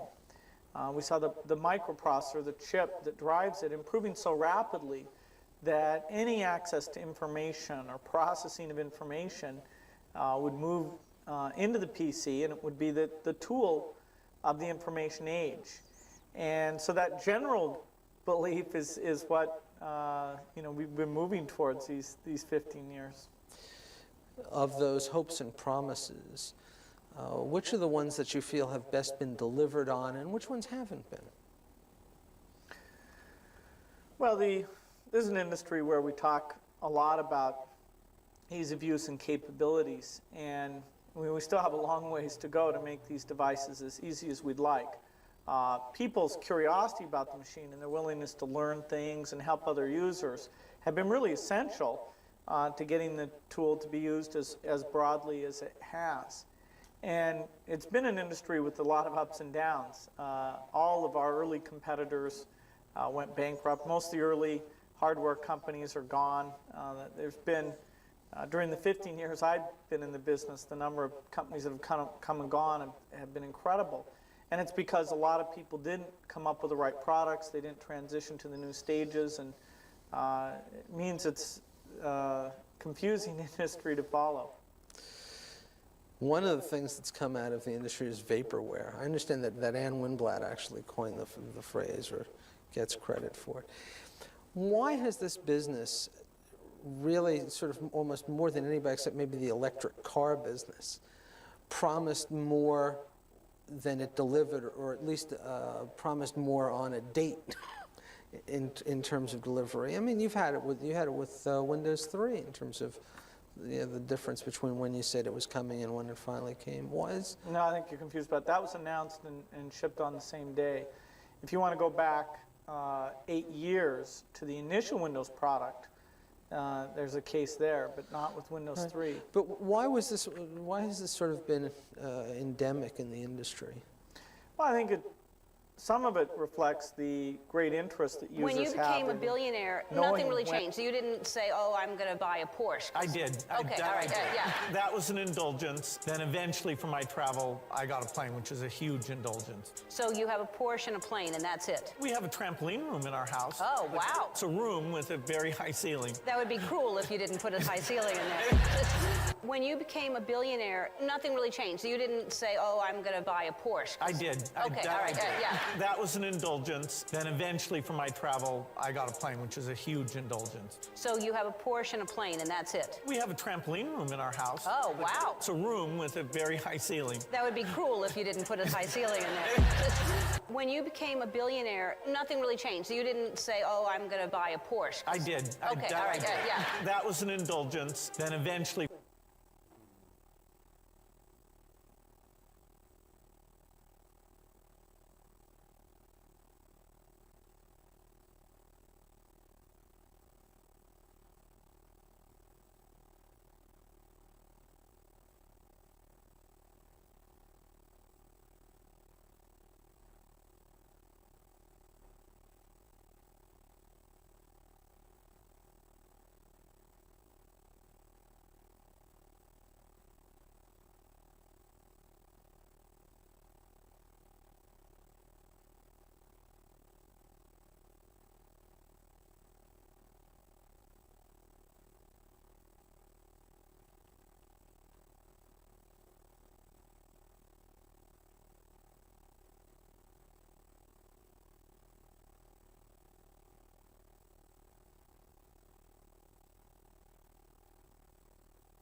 Senior White House correspondent Peter Ducey. Peter. And Harris, now that we have this new data point that one of the suspects in that attack on an ICE detention facility in Alvarado, Texas, had a binary trigger that lets a gunman fire more rapidly than if they were using a normal semi-automatic rifle, that tracks with what President Trump told us yesterday, that he had seen evidence that made it look like the suspects got their equipment recently from a military supply store. Do you think that this was an isolated incident, or do you think there's a national threat of a left-wing militia that is targeting ICE and CBP? Well, I think you have some very stupid people in the left who have some money that are making it available to these people. There's something going on, and we'll get to the bottom of it. The president says he's not going to sign a Cory Booker, Alex Padilla bill banning ICE from wearing masks and requiring them to wear visible ID unchecked, says.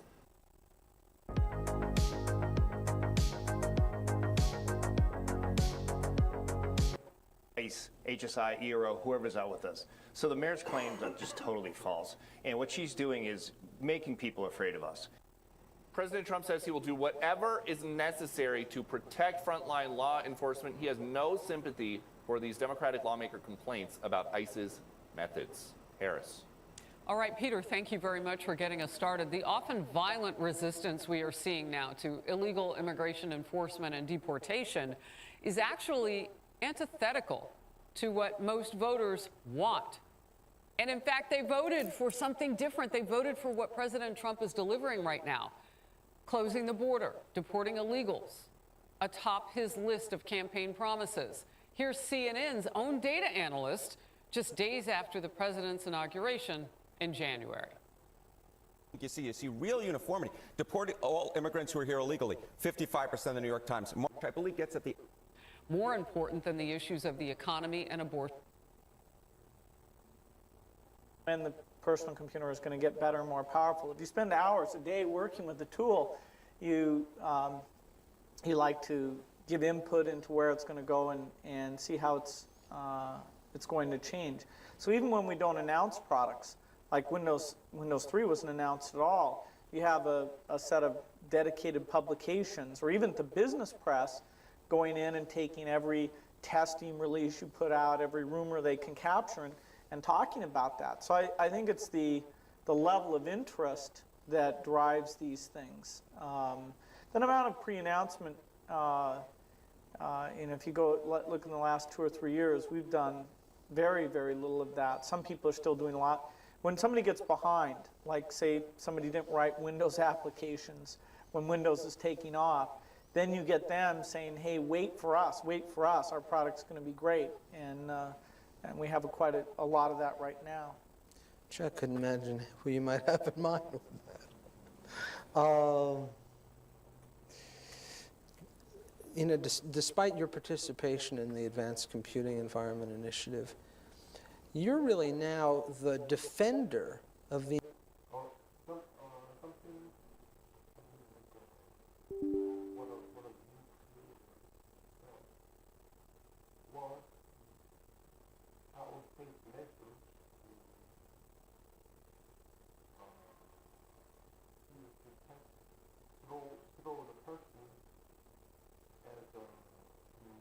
That's what I had some is trying to lift my shoe with motivation, something.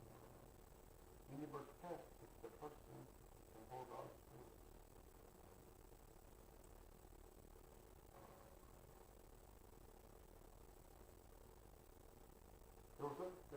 There's some music that is crying.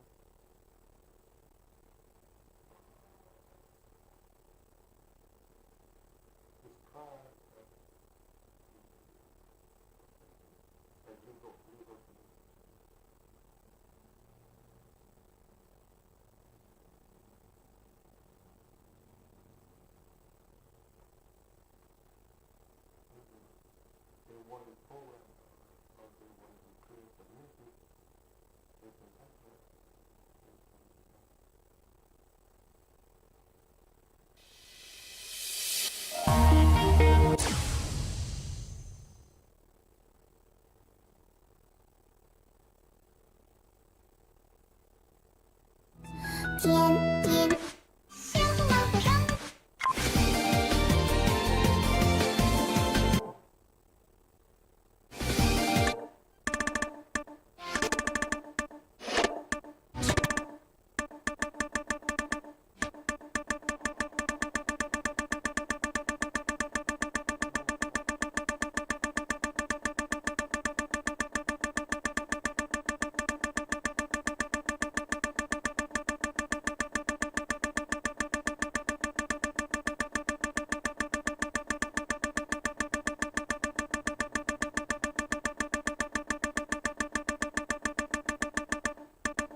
there was a scanner and I didn't use it.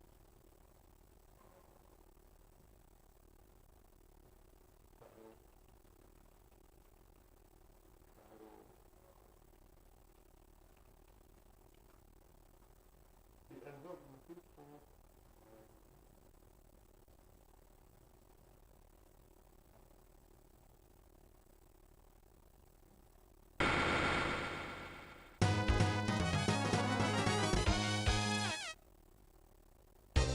Round one, fight! Sonic boom! Sonic boom! Sonic boom!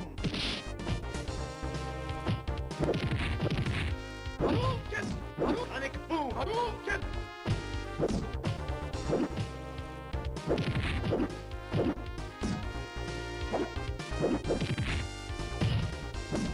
Sonic boom! Sonic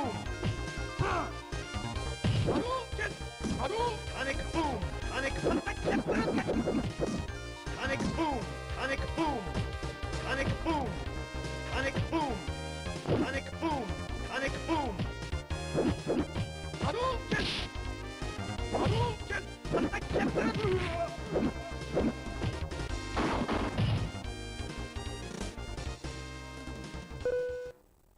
So, something like that, something like army coming to town, something, I think that music comes in after the book.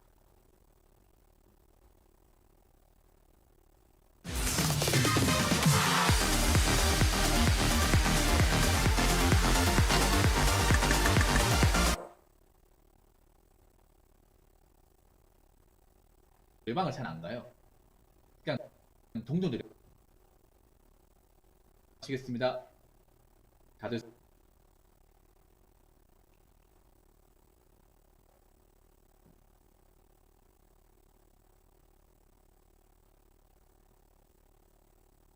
When you know something is wrong among people, for instance, there's a bunch of employees that are, I think they're stealing from the company, and that in the mental illness category.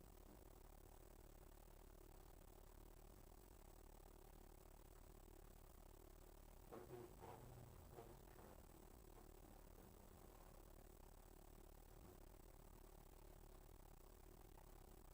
and one of the things, the first guy who quit was the black. 먹을 게 많기 때문에 일단은요 할부연 시즌 3 2호기입니다. 2호기고 노 활력으로 진행을 할 예정이고 레벨은 15레벨. 일단은 뭐 되는 대로 끼고 있습니다만 아직까지는 이 맛있는 아이템이 아직 안 나왔다 이렇게 볼 수 있겠고, 레지는 지금 이렇게 맞춰져 있고요. 폴레가 0, 그 다음에 8회가 0. 일단은 자맹이 좀 필요하고요. 그 다음에 악귀가 좀 필요하고, 그리고 스킬은 이렇게 찍어놨습니다. 파인딩에 좀 투자를 해가지고 스노우볼을 좀 굴려보려고 합니다. 그리고 최종적으로는 이제 힐인들을 좀 사용할 것 같은데 일단 이렇게 찍어놨고, 그 다음에 함성은 전투의 함성까지 좀 사용을 할 예정입니다. 이게 그래도 좀 좋은 함성이기 때문에 이걸 사용할 예정이고, 마스터리는 아직 안 찍어줬어요. 왜냐면은 주무기로 뭘 사용할지 아직 정해지지 않았기 때문에 뭐 쓸만한 유니크템이 나온다 그러면은 그때 마스터리를 찍도록 하겠습니다. 아무래도 몇 분 일찍 온 거 플러스 어제 야근으로 오늘은 조기 퇴근 각 잡으시겠구만. 아니 그게 아니라 누가 뼈 때리라 개너이. 장난이고 뭐 조금 일찍 했습니다. 예, 좀 일찍 일어나가지고 보통은 2시 반에 일어나는데 오늘은 2시 10분? 2시에서 2시 10분 사이에 이렇게 눈이 떠져가지고 조금 일찍 키게 됐습니다.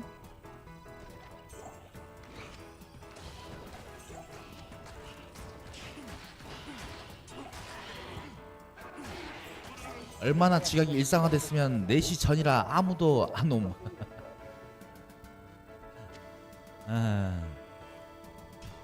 연잘알이야.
Round one, fight! Sonic boom! Sonic boom! Sonic boom! Sonic boom! Sonic boom! Sonic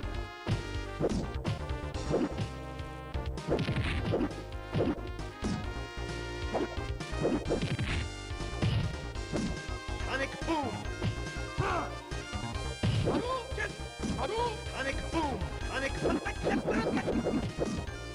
boom! Sonic boom! Sonic boom! Sonic boom! Sonic boom! Sonic boom!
Most people don't use left hand. Most people are born like this. If you get into the scene, it's kind of different from other music from the first time you play it. So, something like movement of the body thinks that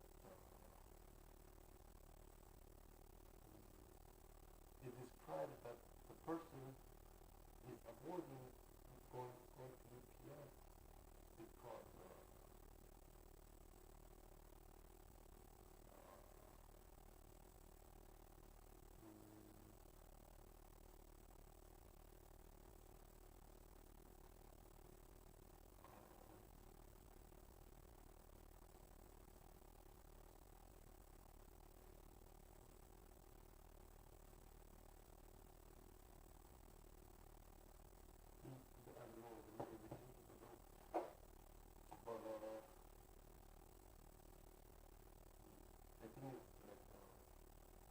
something like walk off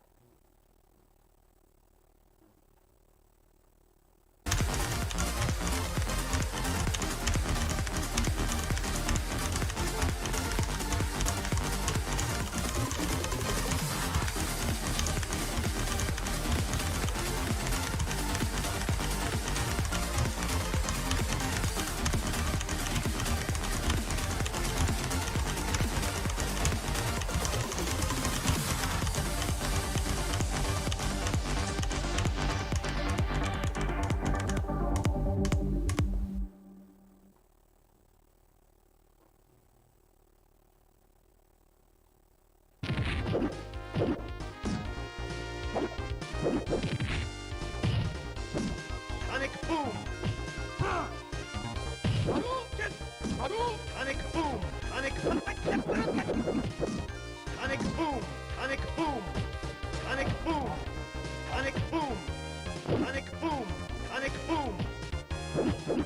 Hadouken! Hadouken!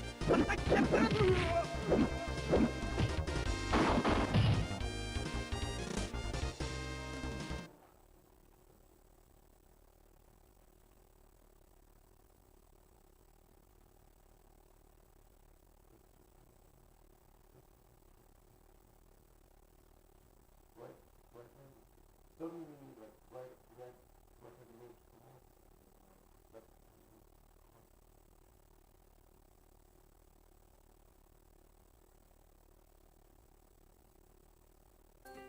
여러분, 복날 준비하세요. 죽향이 여러분을 대신해 복날 삼계탕을 푸짐하게 준비했습니다. 이름도 고소한 찰 누룽지 삼계탕, 바다의 영양까지 담은 전복 삼계탕과 힘이 불끈 산삼 전복 삼계탕, 한국산 들깨 넣은 들깨 삼계탕. 밑반찬도 한상 가득 차려드립니다. 올 여름도 죽향과 함께 무더운 여름을 이기세요. 발레 필요 없는 주차장, 올림픽가 벌먼 유서울 호텔 안 213-487-5002. 죽향.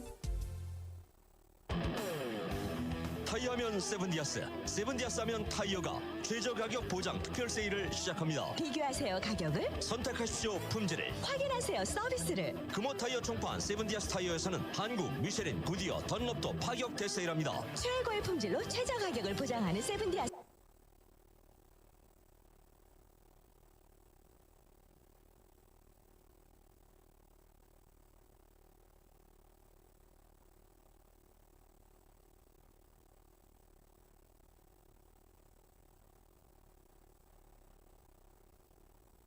I think they were explaining, some guys were explaining the employees were getting paid $40, $50 for Monday to Friday.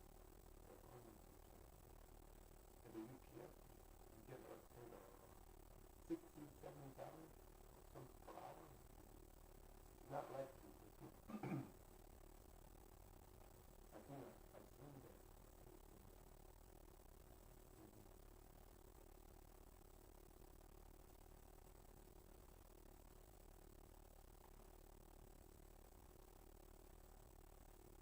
Discover a new way to trade with options on eToro. See what others are trading and copy their moves with 수용자들과 똑같은 입소 절차를 거쳐서 에어컨이 없는 독방에서 생활할 것으로 보입니다. 배규빈 기자입니다. 윤석열 전 대통령은 영장이 발부되기 전 구인 피의자 대기실에 머물렀습니다.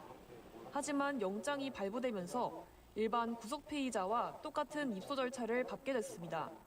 입소 절차는 인적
I must respectfully decline to answer based on the physician-patient privilege and reliance on my right under the Fifth Amendment of the Constitution, on my right under the Fifth Amendment of the Constitution, on my right under the Fifth Amendment of the Constitution, on my right under the Fifth Amendment of the Constitution. And so it went for several minutes in a closed-door interview with former President Biden's House doctor at the White House, Kevin O'Connor. Did not answer almost every question posed to him. House Oversight Committee Chair James Comer calling out the complete lack of cooperation after that meeting concluded investigating Biden's cognitive decline. I can tell you exactly what happened. Dr. O'Connor pleaded the Fifth Amendment. This is unprecedented, and I think that this adds more fuel to the fire that there was a cover-up. Okay, Jonathan Turley, Fox News contributor. Sir, good morning to you. Thank you for coming on, Professor. Legally, he can hide behind the Fifth Amendment. Let's talk about the legality of what his answers were first. Go. Well, you have to keep on repeating that line because you can't get into any answers without undermining your invocation. The question is really what Congress will do about it. They can actually force his testimony by giving him a grant of immunity. Now, the key about the patient privilege is that that is often negated in a case of what's called the crime fraud exception. In fact, even laws like HIPAA have exceptions for subpoenas and criminal investigations. What the Oversight Committee is saying is we're looking into possible crimes here. You know, these are very serious allegations that even legislation was signed without the knowledge and consent of the president. That can be a crime. There's also questions whether perjury might have been committed. So Congress is in a good position here, but it's likely that O'Connor and maybe even President Biden could go to court to try to prevent even his being compelled to testify. Okay, didn't the White House the other day say we'll give you all the immunity you want? Isn't that basically what their message was? Yeah, and I expect that Congress would likely do it as well. They're not trying to bag O'Connor. They're trying to get at the truth here. To keep in mind, Bill, that the 25th Amendment was designed to deal with a president who's no longer capable of carrying out the duties of his office. But it's a bit of a paper tiger. It doesn't work unless you've got the cooperation of figures like the vice president and others. The only other protection we have is congressional oversight, is the ability of Congress to look into these matters. This is long overdue. You know, we had President Wilson, who was effectively out of office when his wife and others were carrying out his functions. And he was basically incapable of making any decisions. We really haven't improved much since then. Wow. Here is, just to go back in the Wayback Machine, not too far back, 2024, here's how a lot of Democrats, when asked about that question, they responded the following way. Watch. Is President Biden up to the job? Absolutely. He is as sharp as ever, as I have known him to be in my engagement, in my experience. He's clearly up to the job. He's doing it every day. He's doing it successfully. He is sharp, intensely probing, and detail-oriented and focused. Okay, that's the way it went then. This is how it went yesterday now, with Chad Pergram asking the question. Do you have concerns about the president's health and his mental acuity? No. None whatsoever? I had none. Now, granted, I didn't see Joe Biden every single day, but I did have an opportunity to interact with the president. I never had a concern. If there's anyone that I am concerned about their mental acuity, it is the current occupant. We addressed the legal side of this. What about the public impression that is left from not answering questions? Comer said all you're doing is adding more fuel to the fire. What do you think about that? Well, I think that's right. I mean, the Democrats have their own problems. You know, the Republicans are citing Representative Goldman, who said previously that invoking the Fifth Amendment is only done when you did something wrong. And they're quoting that all over the place. But the Democrats are going to have a hard time convincing the public to listen to them and not their lying eyes. That we all saw that debate. That was not someone who was even aware of some of his answers. And so I don't think this is going to to work for them.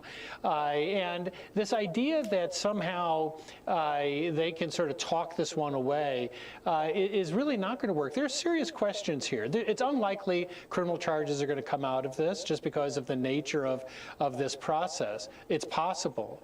But what we do need are answers. The problem under the 25th Amendment in our current system is that there's always people invested in keeping a president, even a president who looks like, Weekend with Bernie. It's in their advantage to keep him in office.